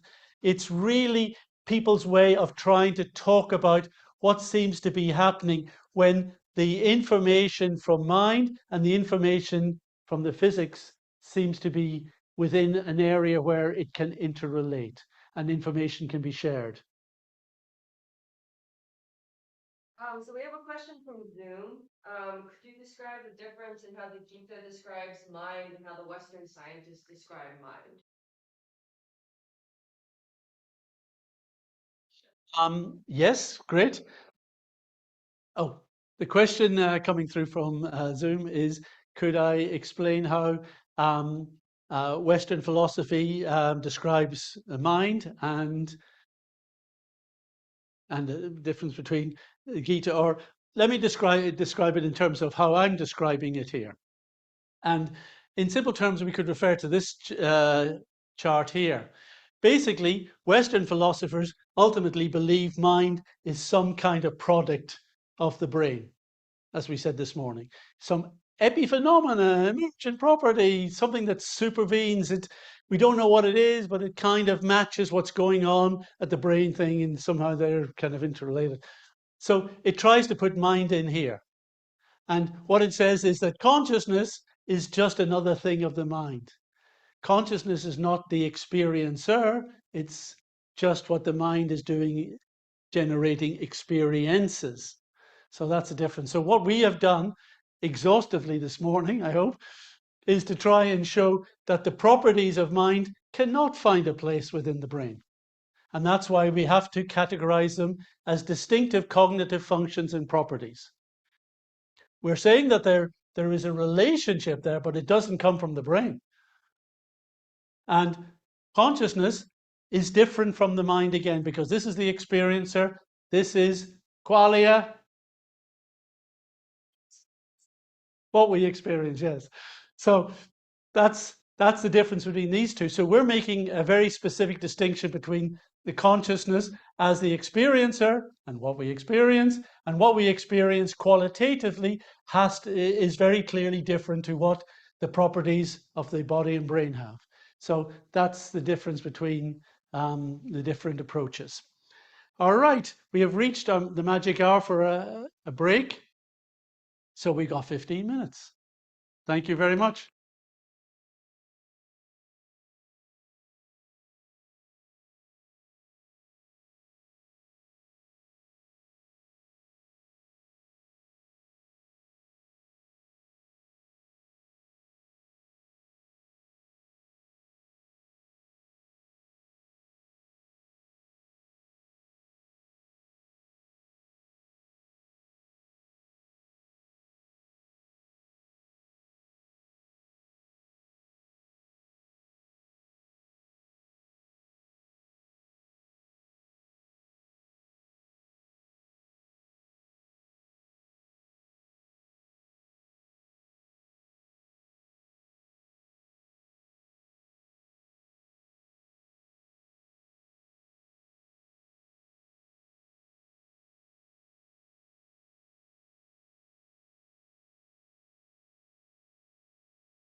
It is an image that you're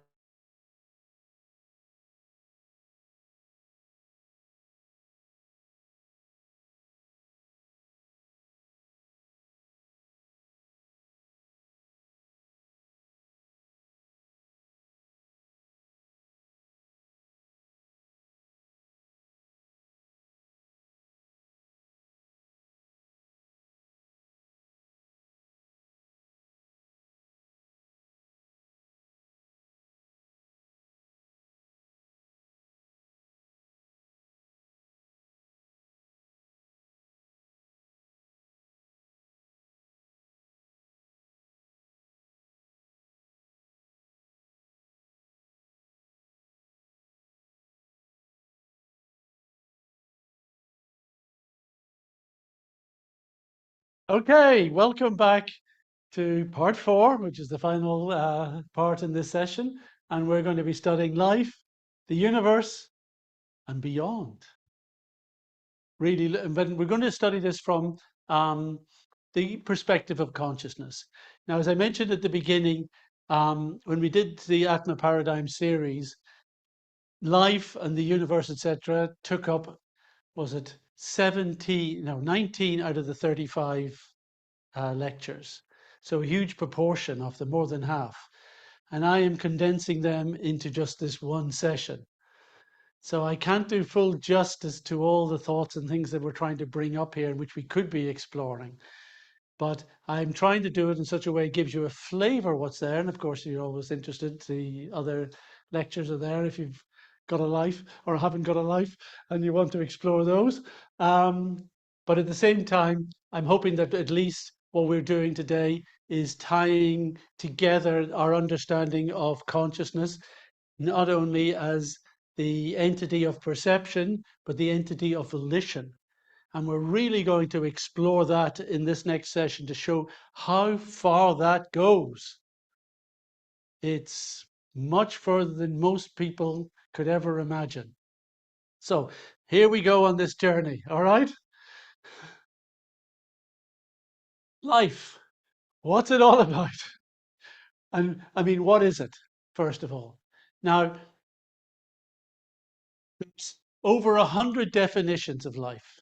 And according to the BBC, this was a couple of years back and it probably hasn't changed, they're all wrong. Because it's practically impossible to find a definition of life that covers all life. It's just so varied, so many different manifestations of it, biologically, activities, it just seems, it's very, very difficult. And this is the kind of general one. The condition that distinguishes animals and plants from inorganic matter. Okay? These are, inorganic matter, the chemicals in them behave in one way, and the chemicals within biological organisms actually behave in a different way. They come together, they maintain, they have, they metabolize their kind of systems, they sustain, they reproduce, they do all sorts of strange things, particularly the capacity for growth, reproduction, functional activity, and continual change preceding death. Now, when you actually really analyze what that's just said, it boils down to this. Life is what living things do before they die. Isn't it? That's basically what it is. That's about as good as we're going to get. Life is what you do before you die. Now, we're going to have to look at consciousness in other species. We've only talked about consciousness as if it's been a human thing. And that's our fault as humans. We just think we're the ones that count. But because it's mainly been humans who have come to this workshop, and I believe online, that we've kind of voiced it in that way. Because Dr. Frog's out there. And we've done it in this way because we as humans do have a certain capacity for thinking about our thinking and thinking about ourselves as the thinkers of our thinking.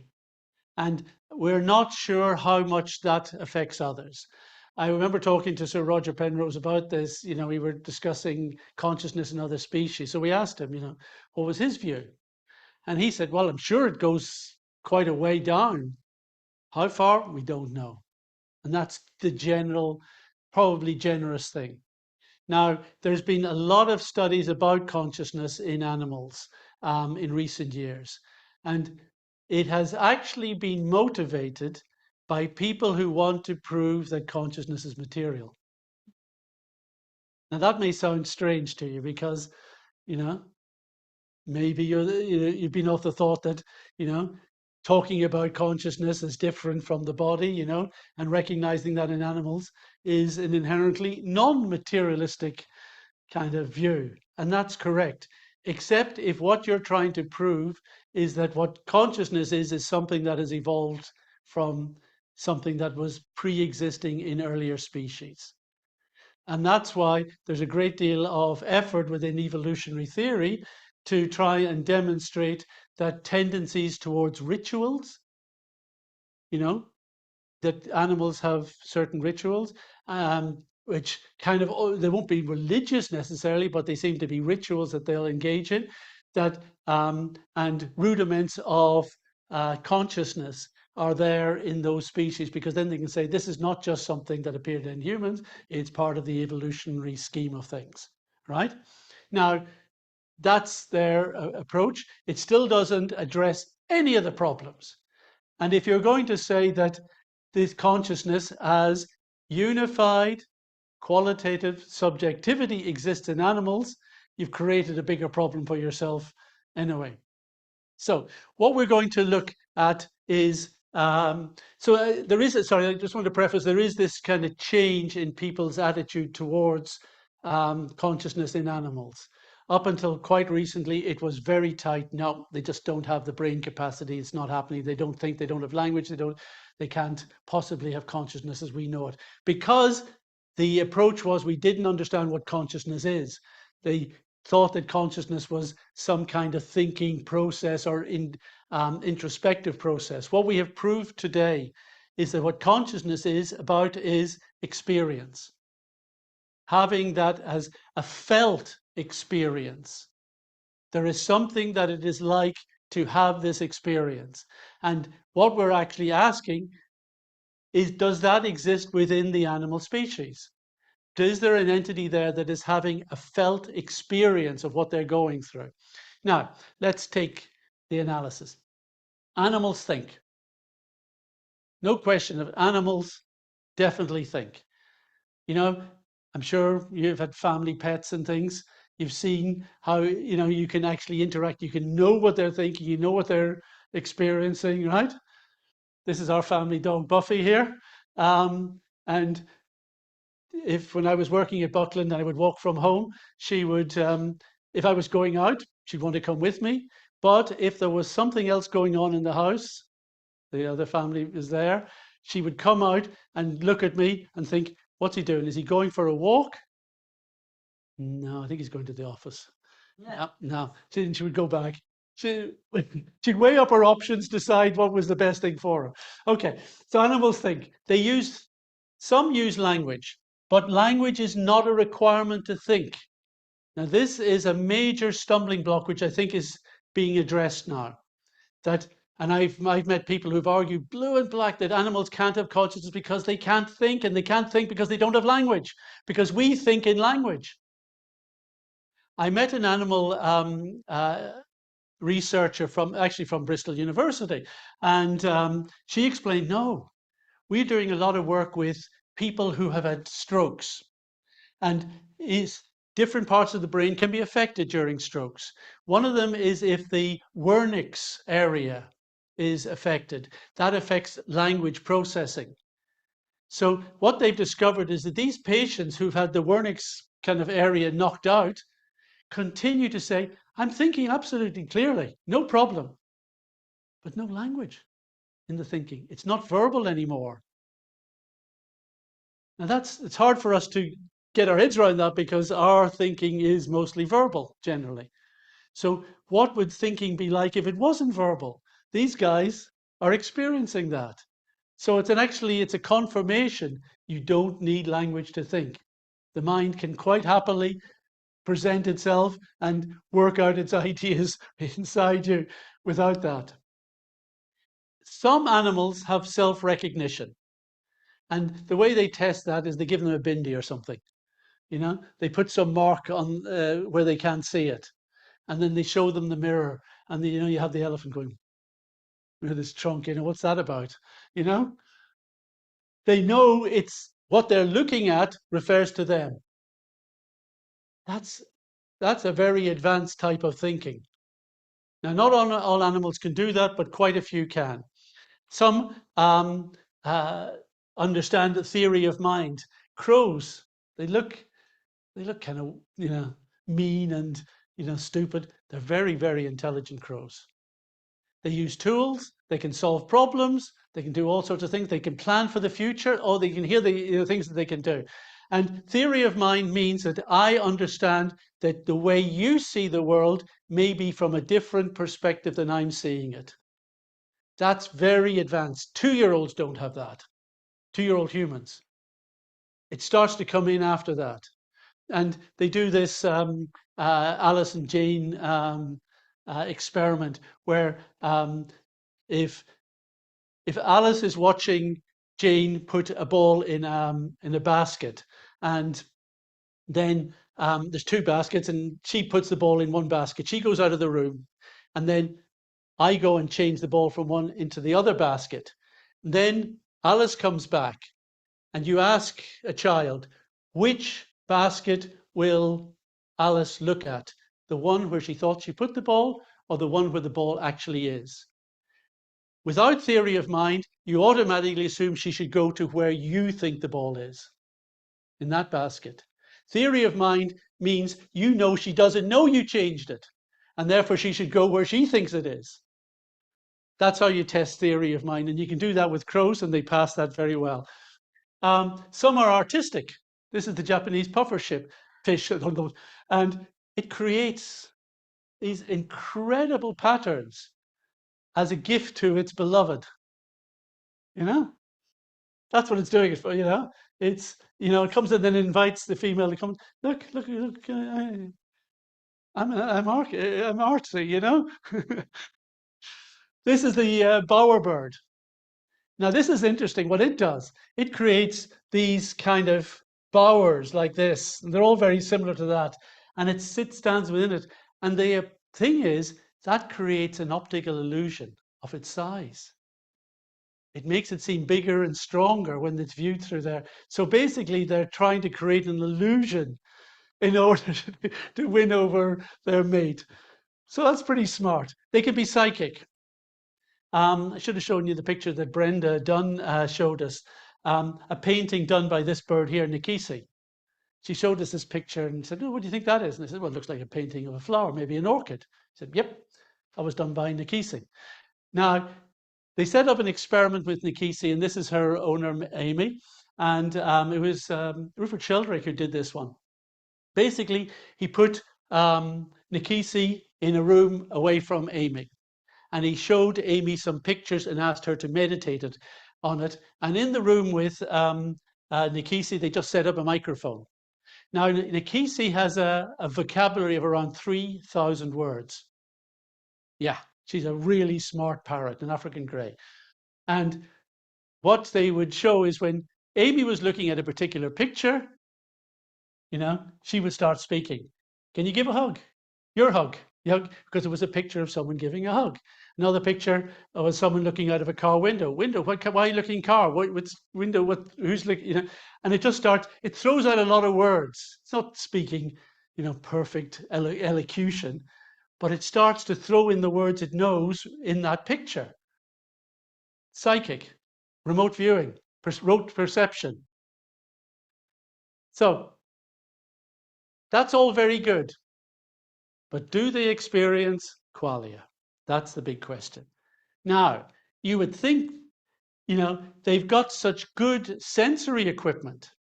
Elephants are one of the top ones for smelling because look, the power of that nose, they can really, the sensors in there are amazing.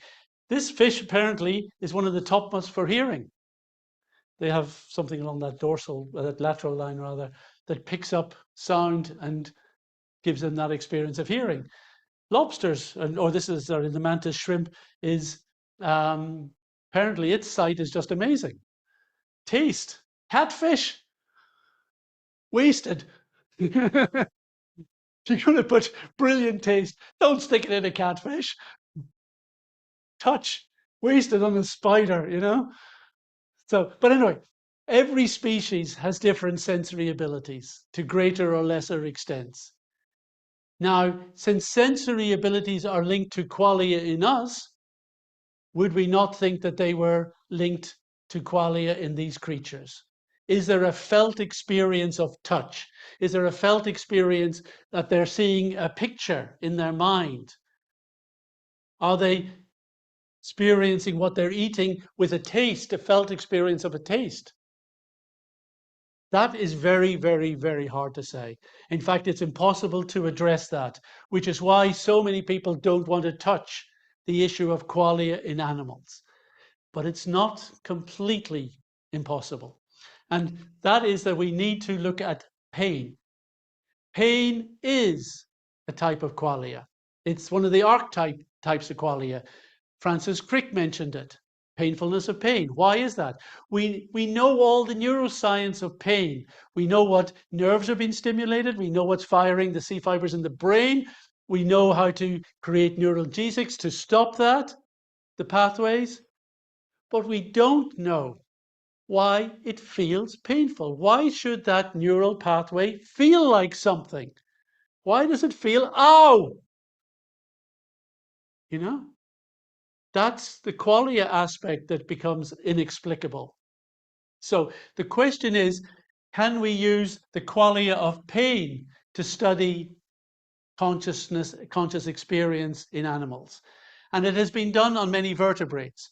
The Queen's University of Belfast, a wonderful institute in a wonderful city where I come from. No, I got out of there as fast as I could.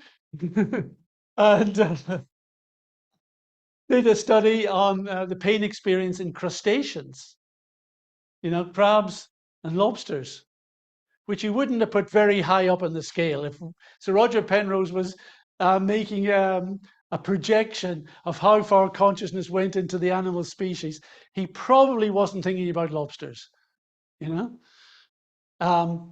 But here's what they did. This is what they used as their criteria to decide if a creature felt pain. It had to show that it responded to a painful stimulus differently from other stimulus. Okay, that's fair enough. There needed to be a significant change of behavior on the basis of pain that couldn't be explained by the other behavior.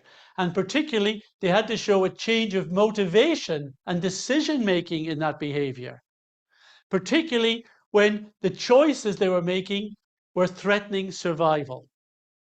And most people involved in animal research considered the survival instinct to be sacrosanct within animal species. They think that's what's driving them entirely. But if you can show that the feeling of pain will override your sense of security, of safety in your own survival, then there must be something that this animal is feeling which is so obnoxious to it, so abhorrent, that it's willing to risk death in order to escape that. Right? So you can see what they're playing with. And it may not be nice, you know, to do this. They're not being nice to these poor lobsters. But if, you know, it helps to appreciate the nature of consciousness and the fact that they feel pain, maybe that'll send a message out. And the last thing is, so really what that would often involve is creatures, you know, have their little kind of safe spaces that they like to retreat to. And if there's a threat, they will go back there. And initial first pain, they might go back there. But if that safe place is a place where the pain is being inflicted, you know, it's no longer safe. And they will, so therefore, it's not just a response, it's a response that they feel is changing their decision making and making them kind of threaten their own survival. And the other thing which they found is that these creatures could self-generate analgesics, the typical kind of neurotransmitters that would help stop connections in the brain system, in their nervous system, from from conveying pain to them. They were able to generate certain chemicals and things that would neutralize that. So psychosomatic behavior within these creatures, making their own Tylenol. Yeah. So the conclusion of the Queen study was crustaceans subjectively feel qualia of pain in the same way as vertebrates do. So if you've proved that they subjectively feel qualia, you've got a unified qualitative subjectivity. You've demonstrated consciousness. So creatures undergo non-neural phenomenal experience because the experience of qualia is non-neural. Therefore, we have to presume the presence of the Atma in these creatures. We have to assume that there is a conscious entity present there with a mind, as well as whatever the nervous neural system that they have is. And as long as there's consciousness in mind, it doesn't require a huge amount of neural activity to sustain that. We saw that in the case of Noah Wall. You know, that little boy with his cortices were just, and the neural kind of makeup of many of these creatures down the kind of path of life, can be quite small. But it doesn't matter. As long as there is an Atma, as long as there is mind, there is enough to connect with its senses so that it can qualitatively experience the world around. And also, doesn't this mean that it's a source of volition, free will, agency? And you can see that it wants to change enhance its experiences. If the lobster's been in a situation where it is painful, it wants to enhance, and it will do whatever it can to enhance its experiences. So all those meditations we had, we can do the meditations, but don't think that they don't apply to the animals. They may not be able to sit down, yes, I am the persistent observer, I am the seer, They may not be meditating in that way, but they're experiencing the world in exactly the same perspective of being the seer, being the subject of their experiences. So the Atma and the plant world, goes all the way down to plants. There's a lot of people now studying kind of the minds and consciousnesses of plants. This is the sensitive plant, Mimosa pudica, and the Nicotiana rustica, the tobacco plant, is always being hooked up to machines to check out its responses to various things. They can show that these will respond to people, to threats, all sorts of things. Won't get into great detail on that, but so the Atma in life. Ultimately, what our point is that whatever you consider to be a life form, this is just a handful of those that are available. Other life forms are available. It's the interplay of an Atma and a biological body. That's really what we're saying life is. The interplay of an Atma and a biological body. And as long as the Atma and alongside its mind is present within the body, that body will exhibit all those other life features that we talked about. When that Atma and its mind are removed from the situation, you've just got a biological body, which then follows the laws of chemistry and basically disintegrates. That complex chemistry just breaks down into simple liquids and gases. Now, all of this leads to this point, and there's the story of a sage that he was meditating, and he kind of turned to his cat and said, actually, life is there in all species, and therefore you and I are one. The cat looks at him and thinks, not even close. I want to show you this. This is a little video clip which I think illustrates just a way of seeing. Oh, wait. Ah, there it is. This first bit's a little heavy, where this buffalo has been attacked by. Now, is that felt experience, the pain there? No question. This is felt experience. This is an orca. This has been seen several times, where this orca is kind of keeping its calf with it for 3 weeks. Calf died, but it still keeps with it. I saw one where an orca had adopted another type of whale, a young baby whale. And now watch this. This is our crow doing its snowboarding. Yep, it's riding on a little plastic thing it's found. Now it's just having fun. This is Christian the lion. He was reunited with his owners who looked after him in London. I spoke letter with the lady who played Born Free. Joy, she played Joy Addison. What is the name of the actress? Virginia something or other. Anyway, she wrote to me about that. Now here's a polar bear. Normally polar bears are dangerous for the huskies up there in Alaska, and the owner's very careful. But this polar bear just kept coming back to see his friends. It wants company because it's lonely out there on the ice floes. This dog has just managed to capture and save his friend by grabbing the stick. That's really clever. This dog is pulling a little baby deer that it found in the water out. So here's showing empathy, compassion, and they're poking it, trying to see if it can get back some life. The fish back into the water. Yep, let's get this bird out of the water. It's not helping it there. So they look after it. And it's okay now. Here's this dog trying to put water on these fish lying there and see, how does it know that fish need water? That's theory. It has a mind. It can understand their mind. This guy is in danger with a crocodile, but the hippos come and chase that away. But not all creatures are nice. Some are just mischievous. All right.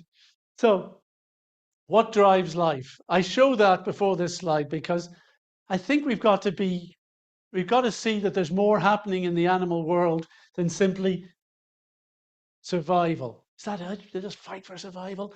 Reproductive instinct, that's all that's going on? I'm not saying these aren't strong, but it's not the whole story. But the physicalist approach to life through the evolutionary ideas cannot offer anything more than that. It cannot justify the desires we have for friendship, for empathy, for compassion, for the kind of kind acts, to help other creatures that were shown here, and that the fun that these animals have just being alive. So, what drives all life? They want to be. Okay, that influences survival. Of course, we've got survival interests. Why? We want to be. We are non-temporal conscious beings. We're in this body. That puts us in an incongruent position. We want to be. We will do everything we can to hold that situation. Animals are the same. It's not a survival instinct. It's a sat to be instinct that's driving it. We want to know. Animals are curious. They are very happy to kind of explore all sorts of things in order to enhance their situation. And why? They want to connect and be happy. I could have put to love and be happy as we did, in the other one. But some people might think maybe I'm stretching that too far. To connect and be happy. Even that polar bear, which is hungry and is seeing huskies and thinking, it should be thinking a meal. It would rather think, no, let's play. That's what I need. I need a hug, more than I need a meal. So this picture of driving all life, Now, I spoke to well, first of all, yeah, there was a nice thing of, I've just shown a lot of video clips. And I heard on the science program just a few weeks ago, one animal researcher, and she's saying, the old days we would kind of send people off into, the jungles and up the Amazon and doing this, to try and find animals doing interesting things so that we could observe their behavior. And we might be lucky. And she said, no, better we just now go on YouTube and just search it and find the things there. And guess what one she referenced? The crow snowboarding. She said, I was really pleased because that's my favorite. That just shows completely hedonistic behavior, not worried about its food, its family, its anything else that animals are meant to worry about, just having a good time. So and then I talked to another animal researcher, and she said, oh, and yeah, no, this was another person who was speaking on the radio, this one. And he said, you've got to be careful anthropomorphizing animals. The tendency to think that we like to think like this, therefore maybe that's what they are thinking. So he said, yes, that's there. But he then said, but if you don't anthropomorphize, if you don't look at what they're doing and see that in terms of what it could be, you're missing the point. If you don't see, my God, they might be just having fun. My God, they might just be trying to help this other creature, then you're not going to learn anything. So he was saying, we can't go overboard too much, but you've got to recognize the truth of what is being revealed here. And in order to fulfill all these things, to do things to fulfill being, knowing, and connecting and being happy, vigraha.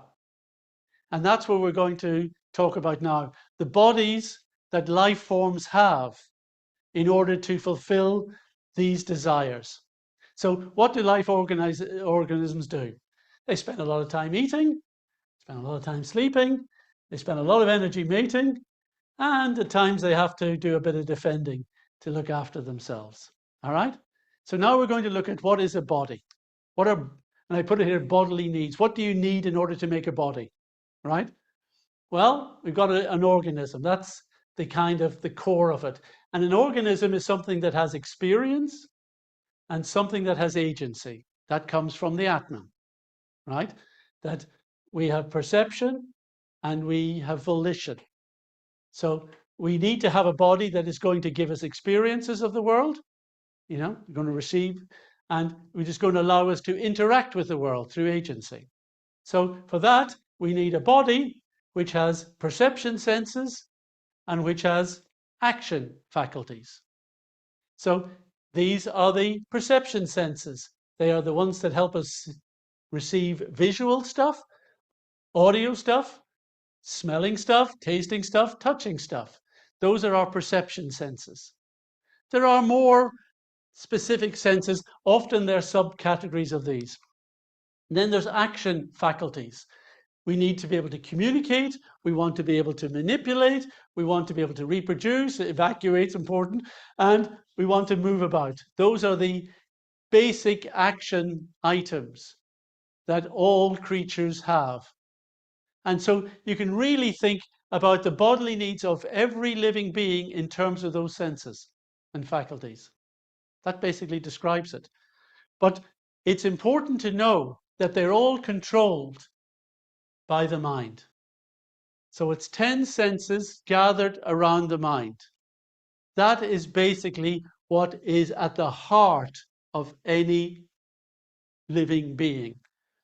We may have different types of tissues, different types of organs, different types of skeleton. We may have different kind of shapes, but at the heart, it's all giving us these. Some creatures will have better seeing, better hearing, better smelling, and some will concentrate on some of these senses more than others. So it varies. Similarly, some are good at communicating, some aren't, some manipulating, but some people sacrifice, manipulating to get 4 good legs. Squirrels have 2 good legs, but have decided that they'd like to have their front legs more for manipulating. So it goes on like that. There's a balance of all these different things going on. And you can analyze the whole animal kingdom in terms of these. So, definition of a living organism: a biological structure accommodating the experience and agency of consciousness through the faculties of a specific set of perception and action senses. That's our definition of a species. It's different to, actually, I should mention there are many other, did I not show the other? There's about 32 different ways of categorizing species in the biological world. Did you know that? There's a, you know, the reproduction one and producing fertile offspring is the kind of normal one. But there's phylogenetic, you might base them on their DNA or their morphology. Linnaeus, who came up with the classification system, you know what his first idea was? To classify all plants in terms of the number of male parts and female parts. Some had 2 stigma, 2, 3 stamen, things like that. And he would think those must be of the same category. So he categorized all the plants like that, and everyone looked and said, completely random, didn't make any sense whatsoever. But at least he then came up with a 2-name system, which was pretty good, because at that time they used to name a plant this green and white thing that came from the Amazon forest and which smells very nice. That's how they used to name them. And that was a little cumbersome, so they thought Linnaeus' system was better. Anyway, now we've got to address this. Doesn't biochemistry drive the whole process? Isn't that what's at the heart of it? Genes, the central dogma. DNA controls cell behavior. DNA repairs itself if there's mutations.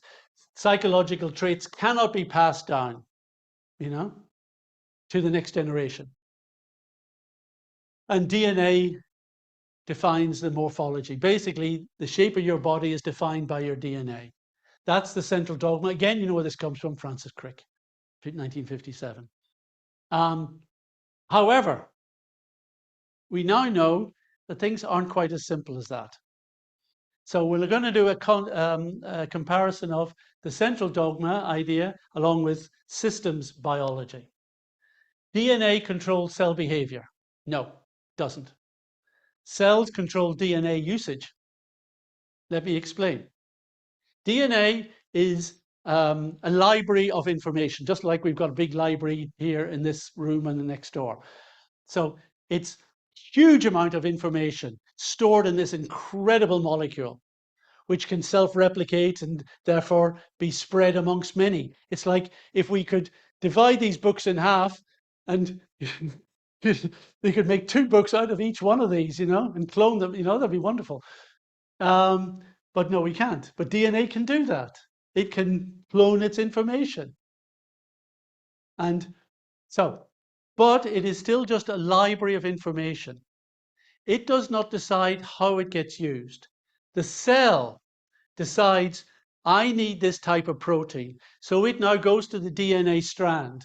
And now we know about epigenetics. Epigenetics means that the cell isn't just looking for particular genes, but it's able to turn certain genes on and off. A gene is something that codes for RNA and ultimately helps us produce a protein. So the cell wants a particular protein.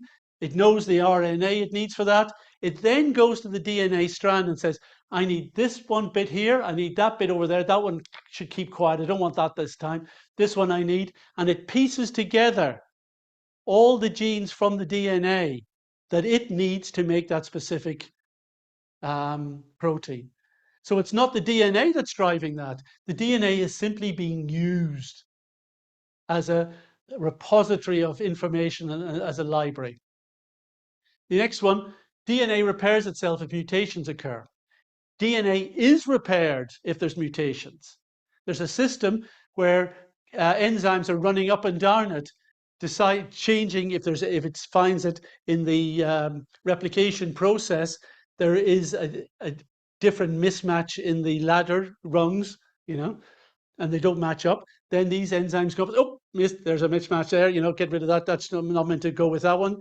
That, DNT one, need to go together. We need to change it. So they do that. And they reduce actually mutations down to a really fractional level. It's incredible how well these systems can do it. But it's not the DNA doing it. These are processes coming from the cell is looking after its DNA. It's the cell that's sending those enzymes up and down the ladder, trying to work it out. It is not part of the DNA molecule. It is not something that is coded from the DNA molecule. It's something that is enacted and initiated by the cell. So psychological traits cannot be passed down. And they are passed on here, where actually they can. Now, there's in the old days, a guy called Lamarck had this idea that physical traits and things that you gained within this lifetime could be passed down, and that was his explanation for a kind of evolutionary process. Most people have poo-pooed his ideas since then because we believe in genetics. But now we see that actually there's a sort of Lamarckian thing coming back, because we're starting to see that we can trace physical activity, physical traits in one lifetime being passed on to the next generation. And we'll show you some of that in a minute. And DNA defines morphology. The standard thing is that DNA decides the shape that you're in. It decides that you have this human body and you have this type of shape and thing. No, it doesn't. We cannot even find the genes that tell you your arm should be the same length. We can't even find the genes that tell you the height you should be. It doesn't contain the morphology. It doesn't do that. It simply determines proteins that the cell uses. And here's the trick, that the cell relies on what it needs to do. It organizes everything that's within it. But why? What does the cell need to do? It does its thing in order to satisfy the purposes of the tissue that it needs to be. The type of material, type of biological material is going to be.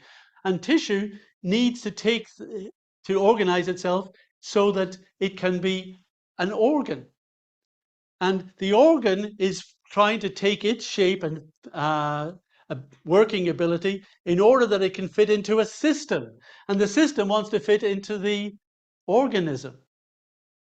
So this is now the kind of idea of top-down biology, that you cannot understand what genes do or how they're used unless you understand the purpose of the cell.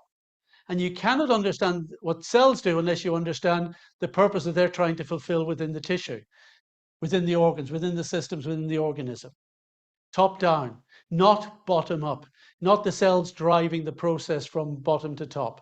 This is top down biology, systems biology. Now, that is very interesting, but it's a challenge, because what do we mean by the organism's agenda? Now, there are attempts to say, well, it's the environment. The environment is affecting what the organism needs to do in order to maintain all this. And to a degree, that's true. But there is something between the organism and the environment. And what is that? Consciousness. Wouldn't that be a reasonable guess at this stage of the afternoon? The Atma, yes, consciousness. So really, the whole thing is that the conscious entity is responding to the environment and sending stuff down and saying, look, we've got this new situation I have to cope with. Can, the body deal with it? And we'll show you examples of that in a moment. So top-down biology basically means that when the Atma generates an image of itself in its mind, that is going to affect the body and brain. And if we change what the Atma is feeling and thinking even about itself, we're going to change the manifestation of our body and brain. So, in another life or within the same? Within the same lifetime. We affect our own biological activity. And there's, in one of the Puranas is a very nice description that the body is like a city with a king. And we're like the king or queen of this city. And it talks about the different citizens of the city. The citizens aren't the king. They're not the city. They're the citizens. Do you know what portion of your body is not you? Or not your, not in your direct control? Do you know? That it's other living entities. 57%. 50% of your body weight is other living entities, other life forms, your microbiome. You know, only 43 of these things that I'm weighing, you know, it's a good thing to take home, you know. I've just dropped 57%. I was 100 kilos, now I'm only 43. So, no, you need that lot. Unfortunately, you need them, you know. They're the bits you got to look after. The other bits, you know, may not be so, but you need all those microbes. All those citizens within your city are doing valuable work. And your consciousness is not going to affect just the behavior of your own cells. It's going to affect the behavior of your microbiome. Look after it. Express a little thanks and gratitude to it. You know? So psychogenesis. Psychological factors can cause and influence physical disease. This is now becoming a big topic for study. It was a little bit a lot alternative for a long time. Now it's kind of moving into the mainstream. And there are various things. Psychological factors would have extra biological effect. Means that something is happening within the biology that we wouldn't have expected just from the biology alone. But thanks to the psychological thing, something extra is happening, either good or bad. Something different may be happening. Psychological factors help to coordinate biological processes. And what we're going to show is they have morphological influence. You can change your bodily shape. Now, humans, and we'll show how animals can do this as well. The standard kind of one that's first thing, you know, laughter, you know, being happy is very beneficial for you, you know, so please take that one home, you know, take a packet of laughter home. And of course, placebos. This is becoming more and more serious. Now, you'd think that everyone, and America is a very good example of this, you'd think everyone in America has heard of placebos. It used to be said that placebos would work if you weren't told about them. Now that's not true. With all the knowledge we have about placebos, do you think their strength is increasing or decreasing? It's actually increasing strongly, to the point where I've heard people working in the pharmaceutical world say, we are having trouble beating double-blind tests. We can show that our drug has efficacy, but the problem is it barely beats the placebo, because that's showing efficacy, and it's becoming stronger and stronger. It's a real problem in getting drug approval. And you would think, and everyone knows that, you know, they said there's nothing in this, there's nothing biological here, but they have effect.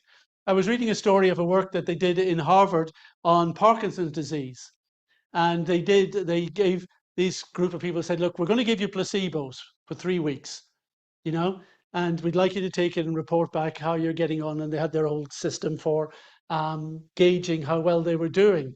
So people would come back after 3 weeks and say, you know, showing great improvement on their Parkinson's disease, and say, can you keep giving us the placebos? And Harvard just had to say, no, we can't. We can't even prescribe you a placebo because we only had a license to do this experiment for 3 weeks with you. But they really were help. I want my placebo. Yeah, can they? I don't know. It's harder. You see, there's something about the placebo system that if you're sitting with a therapist who kind of acknowledges what your issue is, and they're wearing a white coat and they look very kind of authoritative, and I say, I'm giving you this placebo. It has zero kind of pharmaceutical kind of input, but some people find that it helps. Then you will go away and do that. But if you tried, I'll have a glass of water, this is my placebo. No, sorry, at home, just taking the water. You've got to go through the rigmarole of the consultation somehow or other, because it has to get into your psyche. Remember what we said about being authentic? It has to feel, I have received treatment. Then someone is looking at, it's just the way our whole mind takes that whole picture. Then it can be effective. That's why they work. So, examples of morphological effects. Hypnosis. Some people under hypnosis undergo actually changes in their body. These aren't very often. Maternal impressions.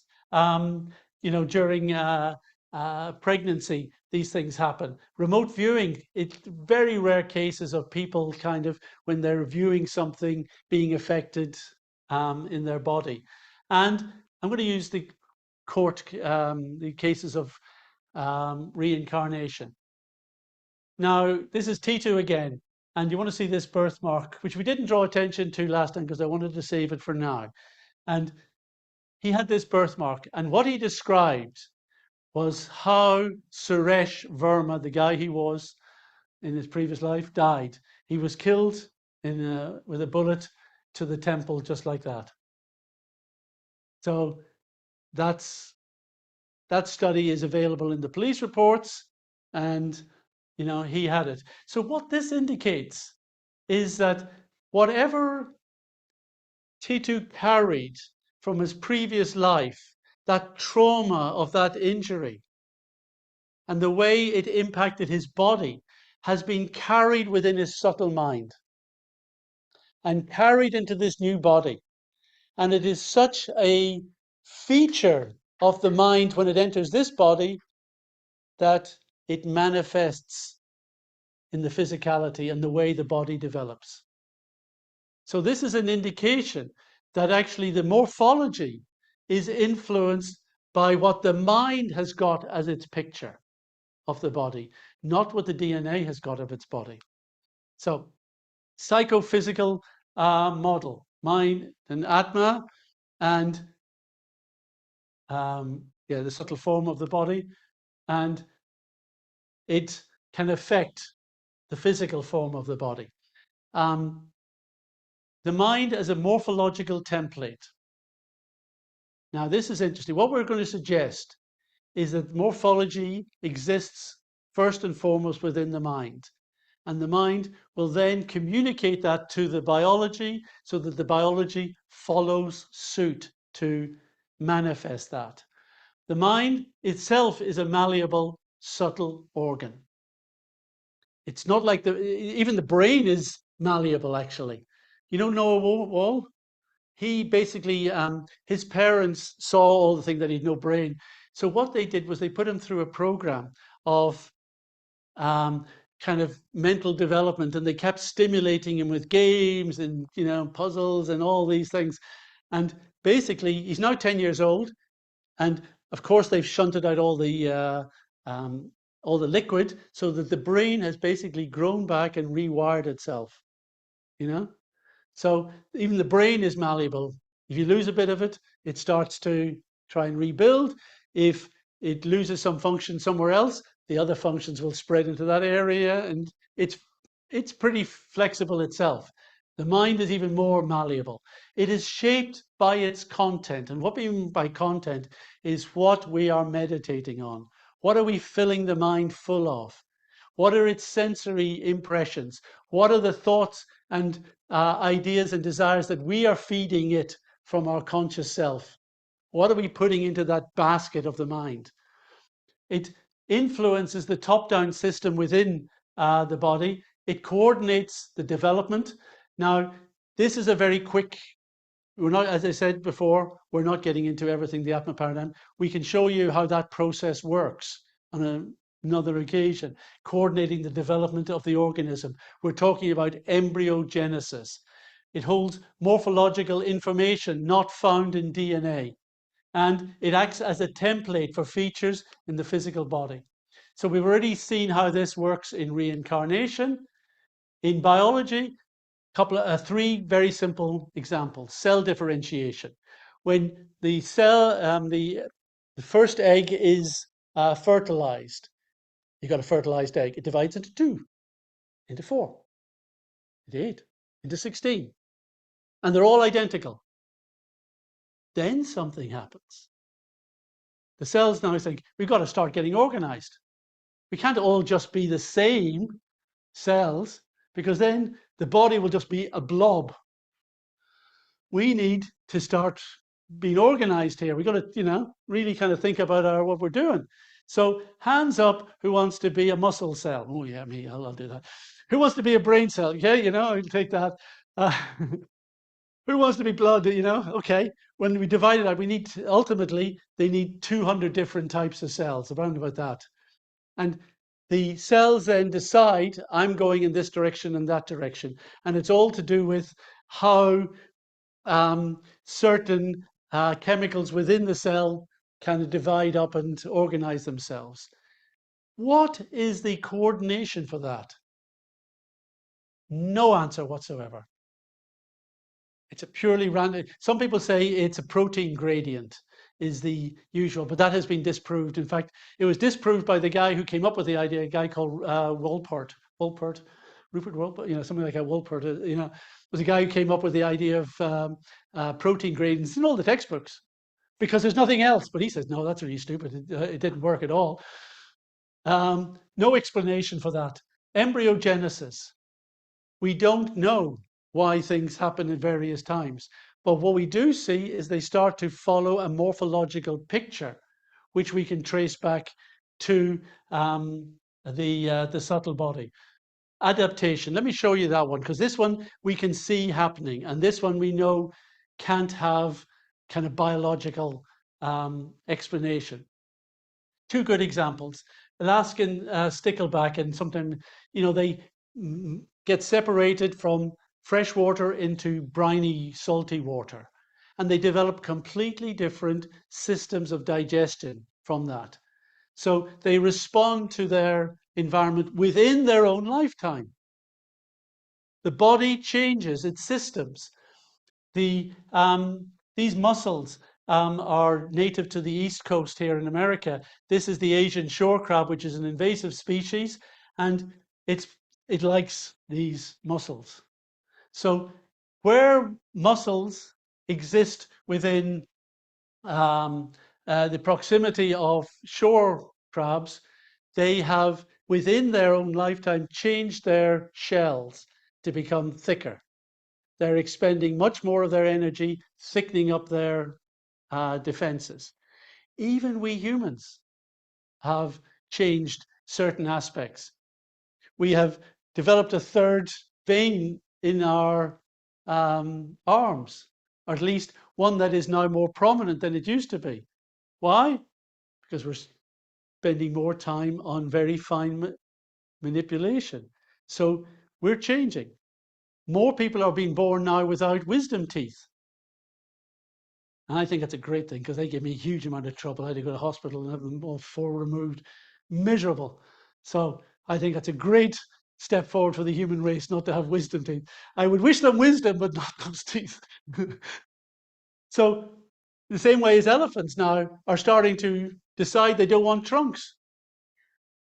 They don't want tusks, or not decide trunks, they don't want tusks. Why? Because tusks put them in danger. So the psychological response to threats are affecting how they're using their body. This is not a DNA issue. This is psychology driving adaptation. Here's another interesting one, the Escherichia coli. This is it under its natural state, hairy little thing, and these are its flagella that it twists to move along, okay? Now, scientists, evil beings that they are, take the E. coli and they knock out the gene that they think is responsible for generating this. The gene doesn't say what this is and what it could be and what it's meant to look like, but the gene is needed in order for the cell to create the proteins that it needs to do this. So you have to understand the differences in that, okay? So they knock out the gene that is needed. It's like if I need to build something, and I need information from there, there, and there. If I lose that one, I can't build this, right? That isn't building this. I'm the one building it, but I need those components of information. So it's knocking out some information that it needs. The E. coli, the same E. coli, generates its own flagella in another way. It uses a completely different pathway of genetics. Uses different genes to create different proteins, to create different RNA, to create different proteins, to generate a tail. Looks different maybe, but it's done it. It's managed to get something that enables it to move. That is because it is the Atma, it is consciousness driving the use of the body, not the body deciding everything. So, examples of mind-led variety of life. Now we're going to get into what's a species. So lots and lots of different species. Again, the different, this is where it came up. I knew it was going to come up eventually. The different definitions for species. Biological, able to produce fertile offspring. Morphological, you define them in terms of, well, these ones look like these, therefore that's that same group. Genetic, we look at their genes, their mating, phylogenetic, and so on, all right? So all of these are different. All of these generate different trees of life. Whichever one you choose, you can try and link up the species, but they'll end up looking different. And there's some very interesting things. I think we showed that on the Atma paradigm site. But our definition is a species is categorized as a biological structure accommodating particularized experience and agency of consciousness through a specific set of perceptual and action faculties. So back to this idea that we have a body with senses, and those senses are providing perception, experience, and the opportunity to act in a particular way. So these are particularized experience. Each species has a particularized set of senses to live in a particular way. And this is how it works. For this, we've been looking at individual creatures changing their own morphology within this lifetime. Now imagine we pull back from the individual and we look at the broader picture of many, many Atmas, many, many living creatures, the aggregated volition of many conscious entities, aggregated consciousness. We can show that individual consciousness has potency to change physical circumstances, the pair experiments. We've shown that we can, individual creatures can change their morphology. Humans can change how their body operates. But when you have collective consciousness, the potency is much greater. Pear did experiments on that, and there's quite a few others going in the world at the moment. The kind of global consciousness experiments that have been going on online. Some people are using these random event generators to, and I use them myself. I got one, a special little gizmo from the Pear company, which I sat on my desk at Buckland for many years. And I would tune it into consider the emotional effect of maybe a group at Buckland, while they were doing meditation and the thing would, or change. I tuned it into sports events, and you could see that collective consciousness produces a measurable, when you link collective consciousness by intention with the output of this thing. That's all we're doing. We're saying the collective consciousness of this group, its emotions, are now going to affect this little gizmo, this quantum-based random generator. You see the lines going off haywire. It's very, very interesting to do that experiment. So what Pear realized is that collectively our consciousness is much stronger. Why? because we're reinforcing, many minds are reinforcing that substrate, and therefore bigger things are going to happen. You're not going to just change one little creature is going to change one body to do something different. What you can do with the aggregated volition of many conscious entities is actually do something where it generates enough energy, enough information that you can manifest a whole new species. That's what is being suggested here, that we know the power of changing the morphology, and a new species can appear from the collective interests. If the Atmas want to enjoy, as a bat is, we said at the beginning, you know, want to hear what ultrasound sounds like, if you want to kind of know what insects taste like, if you want to fly, if you just want to hang out at night, you know, then that's the species for you. They have a great time. So basically, what we're saying is we take these 10 species, 10 senses, and we really need to think of organizing them in this sort of format, where we've got the perceptive stuff up here, we've got the touching and manipulating, you know, here, and it's part of the skin thing, and we have the order of these different senses. And that becomes the template that is pretty well the template for at least most vertebrates. Yeah, and you would vary it for fish. You would vary it slightly. Birds would fit in as that. But that's a basic morphological template based on the senses, and that's what the mind's got. It's not just gathering these senses. It's thinking, what type of sense do I need? Do I want? What type of hearing am I thinking about? What am I trying to enjoy through that? And it's always about enjoyment. You know, what do I want to taste? What am I going to smell? What am I going to see? What am I going to hear? How am I going to manipulate things and fight? You know, do I need something to manipulate, or am I more concerned with my moving? You know, and just, you know, four legs are great. Horses running wild, just beautiful. They have such a great time. We used to have 2 ponies there in Wales, and you know, my daughters, and of course, guess who did the work for it? So every morning, take the ponies out, you know, if they've been locked in the stable, you know, on colder nights, and you take them to the field, and they just, yeah, and they just run, and it's just beautiful to see that joy, that freedom, that just exhilaration that they're having. You know, we can't deny that any of these species is offering something nice. You know, so the idea is that you have that species template, and from that species template, because of the power of the aggregated consciousness operating on this kind of broad universal mind, if you can say, and this universal mind pushing the physical substrate, we can get a new population of a species appearing in a particular place. That sounds pretty wild. We're talking big here.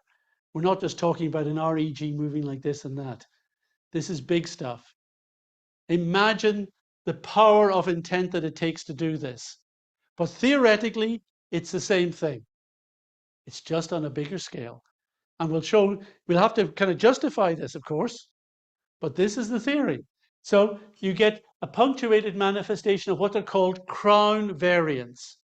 In this case, this dog template, this canine dog thing, appears in different ways.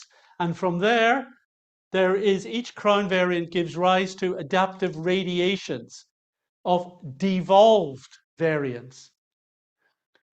Basically, this is the potential. This is the specific. This becomes the potential, and these become the next level of specific. These become a potential. They will have a further variance. They'll all be connected with this. That will unite them, that template. But that template, like those letters that we saw earlier, has the potency to generate many, many words from it, many different forms, which ultimately they're different, they're distinctive. Like, you know, we're looking at dogs. Look at the kind of, you know, and the little big St. Bernards and all that. Huge difference because of breeding and things. But they're still all dogs. Wolves and dogs are the same. You know, they're still, the family dog is Canis lupus familiaris. But familiaris is just an addition. They're both Canis lupus. You know? So we wouldn't categorize necessarily so tightly as they do. And they say you're either a divider or a lumper when it comes to species. Some biologists divide up forever and ever and ever. Oh, this beetle has got this little red spot where this beetle, it looks the same in all, but it doesn't have the red spot. It must be a different species. And others are lumpers saying, yeah, they're both the same. In fact, all these ones are the same, you know, dividing up too much. So that's, you know, they get lost. But if you think about thinking of species in terms of their a group of 10 senses gathered around the mind, forming a template, you can actually then see these are variants, subvariants, which are coming from the potential that ultimately is in the crown variant, and which ultimately goes back to the original template. Now, when you do this, this naturally explains homology. You're using the same template of species. Therefore, you would expect that all those, that template I showed earlier would manifest in things which look very different, but which ultimately are the same. So homology follows this. Homology is sometimes used to justify evolutionary theory, but actually it fits this theory just as well, as does the use of DNA. There's no reason why that would be any different. And let's look at the fossil record. Here is vertebrate, you know, these are the vertebrates, you know, from the fish, the aquatics, the birds, the avians, and mammals. Now, these dotted lines here are meant to try and join them up. They're illusory. They don't exist. The dotted lines just don't exist. It is not scientific to put them there. It's an assertion that's trying to get you to think they all come from the same thing. But actually, the real picture is that. All these groups appeared suddenly in the fossil record. That's the picture. And we don't know how they link back to these others. We don't know if they do link back. Here's, when we actually look at the mammals, same thing. They're all discrete. They're all suddenly manifesting because there is this problem that in the fossil record, we don't see kind of gradual change. We see stasis. Dragonfly, millions of years ago, same today. The coelacanth, was it, I can't remember, 65 million years ago, it was swimming around in this fossil. Lots of them in the Indian Ocean today, being pulled in by the fishermen all the time. You know? Things don't necessarily change. They may vary a little bit within the bounds of what the template, that species template allows. There will be variation. There will be what appears to be evolving, but it is micro-evolution. It is on a small scale. It is small variants of that, but the species has not been left. It is not becoming something else because it's not developing a different type of 10 senses. It's acting within the boundaries of those 10 senses. It's like that probability wave of a quantum particle. You know, it can manifest here, here, here, but it'll be within that probability. Similarly, these species will retain within their probability. Fossil records, fully formed organisms, that's what we would expect under what I've just said. Sudden appearance of populations. And you wouldn't have to explain interdependent organs in a funny way, because that's what you would get with a punctuated situation which manifested species fully formed. This is the giraffe's neck. You know the problem here? It's so high that Big Heart has to pump the water all the way up. So it needs a lot of pumping power. That's great, but then if it bends its head down to drink, all that pumping power, all that huge height of water coming crashing down would destroy its skull and brain. So it has a special valve that no other creature has, hidden away in there. So it's all these little valves all the way along, which regulate the flow when it bends down. So species are basically worked out and designed to be what they need to be from the beginning, like this. You would have no need to try and explain a first living cell, because so far it's proved impossible. No one has any idea what that first living cell could be, how it could have come about. You read stories almost every day, and there was another one today about, oh, we've just discovered that in Mars there's some calcium phosphate, and this may indicate life.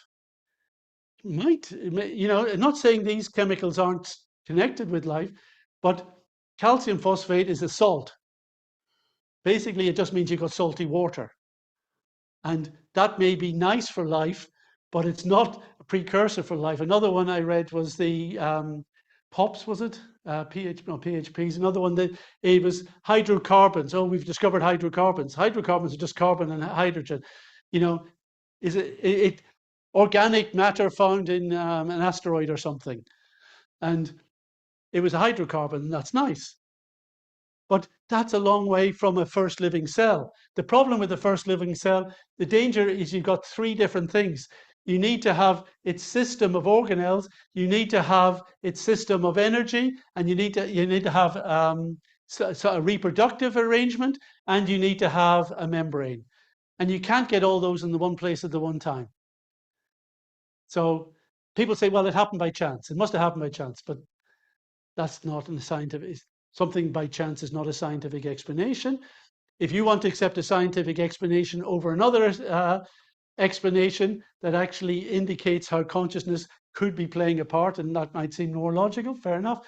But we don't need to suppose a first living being like this, because we're generating populations as needed. Same with transitional species. Anything that's described as a transitional species usually is a species with its own particular set of senses. Not necessarily going anywhere else. It's its own thing. There was, I'm rushing through this because, I've got to keep moving and I haven't even got to the next bit. Gradual evolution.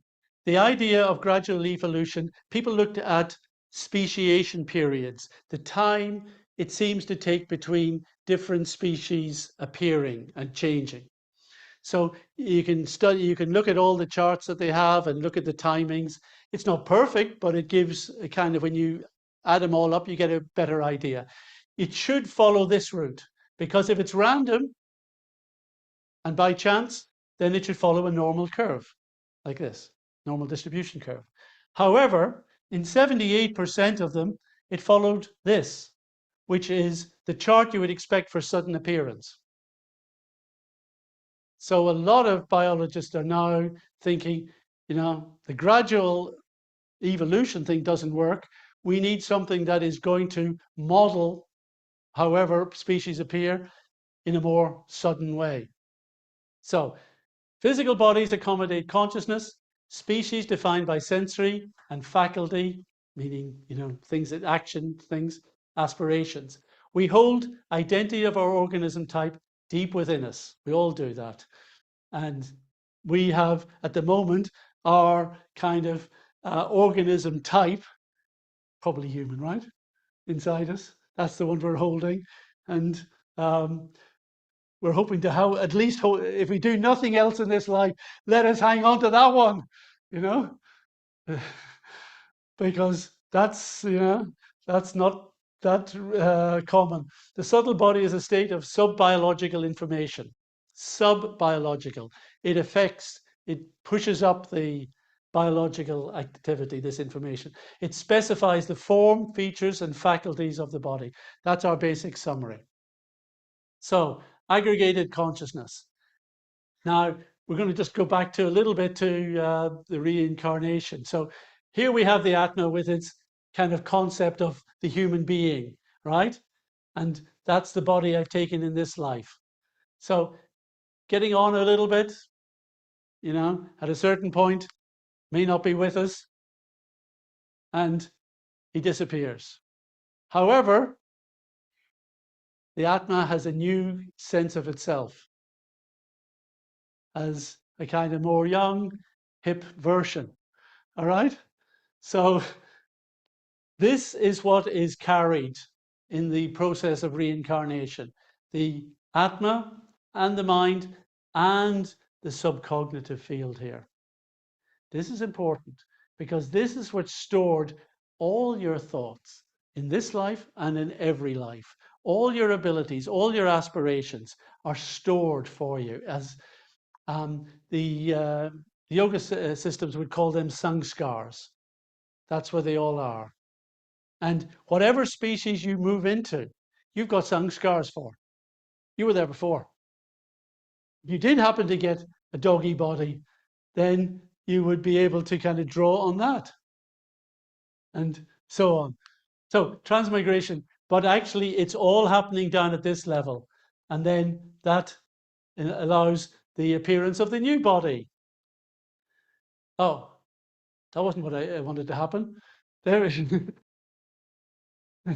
Someone was meditating on dogs too, you know, and that wasn't, so that should have changed. So we got plenty to choose from around the species, and they have different levels of consciousness. And this, we were talking about this earlier, that we want evolving consciousness because the consciousness down in this level, in the plant level, is said to be covered. Consciousness within this realm here is shrunken, and consciousness within the human life is budding. Budding because we can aspire to something more. Now I'm about to go into the next and final part, but any questions on this before? Yeah? Yeah, sometimes we hear that each cell within the body is an organism, is a living thing. And I've heard devotees say that there's a soul in every cell, like an Atma, like every cell is an Atma or a conscious being which is expressing itself and has its own like sustainable system within the membrane. It certainly seems that they're acting as if they could be individual beings, but we don't count cells as kind of jiva opportunities. They're not part of what would be the 8.4 million because they're not enjoyment bodies. There's some, if there is facilitation in there, it's not in the same way. It's a different type of situation for the Atma if it is there. You could model the activities of the cells just reliant on the singular Atma and its interaction with the body through the pranas and through the nadis and through the chakras and all that stuff. You could model it like that. But I'm open to the idea myself that there could be additional Atmas in there because I think everything ultimately likes consciousness, you know, the consciousness gets in everywhere. Cell differentiation, how is it that one cell decided to be? Well, the Atma is already there, and the morphological template, subtle body, is there. And it's a subtle body which I think does that specifying. It connects with those cells through the kind of subtle pranic energies, which seems to then align the cells, those cells along a particular shape. And in that shape, they start to change to be what they need to be. You know, the cells line up. You know, if the cells are in this area of the body, they start to become a heart. If they're in other parts, they start to become legs, and you know, and so on. It's very interesting. Volunteering, like I know. Yeah. Sorry, I was a little. Mind is kind of ordering them, and then kind of by association. Or it could be both. The central Atma is putting out the agenda, and then these guys meet up and have a committee meeting. You know, the boss is saying we need to specialize now, so we need to sort ourselves out. That's anthropomorphizing it a little bit, just to give us an idea. City, and then there's a king, you know, within the kingdom, but they're also subjects, and all those little cells are like the subjects. Well, it could be that the cells are subjects, or the subjects could be all those entities who are not you. That 57% of your microbiome, they're also So I think there's different ways of modeling it. I'm not sure it's important other than we know that we've got consciousness in the body with the main Atma. We know that we've got the subtle body determining things, but you're certainly the other living entities, the other microbiome could be could be Atma driven things. And if 57% of your body is already Atma driven, then why not the other 43% as well? So And then how does Parama? that's a bigger picture, which we're we're not dealing with today. Yeah.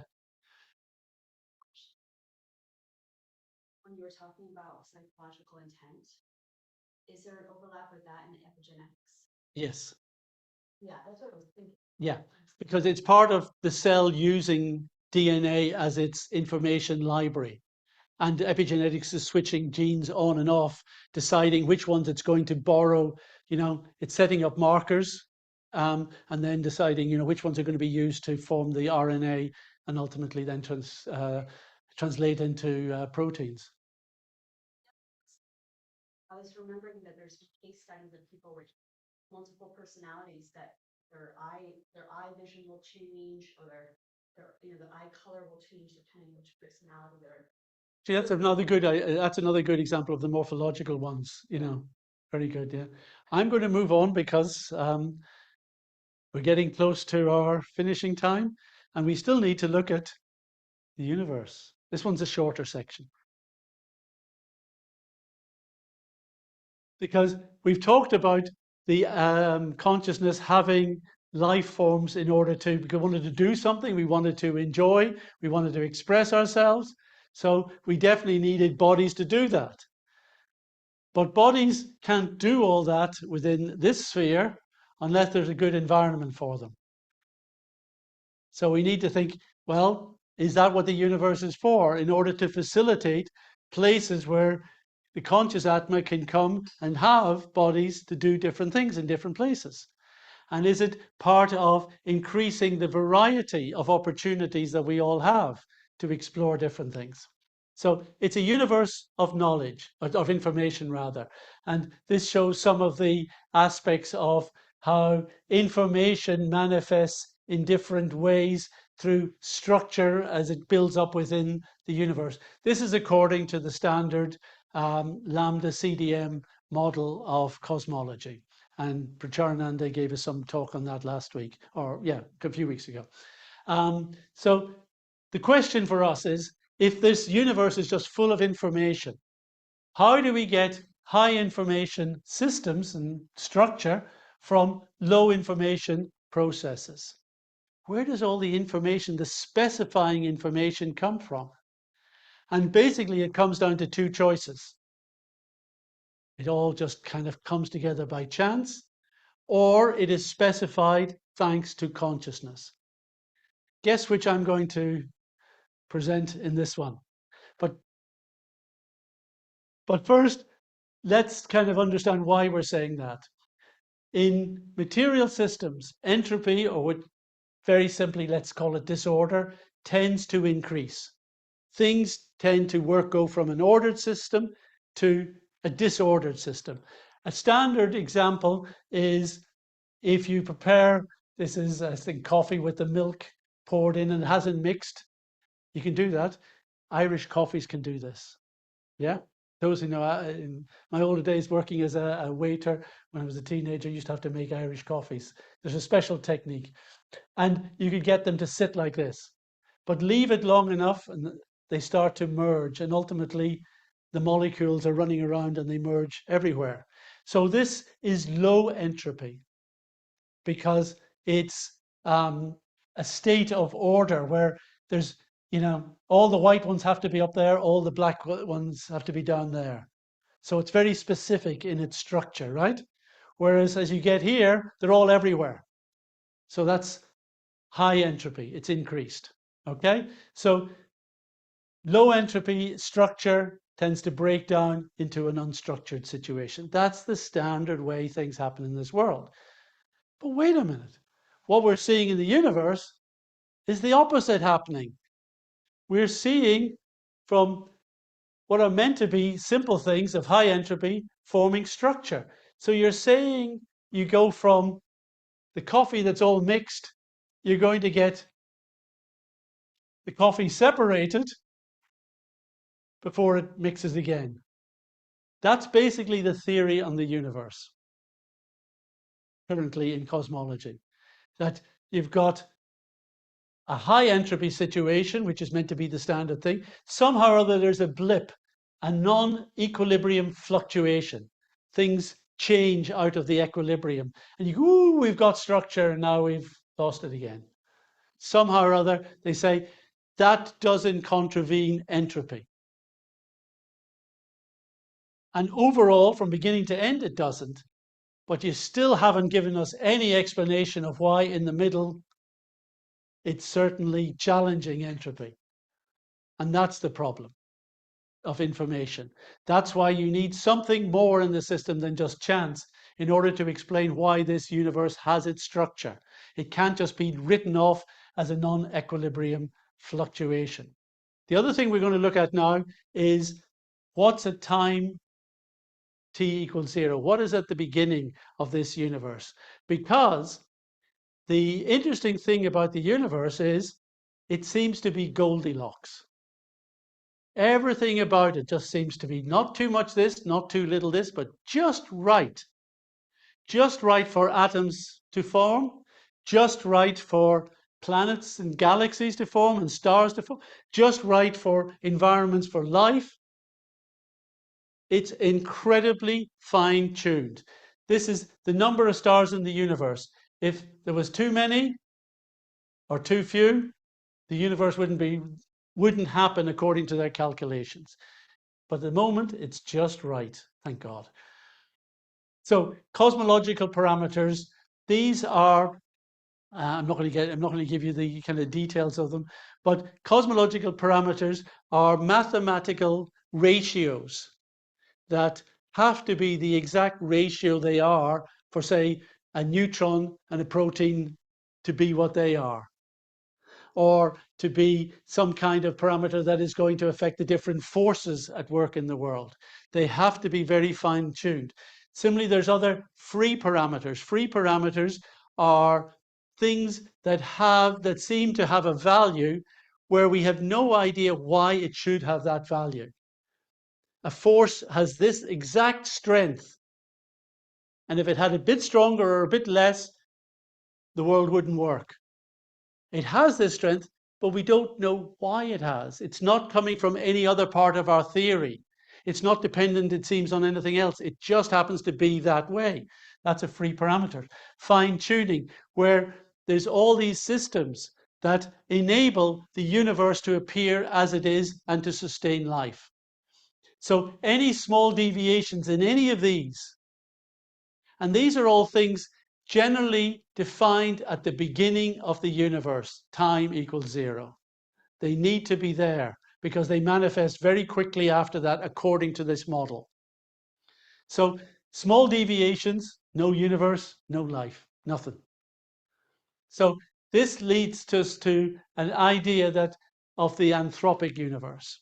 Now I don't go for this exactly, but it's interesting because it's acknowledging this big problem we have, that the information needed at the beginning of the universe is just right to make a universe. And you can't leave that to chance. And is it something that humans, and we know that has led to us being alive. So is there something we are doing now that has fed back and made this happen? Is there some reason about our existence that connects with that beginning? That's the theory. Now, there's different versions of it.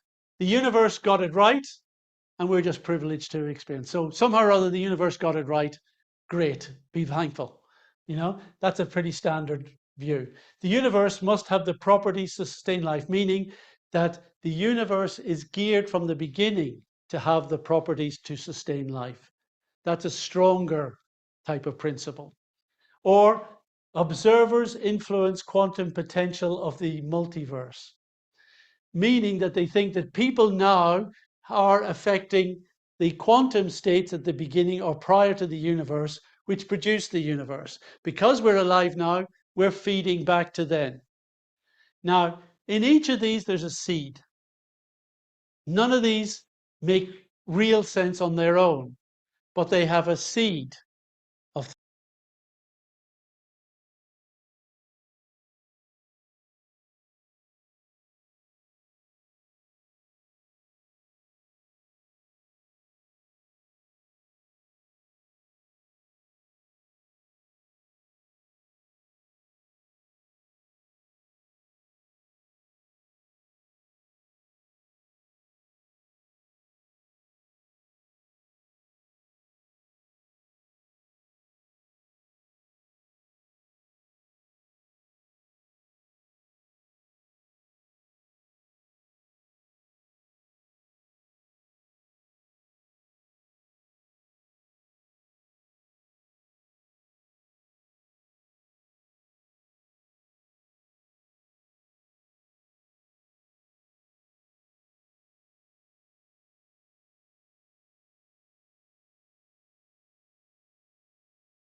I'm going to go back to that picture. That the Atmas are non-temporal. That means they didn't have to exist just within this universe. They can exist outside the universe, before the universe. Because non-temporal means they're not destined to have to live within an environment of so-called time and space. So if the Atmas, basically exist before the universe, maybe they had a say in it. And we can see this kind of effect on the structure. This is what's called an energy rate density chart. It indicates the total amount of information flowing within the universe over time. And it has gradually been increasing. Information is increasing all the time within the universe. It was never zero. It was always something. And we know that human society has had some effect on it. And animals and plants, you can see this is a log curve, by the way. So it goes up very steeply thanks to the appearance of animals on this planet. But actually, it's been increasing all the time. So if we know consciousness would be active in humans, animals, and plants, we know that now. So is consciousness involved in the early formation of the universe? Why not? Specifying information, the only source we know. And what about at the beginning of the universe? So we know that if we're going to create a universe, and that's a picture of it, we need information and material. Material meaning energy. But it's some material stuff, something that when it has information in it, it manifests the physical properties. So before the universe forms, we're going to need information and material. The information, of course, comes from consciousness.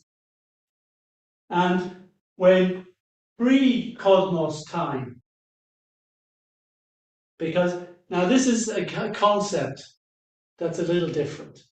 What exists before the cosmos and how did that manage to appear?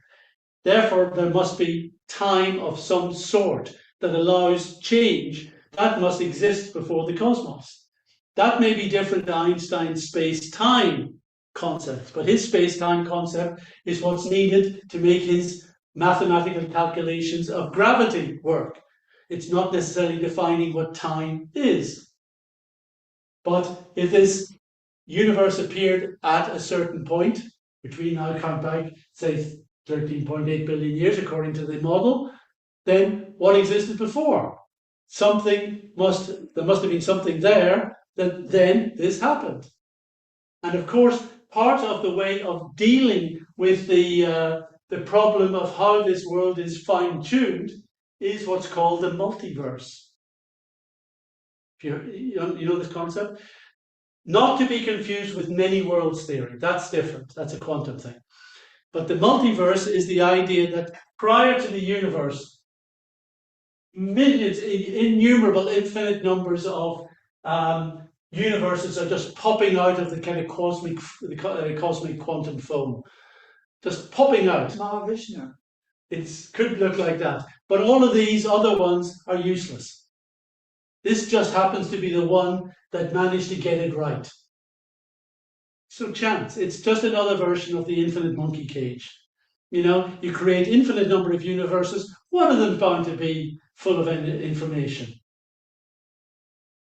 It's rather pathetic. It's not science. This sort of speculation has got nothing to do with science. You could call it philosophy, but it's not really very good philosophy. So there has to be some kind, but in that model, you need some kind of pre-cosmos time.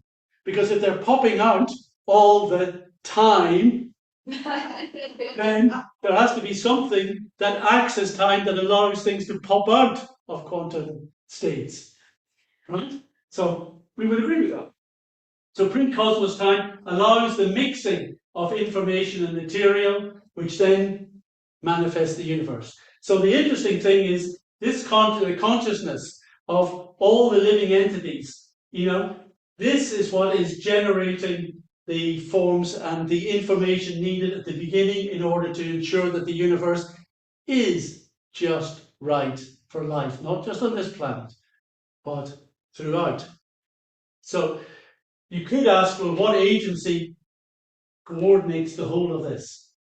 You can go back and we can say these are the factors that we need. Consciousness gives information. And when we say consciousness gives information, what we're talking about there is that the total aggregate, all the living entities together, think of all their desires, all their destinies, all their past, which we can wrap up in this word karma. So all their desires, all their karma together, that's the group that we're going to accommodate in here. We cannot even fathom the number of entities we're talking about. We don't even know the number of entities within this body. You know, was it 37 trillion cells? You know, so you multiply that up, you know, 100 trillion beings as part of our body. You know, never. So all the Atmas in this whole universe, gather them all together. What power of intention that has to be facilitated. And all of that is what's going to shape this universe. It's going to have its own subtle body. In the Puranas, we call that the Virat group. The subtle body is actually mentioned as the aggregate of all the Atma's karma, all of their desires wrapped up. And it's the Icha Shakti. Huh? Icha Shakti is also one of the components that stimulates creation. Yeah, different ways of modeling given, but this is just trying to say how it's similar to the subtle body within the body. You know, this information is carried and manifests as the subtle body, Virat Rup, and from there you get cosmic manifestation. You know, and all the things take shape from that. So we can link it back to consciousness here. But still, you kind of got to think, well, who's actually coordinating it? How's that the agency is coordinating all these things working together and has created the system by which this will generate that? Because that's hard to put pin on these guys here, on us, the guys who come into this universe. We can certainly contribute to this, but we can't really coordinate the whole system. So there needs to be some other agency beyond us who are in this universe, putting all this together. But the interesting thing about this is that this gives a different slant on what people might call creation. Because creation, in the Abrahamic sense, tends to be that God decided there should be a world, bang, this is how it's going to be, this I've designed it, I've made it, it's all set up. Now we've got to put in troublesome human beings, you know, we put them in and let them run around in it. So these human beings who are only here for one life think, wait a minute, there's some really nice bits in this world, but there's also some really lousy bits, some horrible things.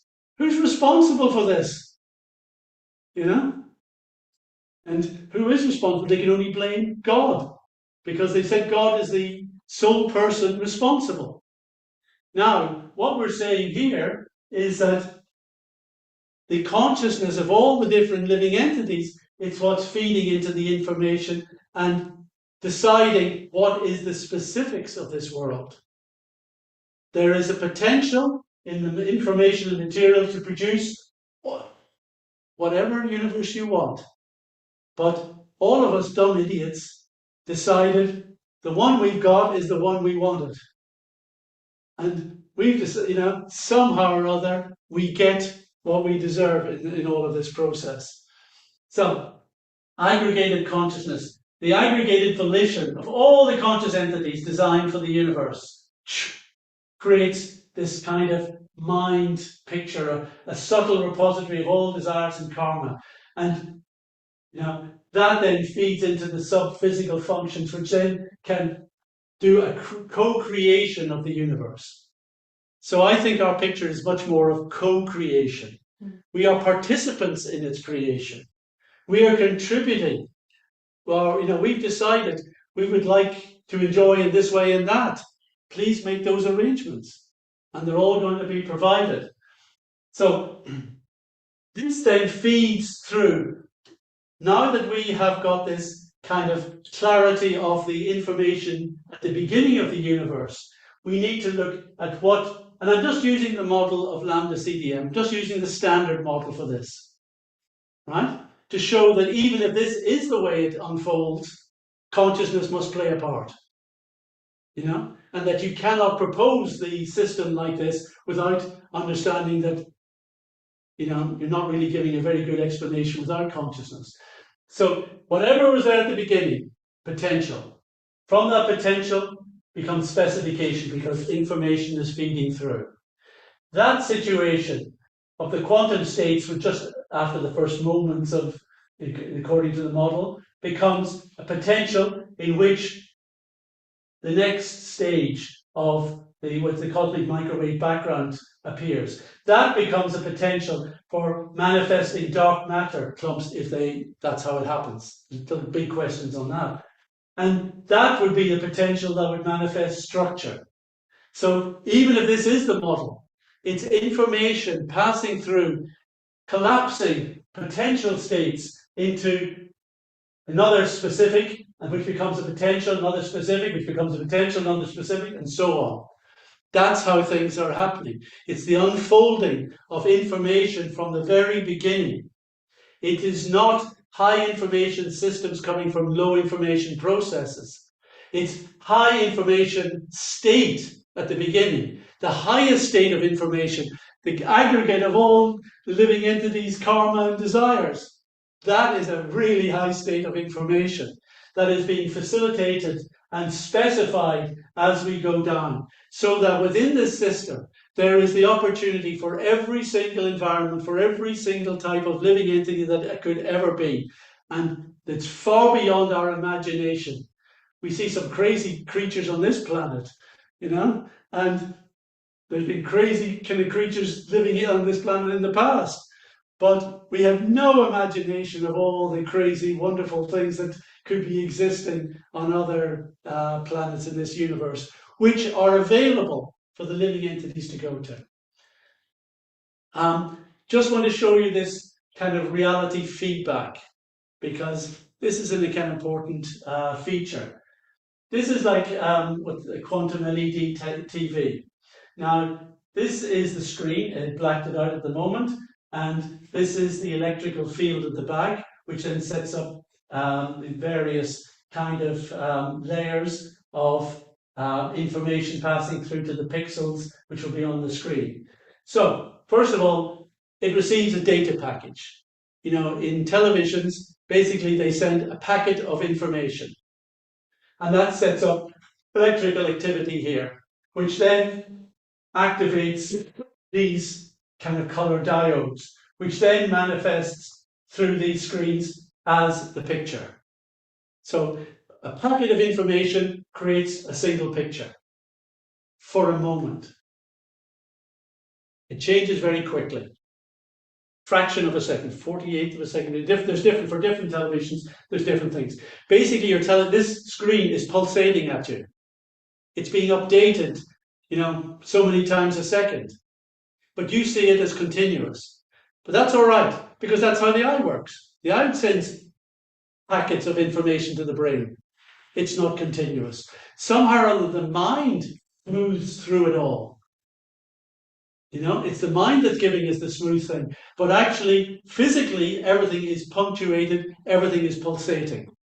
So this is pulsating. So one data packet creates one picture. And then, bang, it stops. Goes blank. And a new data packet comes. And you can see this is slightly different. That's how televisions work. They've always worked like that. Right? Packets of data feeding through. Now, this is what the observer is seeing, this one here. So he sees that, and then as it goes blank, he is feeding back his response to that picture back here. And that is feeding, this is not how televisions work. This is how reality works, by the way. So this is just, I'm just using an analogy there, but this is the additional aspect which you don't quite have yet on your television. But there's a feedback loop which comes back here, and this updates the next data package which is feeding through. Now, this isn't an individual. Think of this screen as reality, and this as all living entities experiencing reality.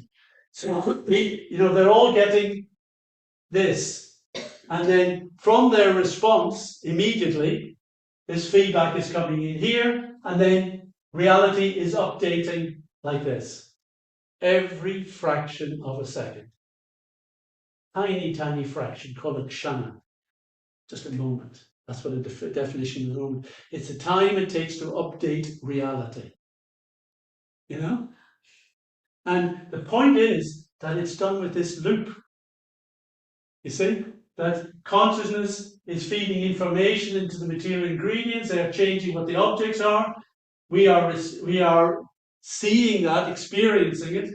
We change our response to it. We think, oh, that's interesting, that's nice, that's nasty. We feed that back as new information. It just keeps on changing, and it's time that allows this process, this cycle to occur.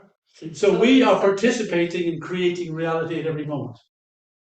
But for each person, it's different, totally subjective and malleable and individual. And exactly. Because you're there, we're all in different places seeing this reality that we're all creating for ourselves and for others. We're all living in our own little world. And we're all living in our worlds within it. It's amazing that the world is, one sense, objectively setting up according to the aggregate, but at the same time being individually, subjectively experienced by each of us. So just to finish, just really kind of the Atmas, they have a picture of what they want in the world, and through this is kind of, again, the aggregated version, we are manifesting the world that we deserve, and we're doing that as a human species, we're doing that on this planet, never mind the whole cosmos. And it's frightening to think we're responsible.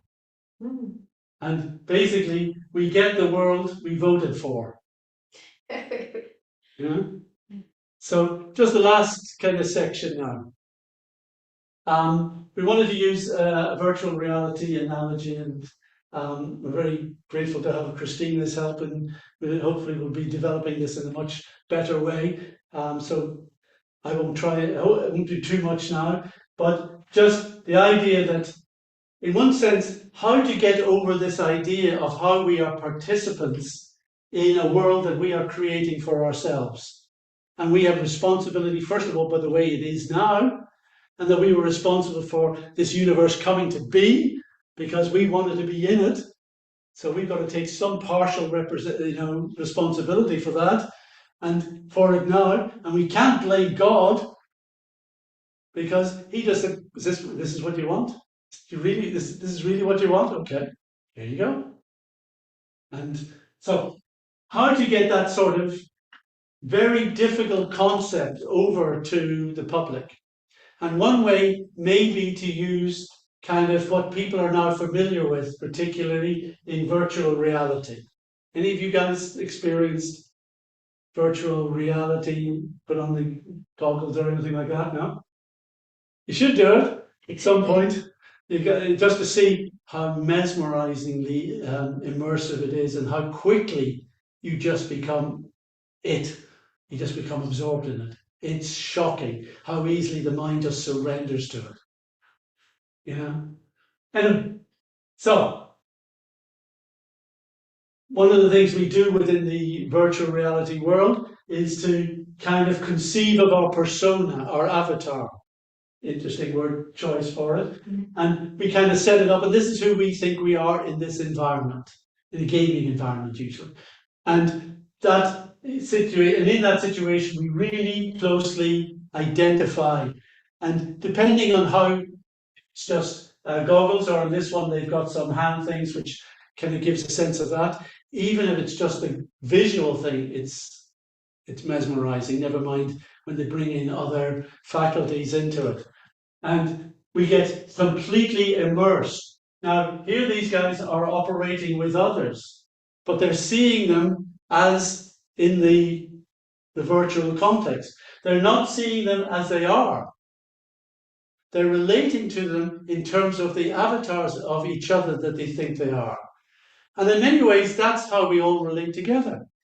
I think I'm my persona, and who I think I'm relating to in you is your persona, or certainly my perception of your persona, which is even worse. Not it's worse in a bad way, but it's worse for me trying to understand you. I'm not understanding me as a conscious being, and I'm not understanding them as a conscious being. I'm going to have to break out of this kind of scene in order to get that type of vision of who I am and who you really might be. So the Atma of the world is real. It's a hybrid world of objective and participative reality. It's manifesting as hard, real stuff. Real properties are out there, thanks to the energy and information that's producing it. But it is participative because it is responding to our conscious response to it. As we experience the world, our desires, our ideas, our hopes, our aspirations are changing. We're feeding that back in to the system. And the system will take that all into account. So the world is devised and manifest to facilitate our individual and conjoint will. Not just my will, but every living entity's will. And we each experience it personally and subjectively. So what's the purpose behind all of this? Is there a state of free consciousness? We've talked about consciousness being completely absorbed and having given itself over to what is in the mind and in that drama that the mind is conjuring up for us. And then within that drama, we are that persona enjoying or suffering what's happening within that drama. But basically, our consciousness has just handed ourselves over to the mind, and we have forgotten ourselves. But can we remind ourselves of our consciousness? And is there a state of free consciousness? And what would consciousness be like in that situation? Now, many people will say that if we're experiencing a body, then that's forms and there's shapes and things. Therefore, this, free consciousness wouldn't be body-like. It would be something different. There wouldn't be activities. Because there wouldn't be time. Therefore, there can't be activities. Therefore, there wouldn't be relationships because those are all painful. And they're starting to kind of negate the world in that way. But I think we prefer the model that is described here. There's a tree with its roots up and branches going down. And the only place we see that is when it is reflected on the pond or river of the tree on the other side. And it's interesting because this one is rippling all the time because of the perturbations of the water. This one is serene. This is the original. This is the illusion. It's real. It's a real illusion because that wouldn't exist without that. And therefore, that's a real reflection that we're experiencing. But it's still not as real as this one. So free state features. We know from what we've understood during today, we can be conscious. So a free state feature would be that I'm fully conscious. We know now that we're non-temporal, even though I think I'm short-lived. I now know that I'm non-temporal. I know that I'm an individual conscious entity. I've learned that. And I could be fully cognizant. I'm not, but I could be. And I'm a source of will.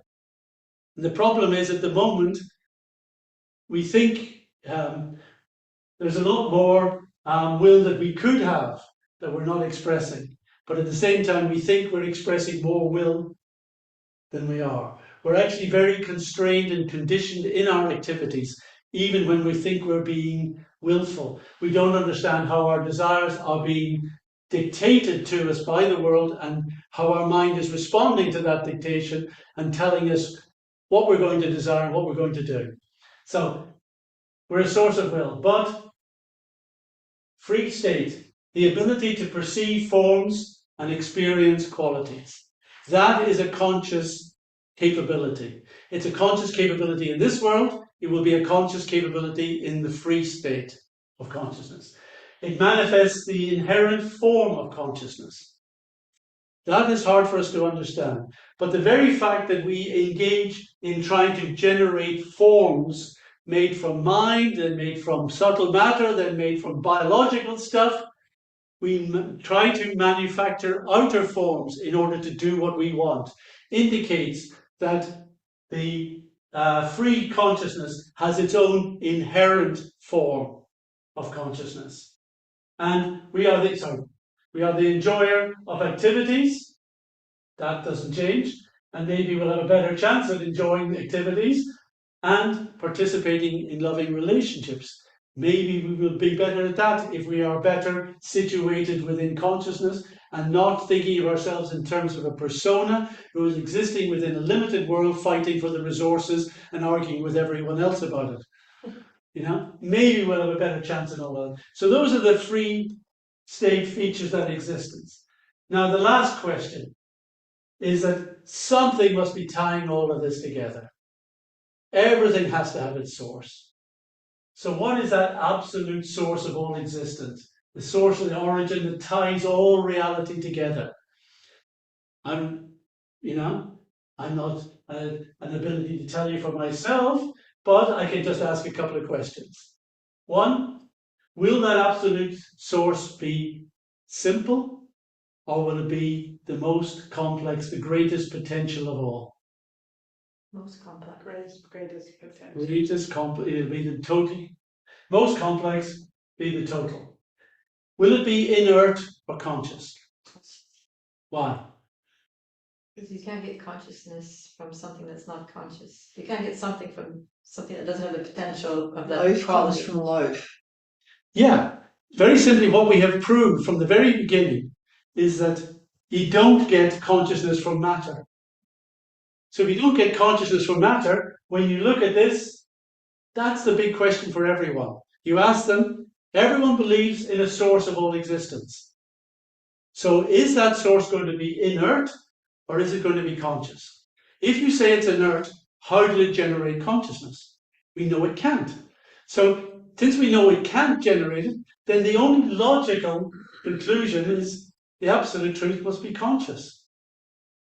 And if it's conscious, that means it's also individual, personal, and has all the attributes and more that we have, and therefore Sat, Chit, Ananda, Vigraha, but in a heck of a lot more quantity than we could even imagine, and that there may be an opportunity to make contact with this conscious entity.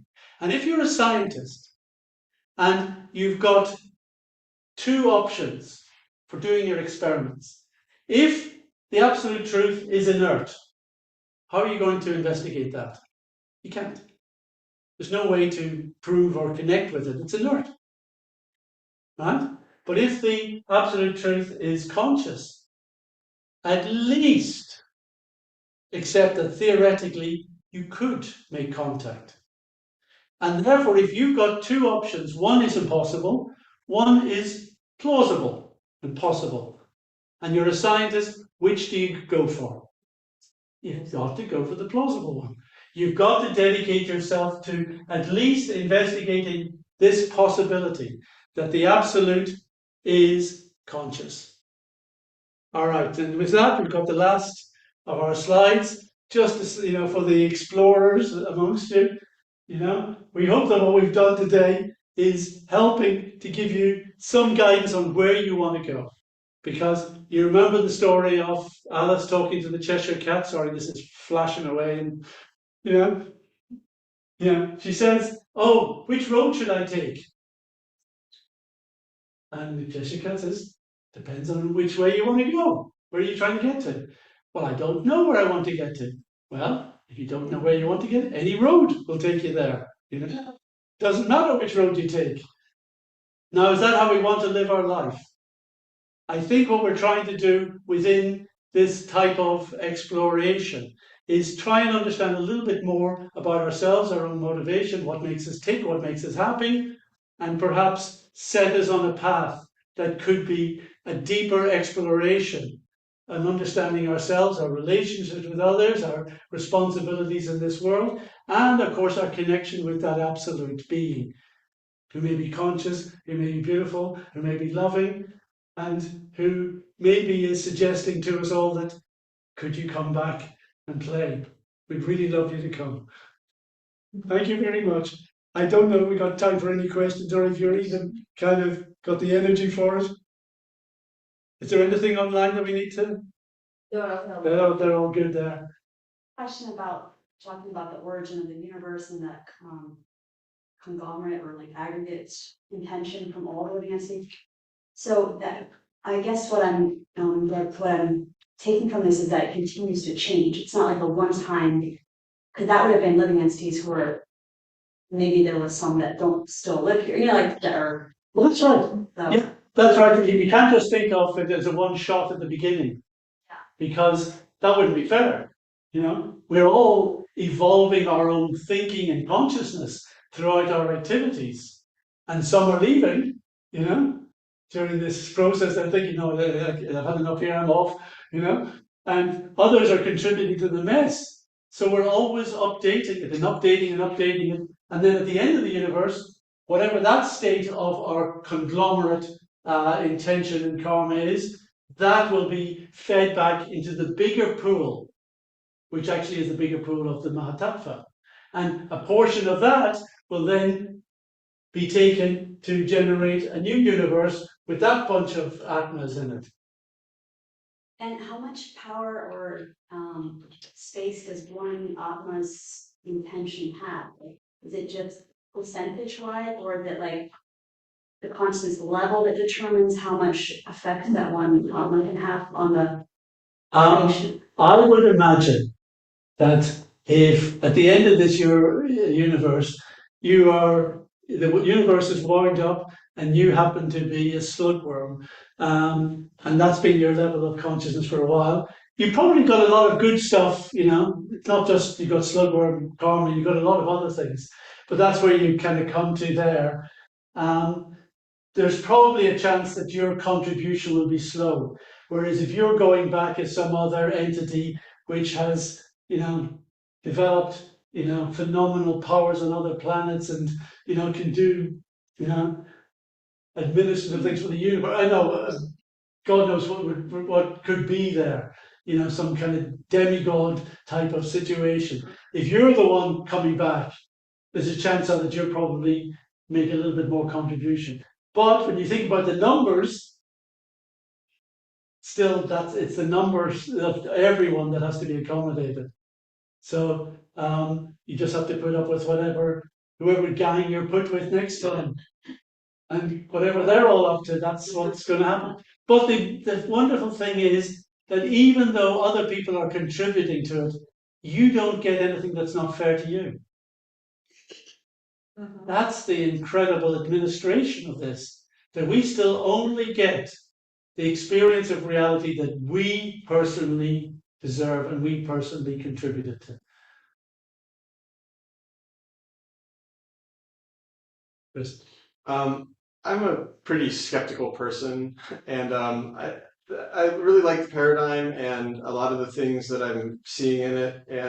But I feel like whenever I get to one thing, then I'm like, oh, this is going to be the smoking gun, and then I start investigating farther and go look at the Wikipedia page and the reception and criticism section, You know, with the exception of like the double slit experiments, you know, once you get into Ian Stevenson's research, remote viewing, Rice experiments, the pair random event generators, like there's so much discouraging criticism of it, you know, for seemingly valid criticism about the way that they do the experiments, the reproducibility of them, especially. Like how do we rectify that with the conclusions we're trying to draw from some of this? Unfortunately, you're relying on Wikipedia, yeah, which Yeah. has become.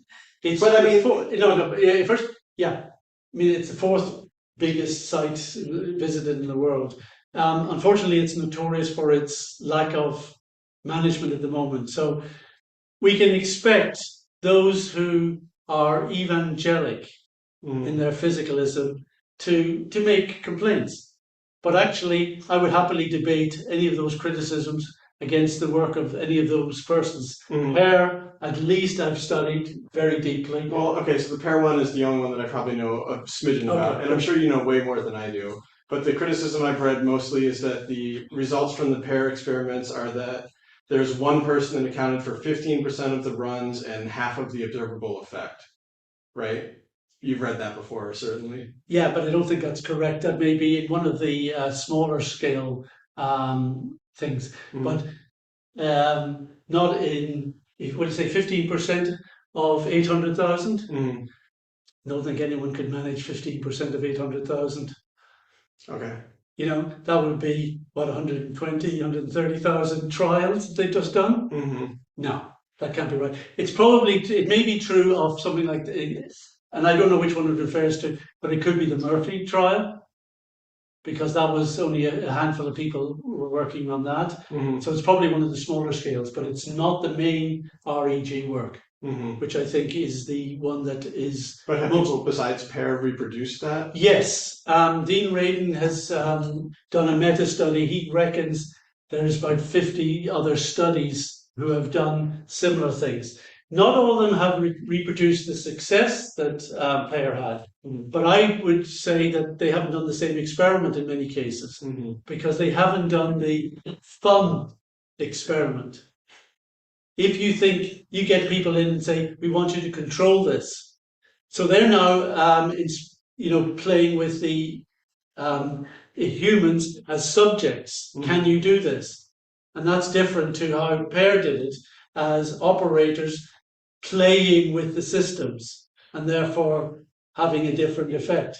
I think it's very important that anyone trying to replicate it actually copies what pair did. I've used their REGs. I've got results. I even got a 5 sigma trace at one point, you know, from the field reg work. The Rice experiment I just shown you. Yeah, but you know, there's not. Why don't we have a bigger scale version of the Rice experiment? Exactly. Why don't we? Why don't we have remote viewing tests that are like, you know, double-blind gold standard studies? And that's why I've been working on that, and we actually have a methodology lined up. Any university, we could call me tomorrow. We could be there with our methodology, double-blind, easy, and we would get the results. Okay, so but it feels like then it kind of comes down to the promise that we're criticizing. No, it's we've got there are enough results. The work that Parnia did, that's replicated. The work that Per did is being replicated all over the place. We're going to talk to Virginia and find out who else is working on those aspects. So the trouble, you know, they're really, when I speak to them, they're really frustrated because they say the criticism there's no replication, but then they ignore all the replication. They ignore all the studies that are done. We do need a good meta study of all of this work. Right. And I think that would be a really valuable thing. But go back to Susan Blackmore and what is at stake, or what she thinks it's at stake. It's not, but it's what she thinks at stake. And there has been, all the way through the pair thing, they criticized them, but their methodology was not lacking. We had a presentation by Leah Rudrick, who is a professor at Tel Aviv University.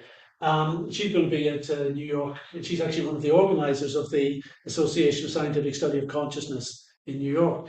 She explained that she did a meta-study of consciousness theories and said 80% confirmation bias, guaranteed. Would you read that in Wikipedia? You don't. There isn't the same propaganda. You cannot get the same opportunities to discuss anything that challenges the physicalist paradigm in the current environment. It is not objective. So she is a physicalist, I think. But she showed that all these theories only look at experiments that confirm them, and they do it badly. You know the limit experiment?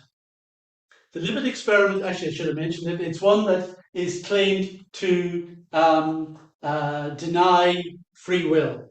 It's the idea that when you're given the chance to press a button to, at a certain point, you decide, you indicate when you are making that decision. And there's a so-called readiness potential leading up to it.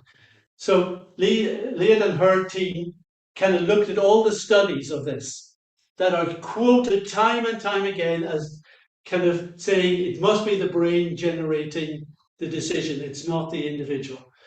They found that all those studies asked the participants to pick, not to choose. They did the experiments on choosing and got the complete opposite result. Because picking just means, do I want this or I want that? Doesn't make any difference. Choosing is it's value, it's personal, it's meaningful. And so they set up one where they had to choose something very specific, which I think they phrased it as which charity would, you're going to get a donation for doing this experiment, you're going to get a donation given to this charity or that charity. Which one would you give it to? So you're actually now thinking about the situation. You're making a choice that matters to you personally, not just something that I'm trying to tell the brain, do it whenever you can, do it as random as possible. So they showed that the completely flawed experiments. You won't see that promoted. So we are in a situation where there are challenges. And that's why when anything we do want to get quantitative, empirical. We want to really get our methodology very, very, very, very tight. And we probably will have to redo a lot of the stuff. I don't support the pair analysis of remote perception because it's qualitative. I just don't think, I'm sure they got good results. I'm sure, not saying the system doesn't work. I just don't think that's going to convince anyone. I want to see quantitative analysis. That's why I'm working on with the Stanford system. I think it's got more potential. So we have to be smarter. I don't think things have been done well in the past. They generally have to be done undercover. PAIR had to operate for 27 years with the threat of closure, almost every moment. Brenda was playing tricks with the head of the college. McDonald was a big donor to Princeton, and he wanted this. He liked the PAIR project, so he was coming to see the head of the university. The head of the university was really eager that he not go near PAIR. What McDonald did was come, and he saw Brenda, grabbed her by the arm, and walked over to see the head of the university, just to kind of warn him, you lose this project, this is something we're trying to support. So it needs brave people standing up. You're going to get shot down. Even Christoph Koch, when he wanted to study with Francis Crick, he went to his advisor and supervisor and said, I'm thinking of studying consciousness with Francis Crick. The guy said, no, you haven't got tenure yet.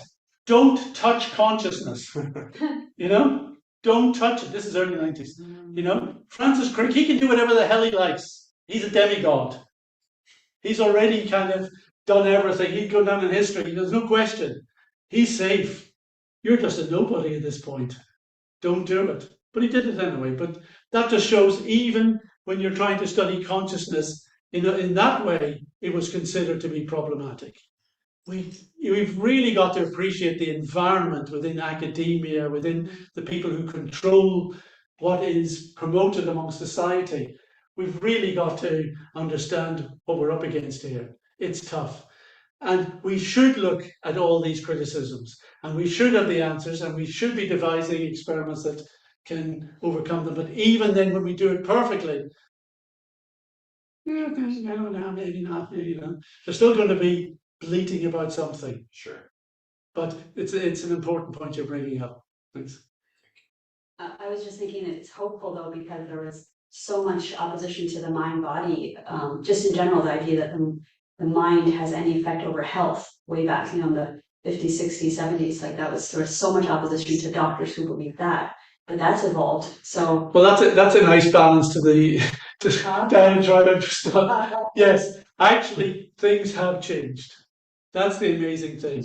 Within the last 10, 20 years, hugely within consciousness.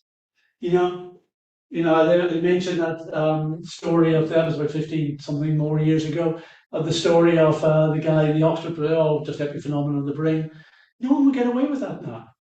You don't get away with that. It'd still be in all the textbooks and still be all what's taught generally. But actually, amongst thinking persons, they don't think like that. They're willing to look at new ideas. And frankly, the new ideas are mostly panpsychic. That somehow or other, at this base level of the physical world, there is something conscious. That's what Kastrup was into. The consciousness is a fundamental feature, but it's a physical fundamental feature. Okay, but it is different to the other properties. It is a fundamental feature that doesn't come out of the other properties. So it's getting more and more confused, but in one sense better. And then all the ramifications of the link between consciousness, mind, and physical stuff like the body, that's becoming, the norm now. So there is a change, and we can hope to kind of push that along. Who knows? Is this an effect of the Sankirtan movement? Who knows? When you say panpsychic, I mean, is that like the Virat Rupa that you were talking about? Right. Virat Rupa? No, panpsychic means that, well, I said, maybe you could look at the Virat Rupas, but no, I wasn't thinking of it like that. A conscious universe? Their idea is that consciousness is ubiquitous, is everywhere.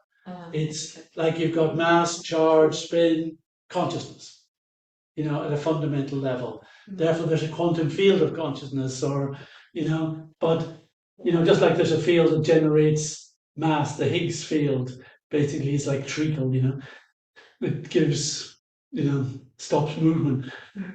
But then there's another field that generates consciousness. So it's a bit of hand waving. But at least it's recognizing consciousness as something fundamental and irreducible. And that's because of the weight of all that stuff we've been talking about. This stuff is known.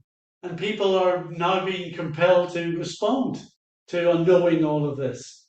They were able to ignore it for a long time, but particularly really since Stuart Hameroff did his first consciousness conference in Tucson '94, when David Chalmers spoke and challenged, and that's when the idea of the hard problem came up. Now, the hard problem really is looking at it from the physicalist point of view. Consciousness is not a hard problem. It's great. It's lovely. It's not a problem. We like consciousness, But it's a hard problem to explain it in terms of the brain. That's why it's hard. But actually, why do we have to do that? Why do we have to set ourselves a hard problem if we postulate that consciousness is not a product of the brain? Maybe we'd be better off spending our energy from that direction. And that's the sort of approach that we're kind of advocating. Right. We have one comment from the Zoom, which is, all science is falsifiable, as is the quote-unquote science used in support of current hypothesis. Within a few decades or less, the evidence and discourse will shift. So good to present as interesting hypothesis amenable to Krishna consciousness, but it is not certain proof of anything, as is all empirical evidence. Well, yes. What we have demonstrated just are the problems from looking at it from one angle. Consciousness is a product of the brain. And really, we've just asked the what if? What if that's not the case? Because what we analysed at the beginning from our axiom and from our pre-philosophical insights, doesn't seem to be accommodated within any way that you can produce the physicalist idea. Now, if you want empirical proof on consciousness that is non-physical, why would I have to rely on a specific scientific study which can't even reach into that? They're claiming that consciousness cannot be studied scientifically because it can't be studied from a third person angle. Okay, fine. You just said that you cannot study this. Therefore, we may have to work out another methodology that can study consciousness directly. And the way to do that is to get a lot of consciousness explorers working on it, and we start to look at experiments which aggregate and correlate all your experiences. Because at least that's how we would do it in psychology. And in psychology, we're happy to make a lot of pronouncements on the basis of those psychological things. Often they have to be changed, but at least we would start to explore consciousness in that way. And the specific connections between mind and matter, I think, can be empiricized. So I think that's the one area that can work like that. So are you able to, I mean, do you travel, visit different universities and talk to, scientists and philosophers about these ideas? Like, what is your method of sharing this paradigm? I try to get around as much as possible. That's why I'm going to New York this week, to be there for that conference. And we're not presenting there, we're just going to hang out and chat to people. It's always valuable. Mm-hmm. And you get them after the talks, get them talking about something. That's when you usually get the best information and things. Okay, well, look, thank you very much. You guys have been phenomenal hanging out throughout all of this, and it's been great fun. And thanks to our techies for looking after the recording and all the videos and the lunch and everything. I think we've got plenty to be grateful for today, so thank you. Thank you.